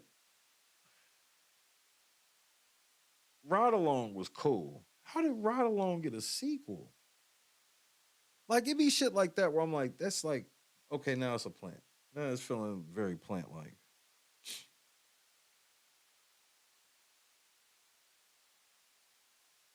And then you look at The Rock's career and you like, well, nigga, can I really say that you made the smart move of leaving? I mean, outside of the money, I guess, but legacy wise, like, I can't sit here and look at your career and be like, yeah, I see why you left wrestling. Nigga, you was the man in wrestling. You ain't never been the man over there. Not even close to it. Ving Rhames wore a dress in Holiday Heart. Shit, Ving Rhames, they like to take big niggas like Ving Rhames and Terry Crews and just for somehow, oh, we gonna put this nigga in a role where he getting raped. Cause yeah, they gonna rape this big nigga that seems unrapeable. Well, we can rape him. And you don't see that obvious level of fucking power in that shit.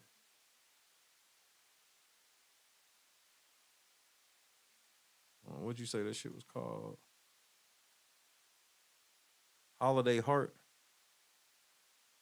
Back over here.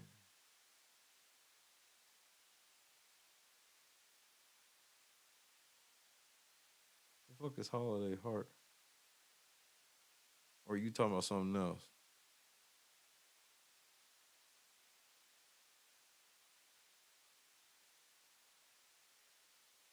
Oh wait.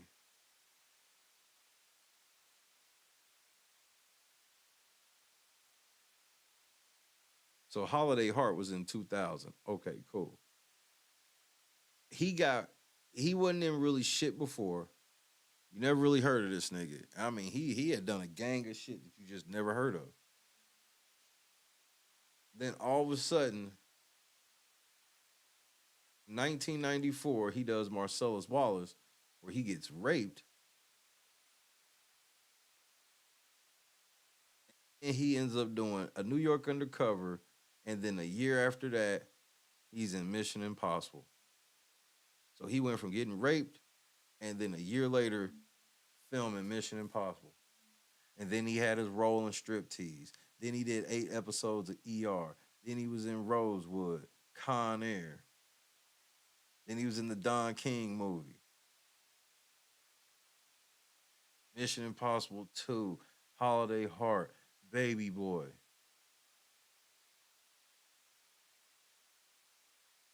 Soon as he got raped, it went, bro, it's like clockwork. It's fucking eerie. It's eerie. Everybody who's seen Pulp Fiction, you know what happened to Ving Rhames in Pulp Fiction. And then he was in Mission Impossible. One of the big. Let me see. I'm about to grab my drink, but I gotta look this up first.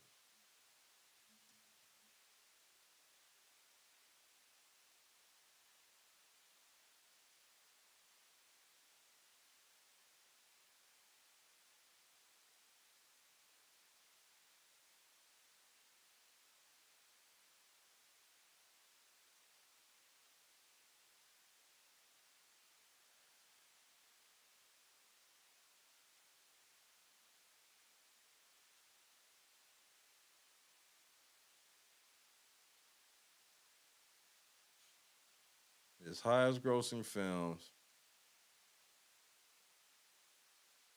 after it went Pulp Fiction, then Mission Impossible, and then Guardian. That nigga was in. Yeah, he was in Guardians of the Galaxy. No, he wasn't. Was he? No, he wasn't.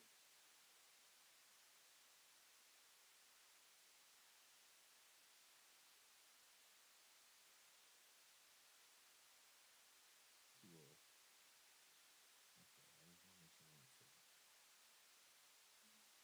So, highest grossing film first, his first one was when he got raped. And then when his next one, the next franchise, he ended up getting the whole franchise. And this is what Cat Williams told you. He was like, man, they said they sat me and Luda down. They offered us the terms. Luda took it, and he got inserted into the Fast and Furious franchise.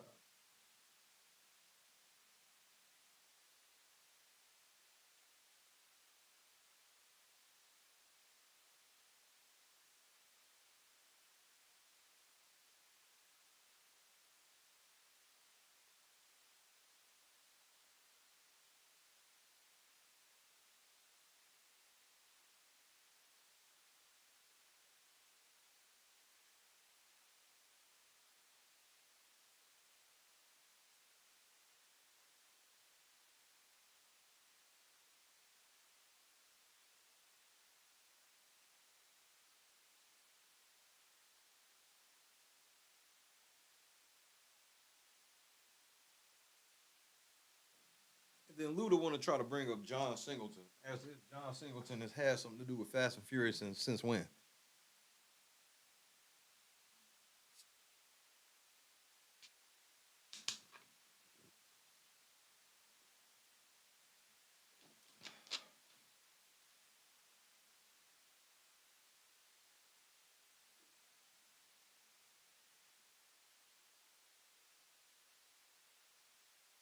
I don't even want to look nobody else up.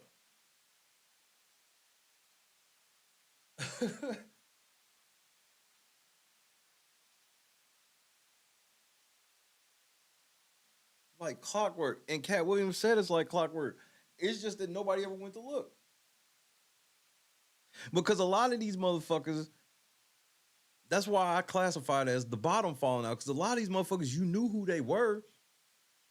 And it was like, you know, when Kevin Hart did the dress shit, you knew who Kevin Hart was, and he was famous for doing his stand-ups, But then you realize that took him to the next level. Or I don't want to say it took him, because that's the implications. But after that point, he somehow went to the next level.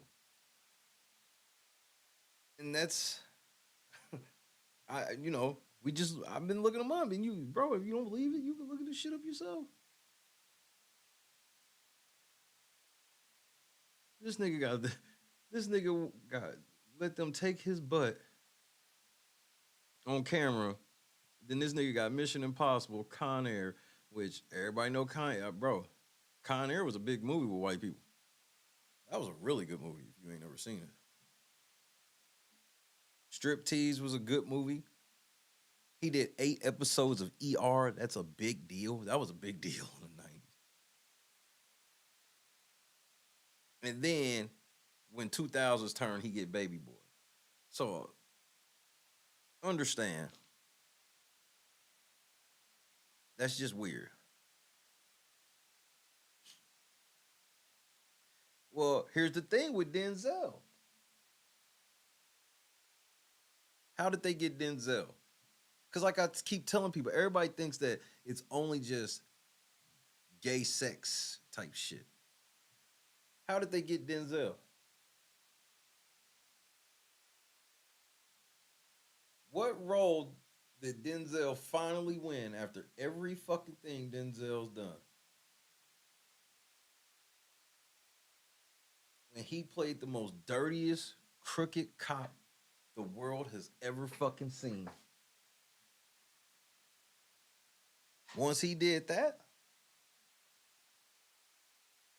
and especially when it's like he a nigga ghetto crooked cop. The white boy, he's the good cop, the one that we supposed to think is the everyday cop. It's him. Hoyt is the everyday cop. Denzel is if you gave a nigga a badge. A hood nigga a badge. And then he won. Same thing with Halle Berry. Halle Berry couldn't get on to a win. Until she played a role where her husband was on death row and she got her back blown out by a fucking correctional officer. The only thing people remember about Monster, people don't even remember Puffy in that motherfucker, but they remember that Billy Bob Thornton dicked that bitch down for the world to see. That's the bitch that everybody wanted, and they utterly degraded her and gave her a fucking award for it. She the great Halle Berry, especially at that juncture. The great Halle Berry ain't got to get piped on camera. She shouldn't have to, not to get no fucking award, but she did.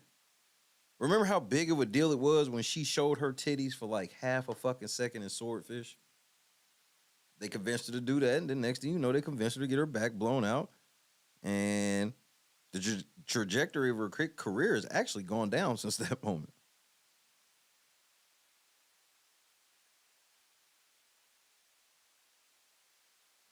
Denzel's role in Training Day is against everything that he, claims to believe in, which when I say claims to believe in, I'm not implying anything. I'm I can't confirm or deny because I don't know that nigga.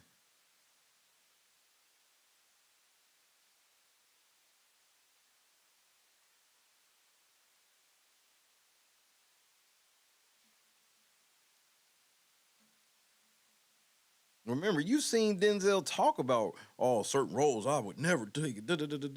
Well, be honest though. If he was about all that action, how could he have ever played Alonzo?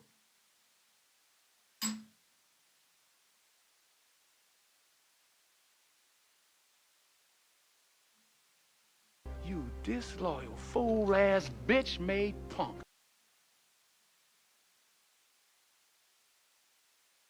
And you gotta blame niggas too. A lot of black, especially niggas, black men, didn't even respect Denzel until he stepped into that role. But wasn't he also in a movie with Tom Hanks about Tom Hanks having AIDS? So, you know, they finds they ways, bro. They finds they ways to always have our biggest stars being these questionable ass roles for no fucking reason.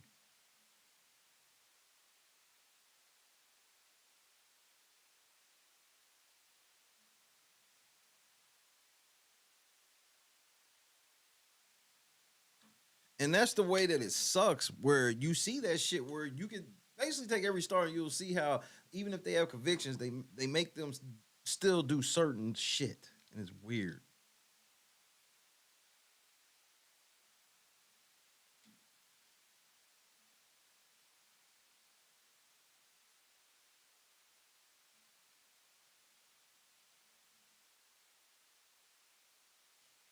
And this ain't me trying to like hate on Denzel, no shit like that. Like I'm saying, just like even the people where they go, well, we just gonna elevate your worst shit. Where I'm not even sitting here like, I'm just saying based on shit that Denzel said, like in interviews and stuff, you would think he would have never played Alonzo.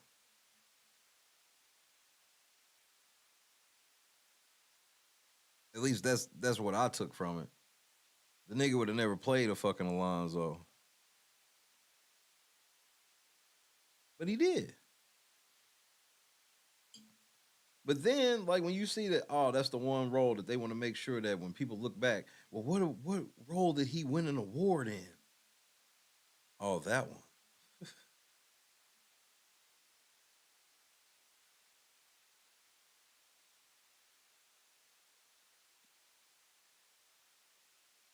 Just like, bro, I still think that Spike Lee is controlled opposition. Good night, boss. Huh? Closing my week down slow as well.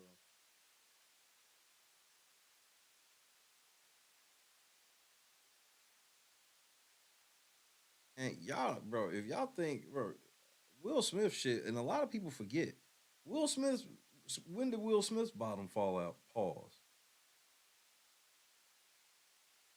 When Will Smith was in that movie where he let that dude fuck him in the ass. That shit came out before Fresh Prince came out. Next thing you know, he got Fresh Prince, and then he was the cool nigga to look up to after he did that on camera.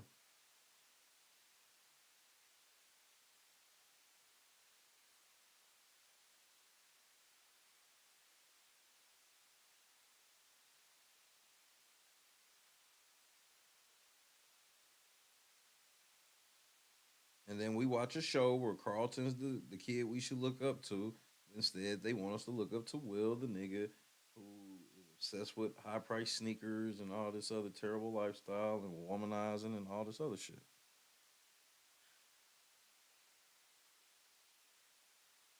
Again, I'm just pointing out how it always just seems to be.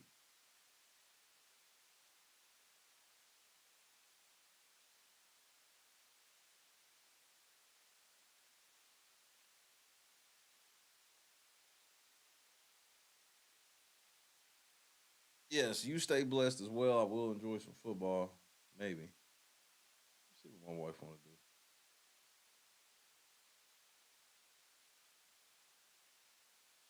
I think I really want to watch Demon Bowl.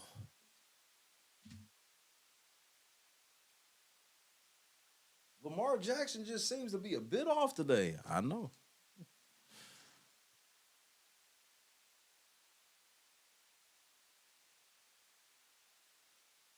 I'm gonna go watch some League of Legends.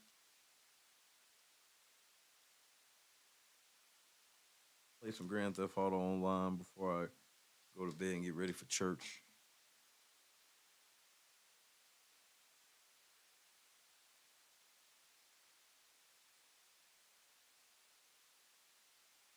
And I'm gonna put in some work. I'm gonna research this hard. I'm gonna have a lot of evidence to reinforce what I'm saying come Monday. I think it's time.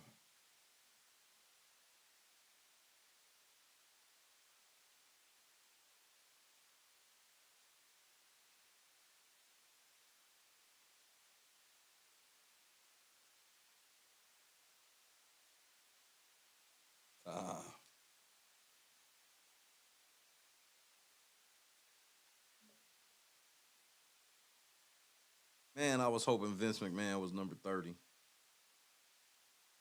It did not come true. It was Sami Zayn. I was like, man, doo, boom, boom, no chance. Dum, dum. That's what you've got. That'd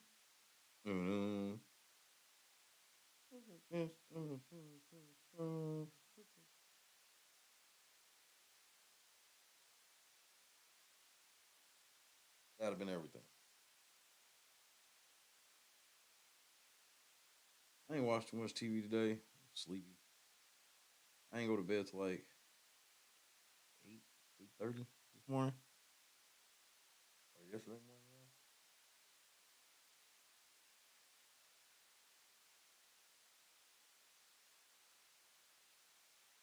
So yeah, I think it was like 8:30. Went to bed up all fucking night.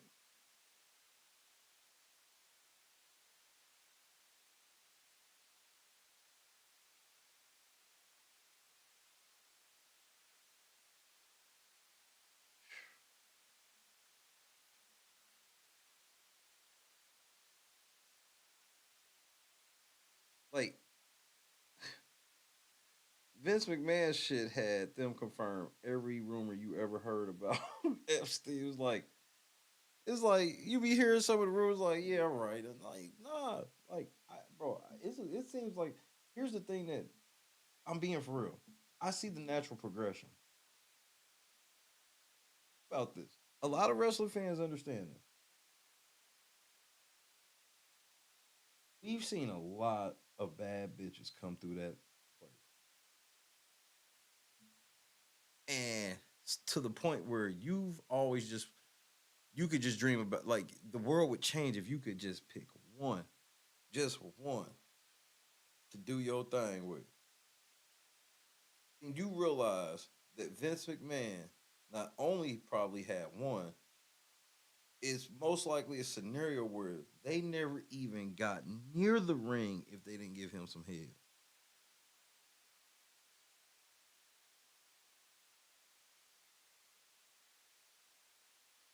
Yeah. A lot, and the natural progression is, so now Vince for the last 30, 40 years have been fucking the most top-notch bitches he could fuck. Even if just one time. Yeah, I'm sure he's desensitized. Fully desensitized. Got a shit on a bitch now.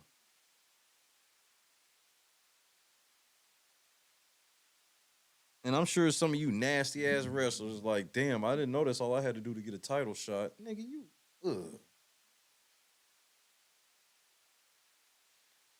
Okay, I'll put it to you like this, Janice. Here's the part that nobody's gonna bring up. Has everybody forgot who one of Vince McMahon's best friends is? I think everybody has. One of Vince McMahon's really, really, really, really close friends is one Donald J. Trump. This is on record. So, yeah, I'm sure Vince did know Epstein.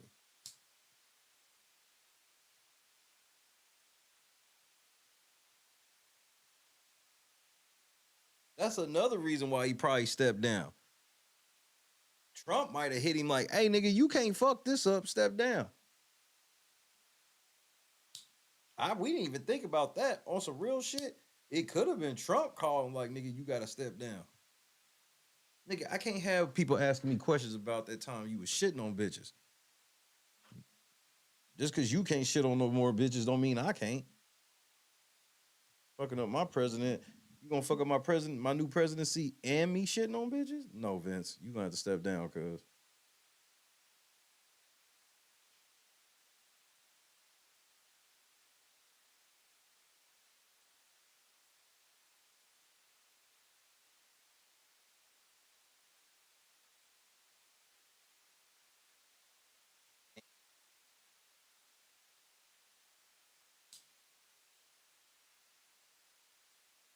Because that's why I was like, who could really make him sit down? The president could. Because Vince is a defiant motherfucker. So all of that shit could be true, and Vince still wouldn't step down normally. If you want to keep it a buck.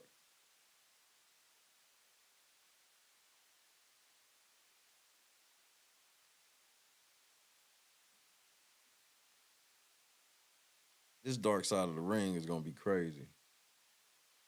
This is about to be an 11-part. They're gonna just have a whole season be Vince McMahon. Dark Side of the Ring, season Vince McMahon.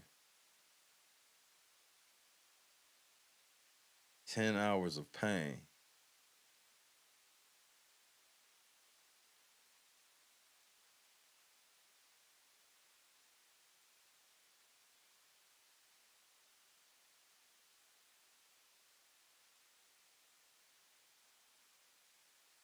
Have you been touched by Vince McMahon? Have you been suplexed across the room? Please hit the number at the bottom of your screen right now. Join the class action lawsuit.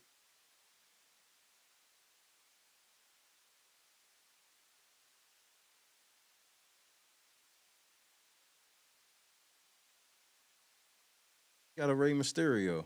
That's all I'm gonna say. This has been a crazy episode. Men in dresses, Vince McMahon, bitches twerking with their babies in diapers in the cold.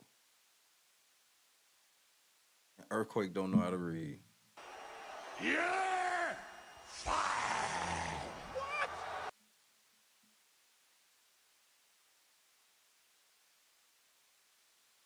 I just follow the flow. Don't blame me.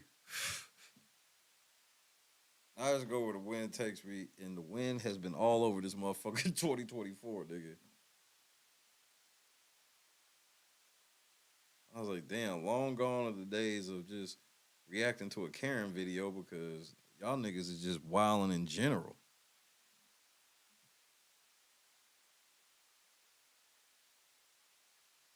When I went to listen to that earthquake shit, I was waiting to listen to like, well, let's see what this nigga gonna say about Cat.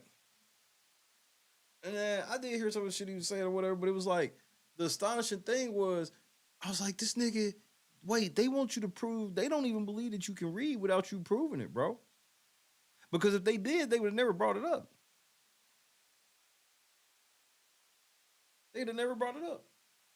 But they brought it up and they kept bringing it up and they kept directing you to it. Nigga, can you read? Cat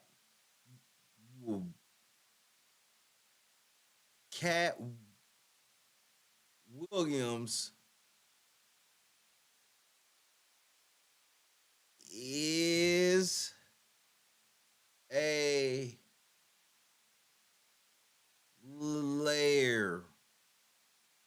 liar.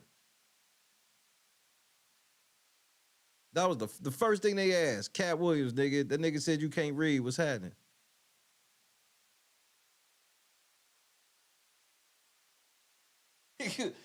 Earthquake in the building, ladies and gentlemen. Cat Williams said you can't. What up? It's your boy DJ Envy, Charlamagne the God, Flip It in J. And we're here with Earthquake. Yeah, what's up, Earthquake? Cat Williams said a nigga can't read. Can you read, nigga? So you know your alphabet. How many letters in the alphabet, Earthquake?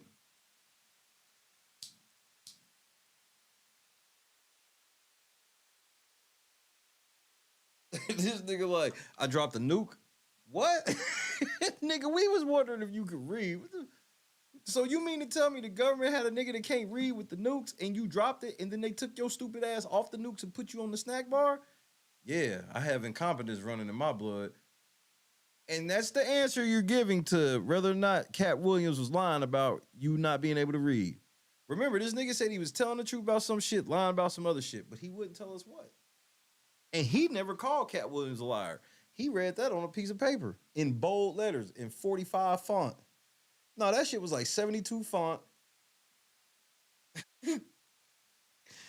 Cat was a liar, nigga. They brought this nigga on. Nigga, you know how disrespected I'd be if a nigga came on like, first of all, that would be the most weirdest diss to me ever. Like,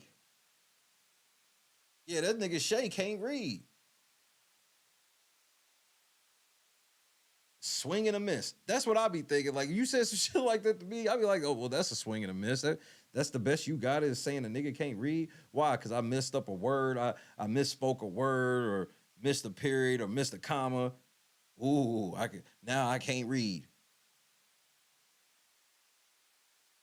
But then if I go on somebody's show and they questioning me about it repeatedly, maybe I'll let you get that first one off like, yeah, you heard that shit. Yeah, that nigga lame as fuck. But then you keep going, and then you pull out a piece of paper, slide it over to me and shit. I'm like, hold on, nigga. So y'all niggas think I can't read, man? Fuck you niggas.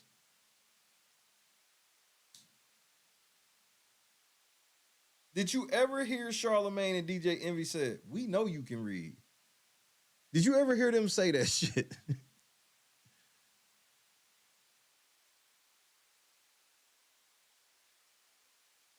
And what sucks for Earthquake is nigga, I worked doing like the person he said worked the board, that was me. I have evidence. I'm fully trained and working the radio board. And I did this type of shit. I worked morning shows nationally. I worked for the Russ Parr morning show nationally. All of this shit.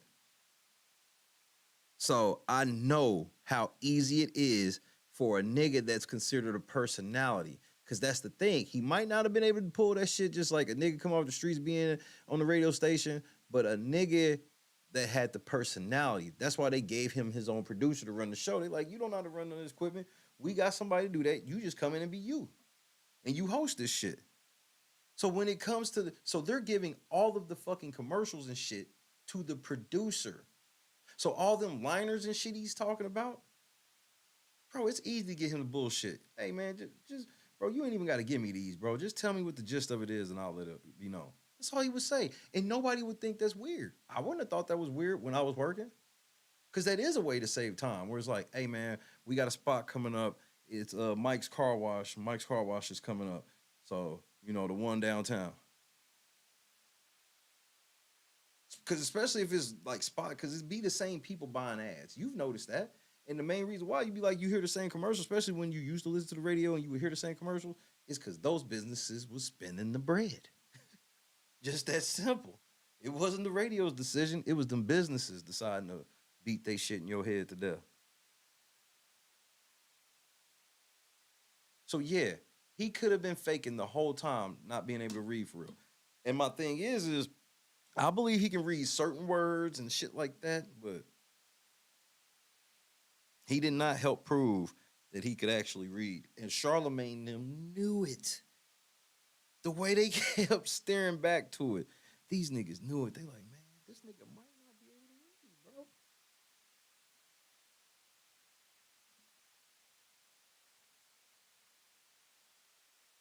Then you hear this nigga talk about, well, when they give me a script, I don't really want to say it the way that they wrote it. I just want to say it the way that I... See, this is what Cat was talking about. You can't read a script. Motherfuckers, sometimes niggas don't want you. They don't want you to ad-lib everything.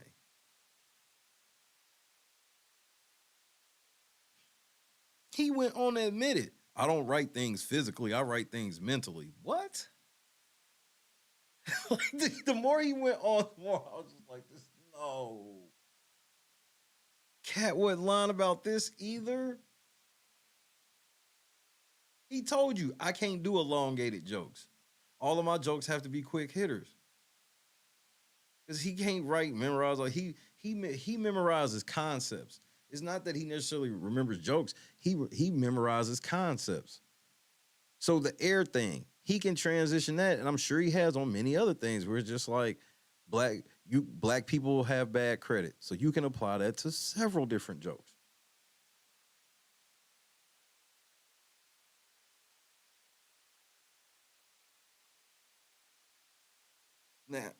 Now, okay, so him and getting played. Here, let me see if I can find a clip of him and getting played.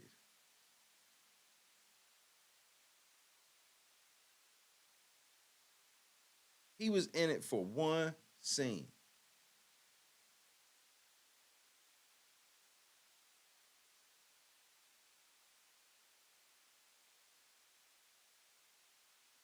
Damn, nobody got a clip of this on YouTube? Nobody? It's one clip of the fucking movie. I'm gonna have to make the clip myself and bring that motherfucker. He's in it for one part, and you can tell that they didn't give him no script because the whole thing is he's sitting there at dinner with his girl, and they just basically riffing off of each other about this other couple. Again, it's a scenario. You put him in. He's good at. You put him in a scenario, and then be like, all right, be a stereotypical nigga in this situation.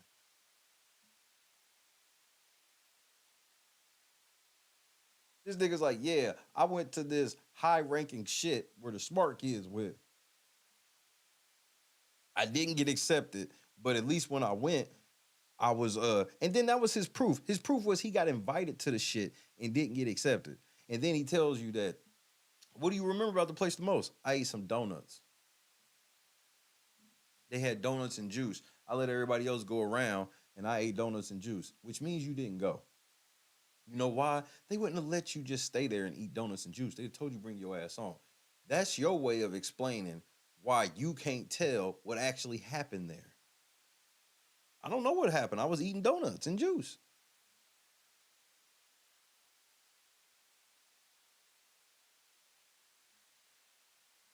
You need to get some help, bro. Look at how much banking shit you want to go to that next level, bro. I think reading to help you. No cap, like full reading. Part of the reason you got $3 million in debt could have been from you not being able to read.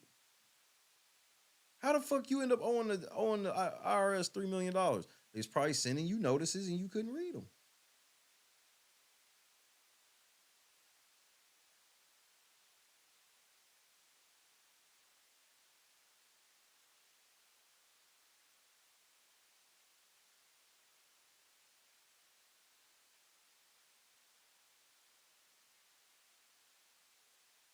I mean, that makes all, because that nigga was like, it got the $3 million was all the tax and the penalties and shit. Yeah, because you probably wasn't reading the motherfucking things.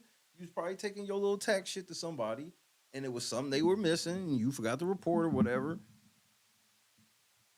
And they called up. And then they call your phone and tell you over the phone, you hear them say, nigga, you owe this money, and it's a wrap. You like, what the fuck? That's believable to me.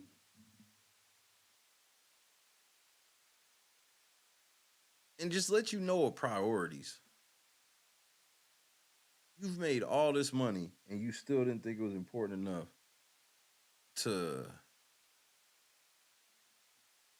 learn how to read, nigga.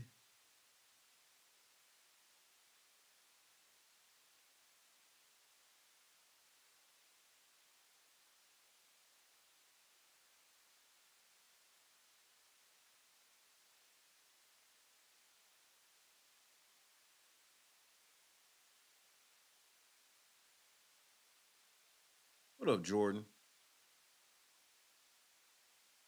Hey, nigga, what the fuck? Shit. John Cena getting ready to get that rock money. John Cena about to get that rock money.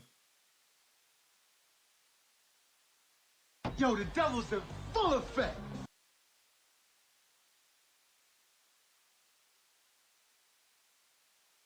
This is supposed to be all these kids' hero. This is the nigga that done 1 million Make-A-Wish Foundation joints. All these fucking kids and Motherfuckers looking up, wanting to grow up to be like John Cena, only for this nigga to put on a Britney Spears outfit.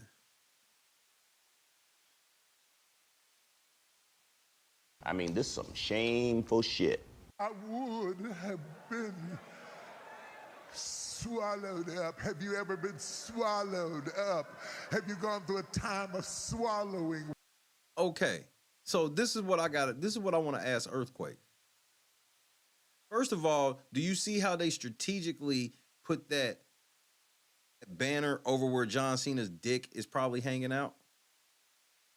You see how John Cena's sitting with his dick out, right? And I want Earthquake to explain to me, if John Cena's not playing a woman for the whole movie and he just did this for some scene or some shit, why the fuck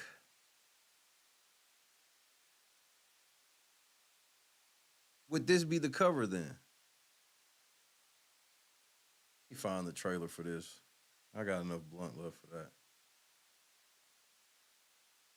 What the fuck, bro?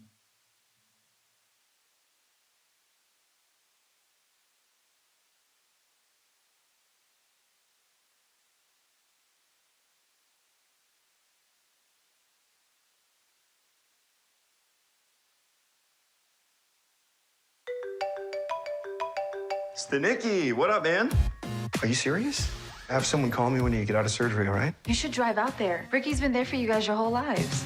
The devil's in the details, my friend. It worked! Atlantic City, here we come. What we got? Ricky's cancer's back. Why does it have to be cancer? Won't everybody get worried? Yeah, and that's gonna take us right into the World Series. To Ricky Stanicki, the best friend we never had. My baby's gonna be born 6 weeks early. I was born 6 weeks early. Oh, I want to know where the hell you guys were tonight. We called every hospital and there was no record of a Ricky Stanicki. You know, all we did was tell one lie. Hundreds and hundreds of times over many, many years. If the truth does come out, my marriage is over. What if we hire an actor to play Stanicki? Rock Hard Rod, X-rated rock and roll impersonator. I do a whole act, wall to wall, top to bottom, jizz jams. Yo, the devil's in full effect. I would have been swallowed up. Have you ever been swallowed up? Have you gone through a time of swallowing? What is the world going to, George? Thanks for coming out tonight, ladies and gentlemen. So horny to be here. This is a really bad idea. Oh, Jesus. I've been cold turkey in the booze. Ricky Stanicki's in the program, remember? Oh, Rod. It's not what you think it is. It's just piss. I'm a hyper every time. Now my mouth. I want you to admit that Ricky Stanicki does not exist. Hey, Mashpoka! This is Ted Summerhays, my boss. Ted, nice to meet you. Digging the suit and the seedlings, man. The seedlings. The hair plugs, they're new, right? This is my hair. We're gonna lose our jobs. That's my best friend. She a real bad on the dance floor. Epic night, am I right, guys? She throw it out and come back in. That's my best friend. I was really taken with your friend Stanicki. He's got brass balls on him, that guy. That's why I hired him. That's awesome. You just said, what did you say? Just say it one more time. We can't let him out of our sight. Not only did I miss the birth of my son, but I let some porno Peter Frampton impersonator snip his... And we're done. Stanicki, you are unbelievable. Show's over, Rod. It's Ricky. Ricky Stanicki isn't real. My job sucked, I had no friends. But now I have all those things. Are you a fraud, sir? What's she talking about? Best friend. That's my best friend. We got. So we finally get to where this is the cover. What's on the cover?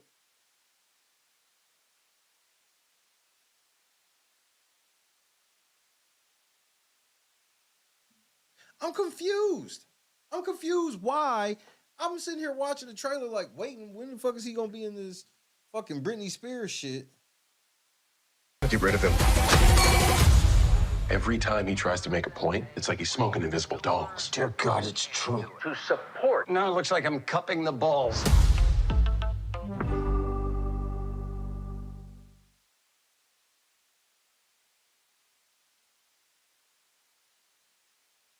Like he's smoking invisible dogs. Dear God, it's true.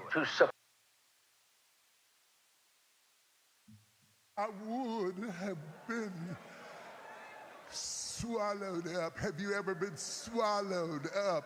Have you gone through a time of swallowing? Why would they put that on the cover when you watch the trailer, it appears to have been one scene he did that? This is why you should say no. They convince you to do the one scene, and the next thing you know, that one scene is the cover. So now a lot of people think it's just John Cena in a fucking dress.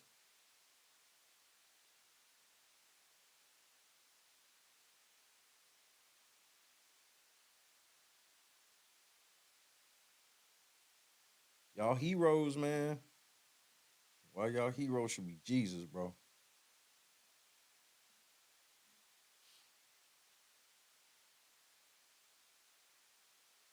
I mean, this is some shameful shit.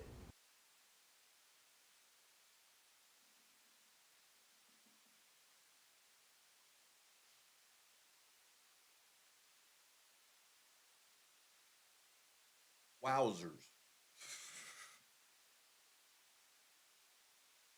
I was not prepared for that one. I'm sure it's all type of gay ass innuendo jokes all through that fucking movie. You know it is. It ain't gonna just be like a one. It's one thing when there's like a one-off. But when there's like, why, bro, it's Seth Rogen. Like, why do y'all have so many gay jokes in y'all shit? That's why it's hard for me to watch Seth Rogen movies. Even ones that I think are funny, it's gonna be so many gay scenes in it that's supposed to be funny. Where it's like, bro, again, it's the same thing with Dave. It's like, bro, you talk about transgender so much. I'm like, you mess with him.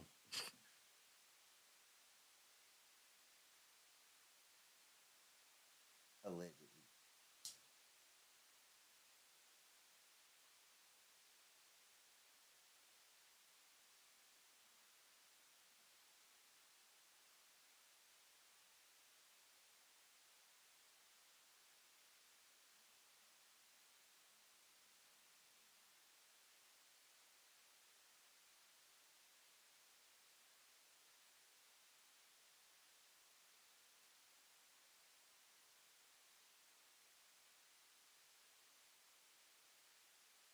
I can't wait till Monday now. I can't wait. But for now, say goodnight to your boy. I'm gonna get up out of here. Enjoy my Sunday.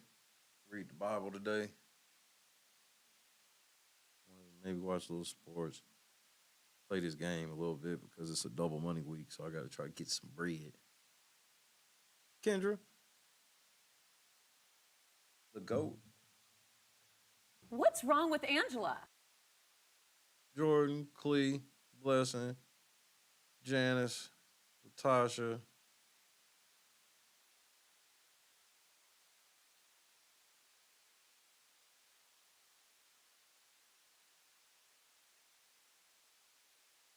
Sundays or Mondays gonna be interesting.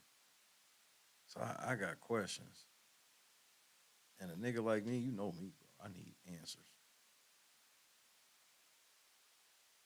I never even heard of this Ricky Stenicki shit. Bro, I'm pretty glad I hadn't. But I mean, I ain't like, oh my God, I can't believe.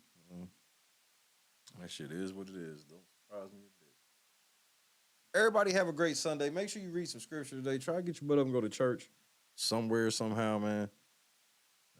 Read some scripture. Go to church by yourself. You ain't got to go praise the Lord tomorrow. But then again, I'm probably lying. The lunchbox rule is in full effect, man. I love y'all to death. This has been a fun week.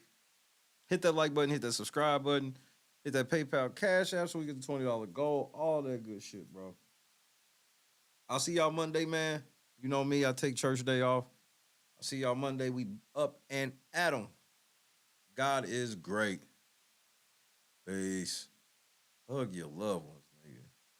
A 5-year Walmart employee here in the Metro loses her job for posting a video that has gone viral. Felicia Darling says when the child entered the Byram store last week during record-breaking cold temperatures wearing only a diaper, well, she had to do something. I spoke to her tonight, and she says she knew she had to do something quick. Felicia Darling said something to the mother, as did a male customer. Here's some of the interaction. He came in here without that jacket on. Yeah, he did. That baby just had a pamper on. That's all he got on. I can't. She's just an innocent soul. He didn't ask to be here. So I took action and I started recording her. Minutes in the video, she threw cold food on the baby. Yeah, don't do that. And he sadly just looked down. Somebody called police on her. It seemed like in his eyes, he was just looking for help. He was crying out for help. Get out there, man. A man was telling her, you throwing cold food on the baby. She walks off and swerves. I am. Yeah, don't do that. Somebody call police. No, what's wrong with you? Somebody call police on her. Who are you? Lower my voice. Lower your voice. Who are you? Get out that man. Get out that man, please. Crazy. What the hell? Somebody call the police on her. Go ahead, since this already called 2 times. I keep paying. So once you got hot water, fire extinguisher. But when you come in the store full of dress in your baby's name. Now, I'm going to call the cops right now. A customer in a riding shopping cart purchases an outfit for the boy and dresses him while the mother flips through her phone. After the lady in the riding cart put the outfit on the baby, she walks out of Walmart and started walking to her car. Was walking to her car, a cop was walking behind her. And they arrested her and they took the baby. They took the baby and CPS was called. 26-year-old Cambria Darby was arrested and charged with child neglect. Child Protective Services released the child to a family member. Byram police say Darby has bonded out. We reached out to Walmart after Darling was fired. This is their statement in full. Quote, "We share the concern others have for the child in the video in our store in Jackson, Mississippi. We don't discuss personnel matters involving current or former associates. All associates are encouraged and empowered to use their judgment in contacting authorities when they see something that may be wrong. However, all associates are also expected to follow the Walmart Code of Conduct." End quote. Yes, I feel like I did the right thing. Because who wouldn't want to help an innocent child?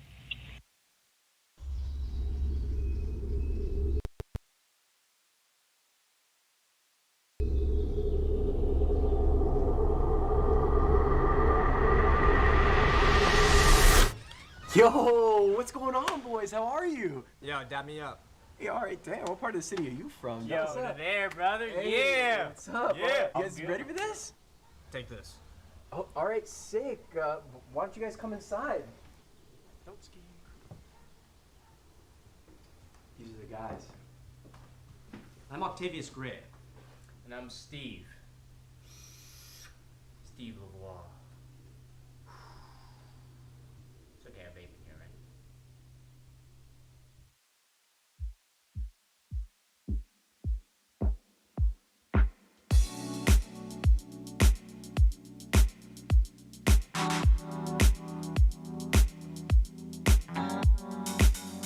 Set the mood right.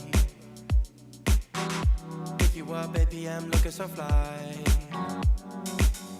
Sunset rooftop, yeah, that's nice, right? Hop in the G-Class, I know you need that. Heart racing fast like the speed of light. Is this attraction, or is it the moonlight? You want satisfaction, but only for one night. This could be real love, but you've been broken, and I just want you to see what I can be for you. What I can be for you. What I can be for you. What I can be for you.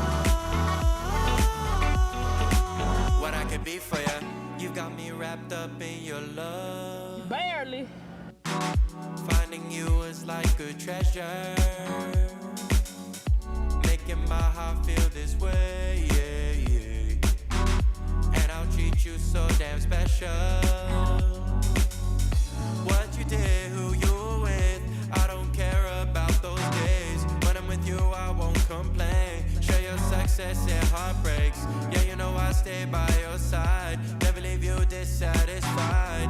But I need you to let me know. Is this attraction? Or is it the moonlight? You want satisfaction, but only for one night. This could be real love, but you've been broken, and I just want you to see what I can be for you. What I can be for you. What I can be for you. What I can be for you. What I can be for you. Baby girl, it's just one night. Yeah, baby girl, it's just one night. Oh, yeah, it's just one night. Yeah, baby girl, it's just one night. Yeah, girl, it's just one night. Yeah, baby girl, it's just one night. Oh, yeah, it's just one night. Yeah, baby girl, it's just one night. Is this camera on me? Yes. That's stupid. Use your common sense. Now, if you wanna go renegade, bitch.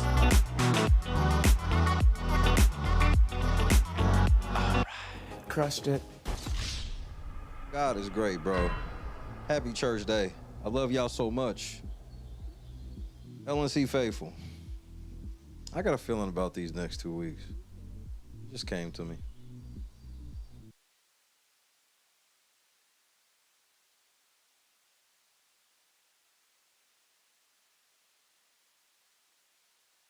What's wrong with Angela?